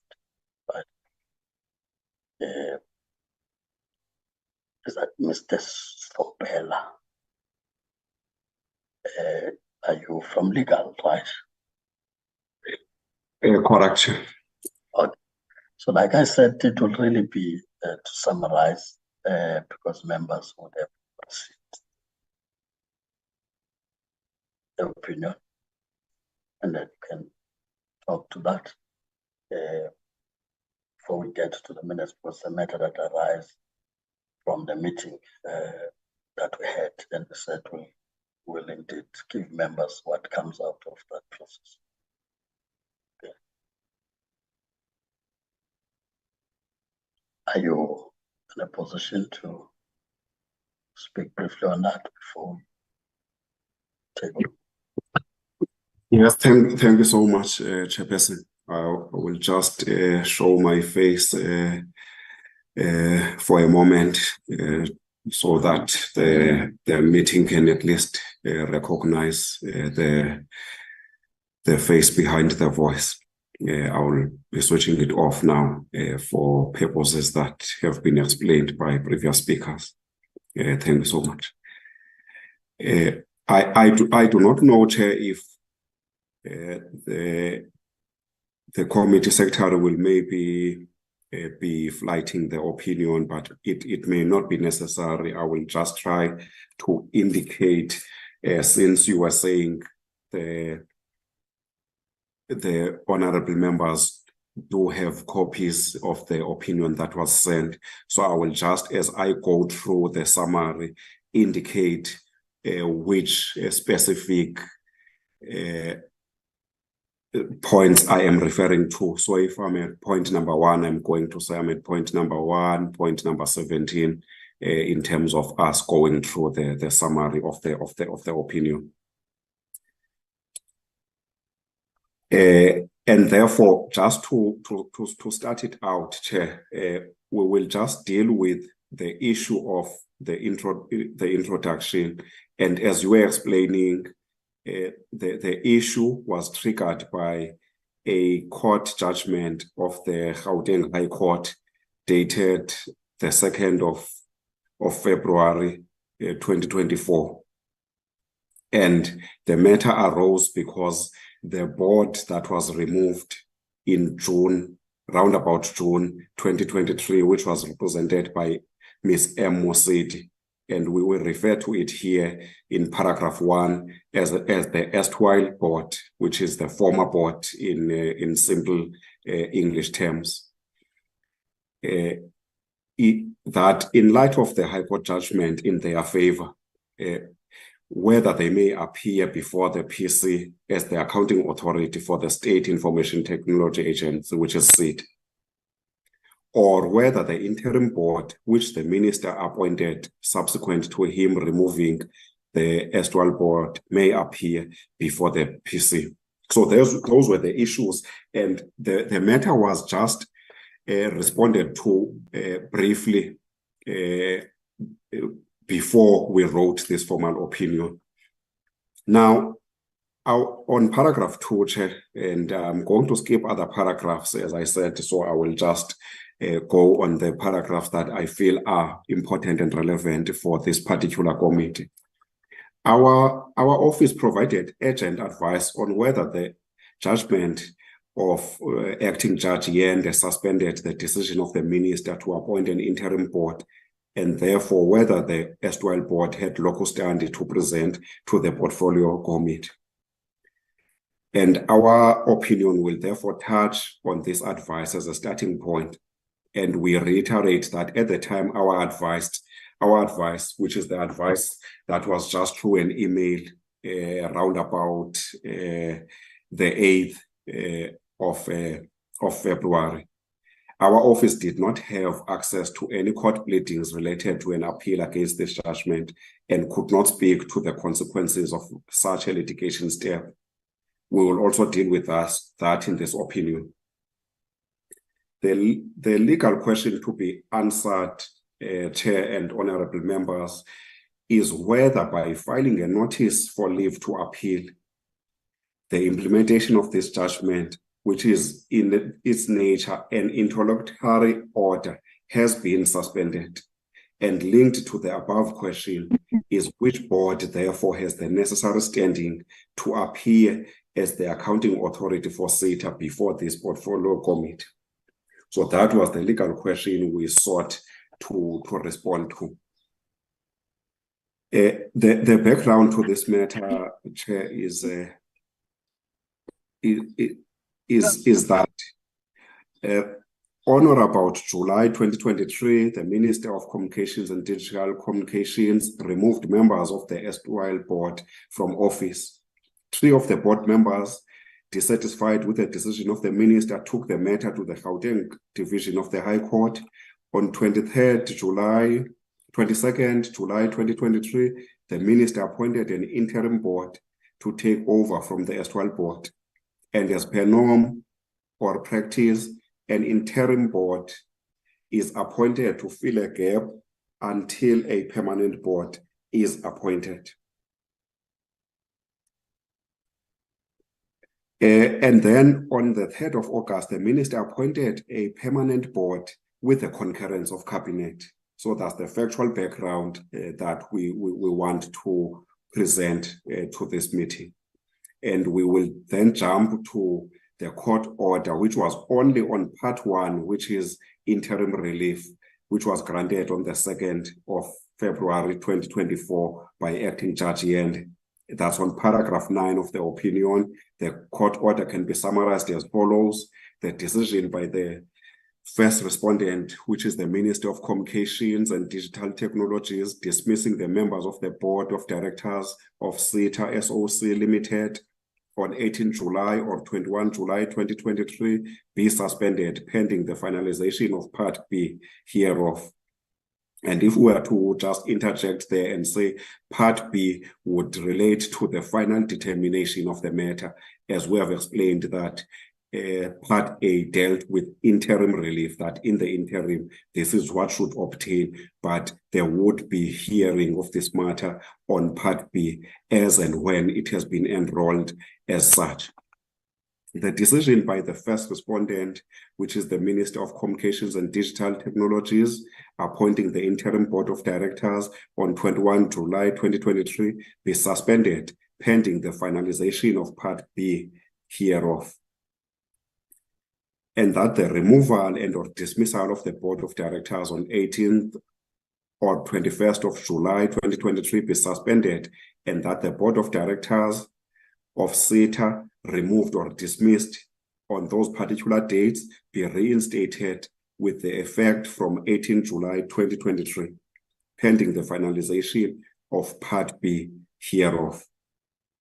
Now, the minister has advised that he has since issued an instruction that this court order be appealed, and that is at the crux of our opinion and our and the request that was made to us to opine on this matter. It is solely around what is submitted there in paragraph 10 of this opinion, because for many reasons we would not want to delve into the factual matters around this, because they do not necessarily involve the portfolio committee.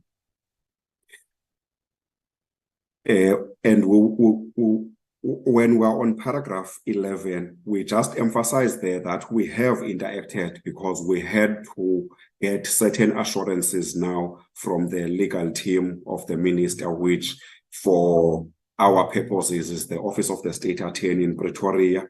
We interacted with them and we received confirmation that an application for leave to appeal was filed on the 6th of February 2024. They also indicated to us that they will be bringing a Section 18(3) application, in terms of which they will be seeking that the order of the 2nd February 2023 not be implemented pending the finalization of the appeal.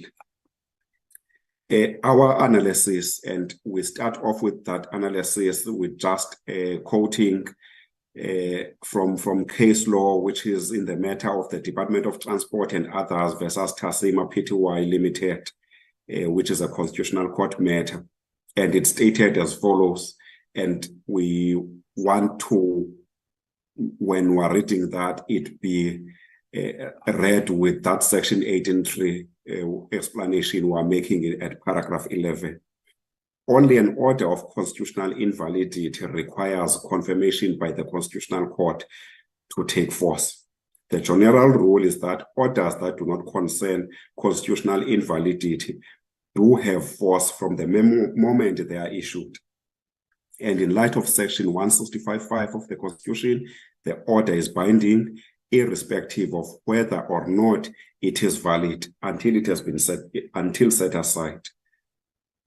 So again, there we are just saying this did not affect an order of constitutional invalidity. We would remember that often at times there are court judgments where a particular piece of legislation or regulations are found to be constitutionally invalid, and those are suspended for a particular time in order to allow the Constitutional Court to confirm. But in this particular instance, that does not arise because the matter at hand is about other issues, which is the removal and appointment of the Board of Directors of SETA. And therefore, as it stands, an application, paragraph 13, an application for leave to appeal the judgment by Acting Judge Yende dated the 2nd February 2024 has been filed. We are not in possession of any order that indicates that leave to appeal has been granted or that an appeal has been lodged. However, our opinion will deal with both scenarios, which is the leave to appeal and the actual lodging of an appeal. Section 16(1)(a), paragraph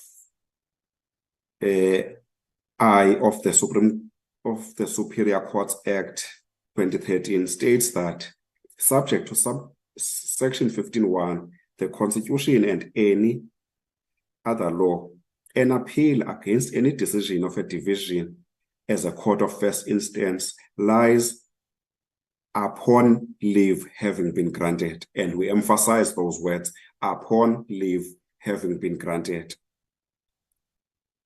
If the court consisted of a single judge, either to the Supreme Court of Appeal or to the full court of that division. So you must have leave granted, and then you may then proceed to the full court or to the SCA when you've been granted leave.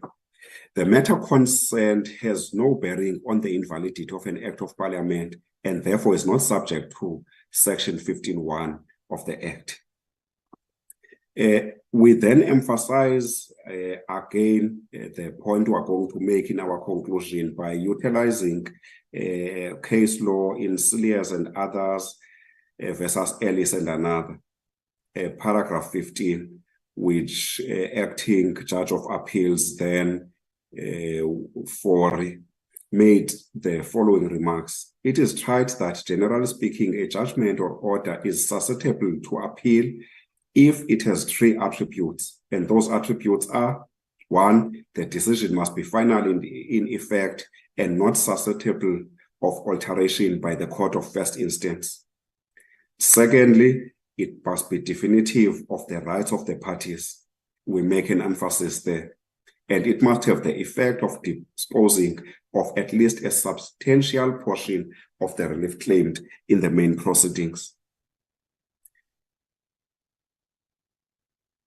We also go on to emphasize the point that we are going to make in our conclusion with case law in the matter of the International Trade Administration Commission versus SCAW.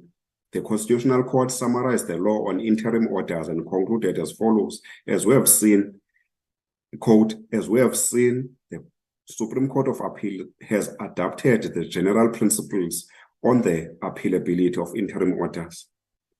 In my respective view, correctly so, to accord with the equitable and the more context-sensitive standard of the interest of justice favored by our Constitution.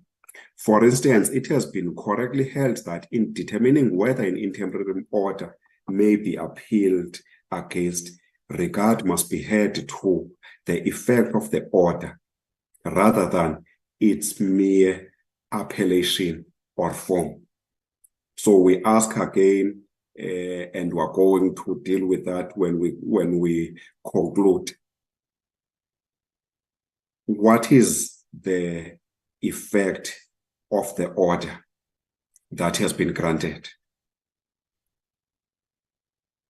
On paragraph 18, we then say it is our considered view that the notice of appeal meets the requirements of Section 16 of the Act, that is the Superior Courts Act. We are further of the view that the order made by Acting Judge Yende could be argued to be final if considering the criteria in Cilliers and CSAW matters, and thus susceptible to appeal, as it was definite of the rights of the parties when it dealt with the status of the erstwhile and interim boards, disposed with a substantial portion of the relief claimed and has immediate effect. It is also possible that the minister may be able to argue irreparable harm considering the rationale for the dismissal of the erstwhile board. But also we must consider that the factual matrix is just that now there has been an appointment of a permanent board with effect from the 3rd of August, and that was with the concurrence of cabinet. That is at paragraph 21. We say the notice of leave to appeal indicates that as of the 3rd of August 2023, there was no longer an interim board, but a permanent board appointed with the concurrence of cabinet. This is a proverbial throwing of the spanner in the works.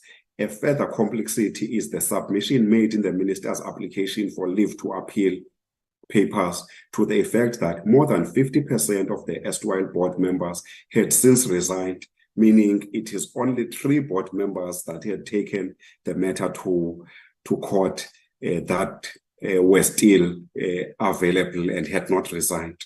These developments may play a significant part in the argument of the minister on appeal. Lastly, on the procedural matters or on the interpretation of the sections of the Act, we deal with Section 18 of the Superior Courts Act. It says as follows in as far as suspension of an order or interlocutory order pending an appeal. Subject, that's section 1, we quote, subsection 1, we quote, subject to subsections 2 and 3, and unless the court, under exceptional circumstances, orders otherwise, the operation and execution of a decision which is the subject of an application for leave to appeal or of an appeal is suspended pending the decision of the application or appeal. So it may be suspended, but it is subject to subsection 2 and 3. What do subsections 2 and 3 say? Subsection 2 says, subject to subsection 3, unless the court under exceptional circumstances orders otherwise, the operation and execution of a decision that is an interlocutory order not having the effect of a final judgment, which is the subject of an application for leave to appeal or of an appeal, is not suspended pending the decision of the application or appeal. So again, according to subsection 2, it is not suspended unless there are exceptional circumstances. But further, it must be subject to subsection 3. What does subsection 3 say about that?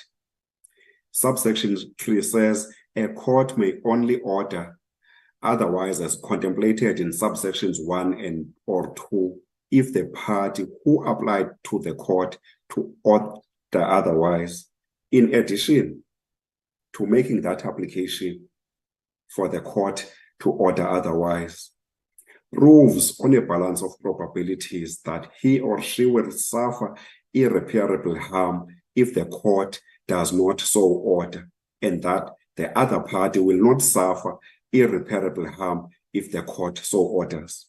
Now, Honorable Chair and members, this is what we have explained to say in our interactions with the Office of the State Attorney.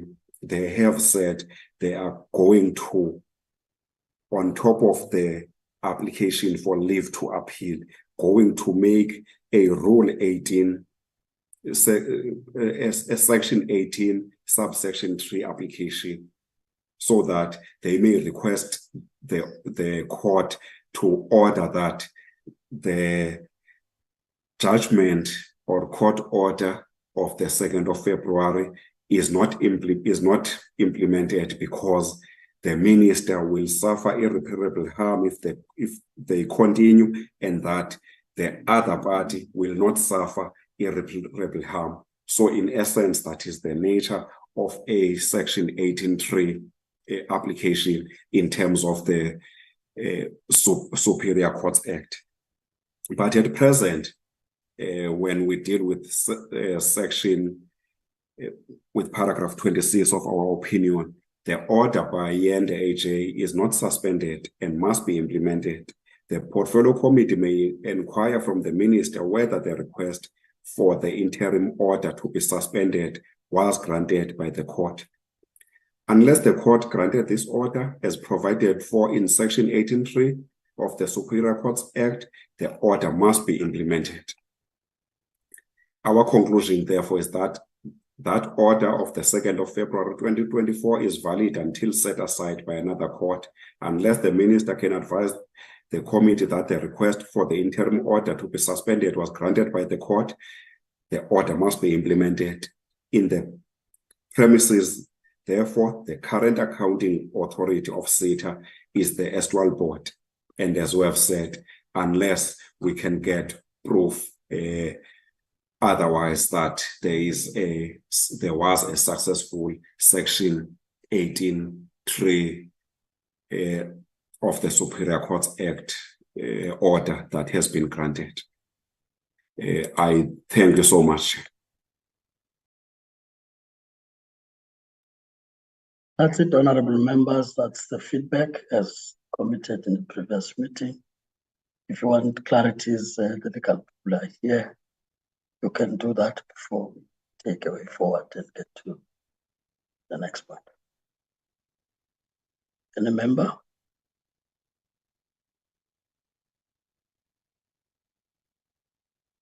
I take it that the quietness means that everything is clear, pretty straightforward.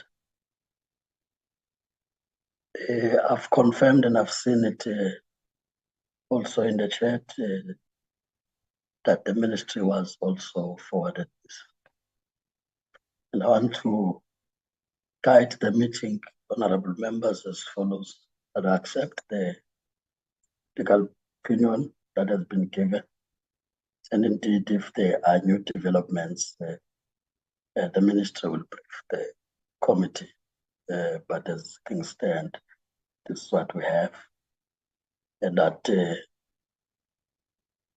the item that we're to deal with the ministerial task team and the minister will still proceed, as it is not really affected. It's about holding the minister accountable as the executive. And therefore, even the previous one that we held is on a similar basis, that we're to hold the minister and the executive accountable. And then there was this new development, which at the time of discussions, as the legal opinion says, we did not have other documents, and therefore it would not be a and I think that's how we want to treat the matters that relates to SETA as we go forward, because at this point, we do not have the update, so we can't make anything conclusive except to accept, and that we are moving forward in that regard. That will be the summary, honorable members.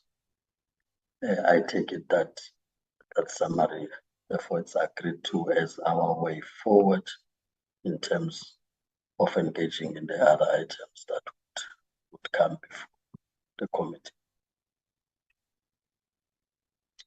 So I get a sense as posted there that it's agreed that we can then move with speed. Of course, the other matter in the minutes was also a report we have received as members from the committee support, together with the analysis of the bill, the SABC bill, with many issues that have been raised, including from the committee side. At the time of introduction, we raised that issue on the lacuna we had faced when the board expired, which was Section 12 of the Act, and it did not make provision for such. And therefore, reviewal of the law should also help us solve those matters that were unforeseen, saying this is over and above what has been raised.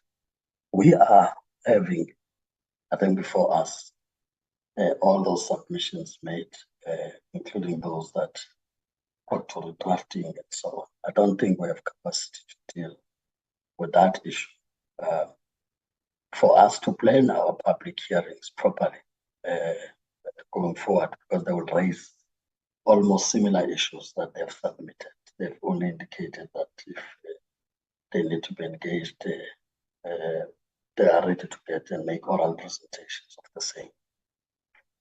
I think it's fair that we allow legal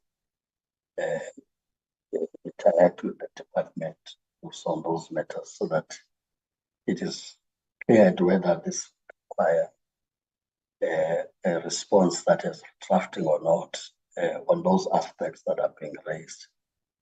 And critical to that has been the funding model for the SABC, which the bill as it currently stands to a clear model that will be developed and be presented, of course, without us saying what do we do in the intervening period, because at that time the SABC may have collapsed. So I want to again guide on this one to indicate that we get the legal to look at this now that we know the submissions and the analysis, but also interact with the department now best. Those could be addressed, whether it will be a drafting or whatever of some of the points, so that once we engage the public participation process, at least would have eliminated some of those matters, if that's going to be the issue. But secondly, it also gives us an opportunity to also get a sense. I think legal may probably help us with that also. Something that others would say maybe an induction issue. That as the bill will go to the House, it still needs to go to also the National Council of Provinces. So we also need to look at the time, so that the time is not a technicality in the process, and that everything that we do is planned in that way. So want to guide also, which comes from minutes in that regard, and that we get the feedback. I've noted Honorable Mathoni. So I guide it in that way, that we take that approach, and that once that feedback comes, we are able to then plan accordingly, whether we are moving forward or it is a matter we may want to take over and resuscitate later. That's the guidance, honorable members, so that you also understand why the 22 and 23 would have not been publicized at this point. May I get that sense that there's agreement on that guidance? Chair. Yes, the Honorable Ntakane. No. Thank you, Honorable Chair. May I be granted permission to turn off my veto? Yes, please do. Thank you very much, Comrade Chair, for granting me the permission. My view, Comrade Chair, is that the summary that we have presented now for us, to us, is a very important summary. Let us support it. And then if anything happens otherwise, then we can also sit down as a chair and the team and look at it. But at this point in time, I think the summary served the purpose, Chair. We should agree with the proposal. May I check if there's an objection to that? Seems no objection, so I agree to move in that direction. The part about the training program, so I'm just doing this so that when we adopt minutes, we just run. The program, we have been looking at the time as presentations were taking place and engagements, and we didn't want to stifle the engagement. We have agreed on the side that the 1 hour lost will then be spread over in the next programs, so as to cover the time on that capacity program, and the platforms have agreed in that regard. So will allow members to go to the sitting, but then in the next sitting of the committee where the program is presented, will allow just extra time to get that sorted. So I thought I should also allay your fears that now that platforms have agreed to assist the committee, shouldn't just dump them like that, but agree on how we can get this program taken forward. So there's agreement in that regard. So should anyone go to the city. So that will then take us to the minutes for adoption.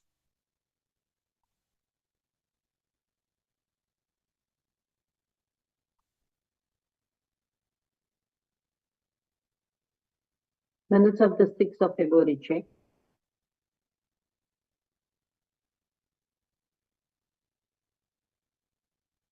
Yes, you can scroll.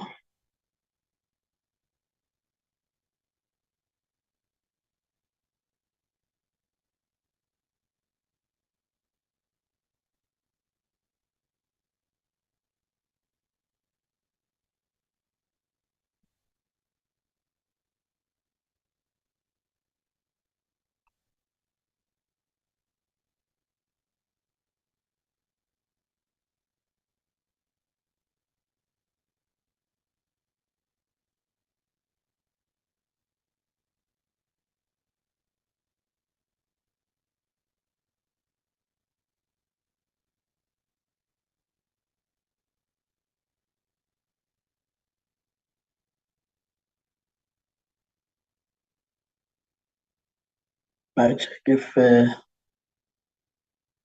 any corrections. If not, can I get a mover and seconder? Adoption of minutes of the 6th of.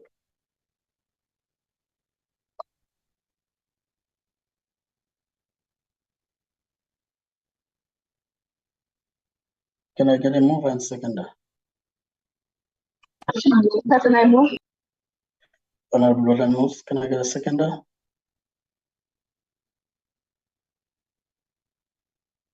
Honorable Chair, I second Honorable Bodlana. Okay, seconded, so there's no objection. So the minutes are agreed to. Ajira, was that the last said? The last on my side, Chair. I don't hear you.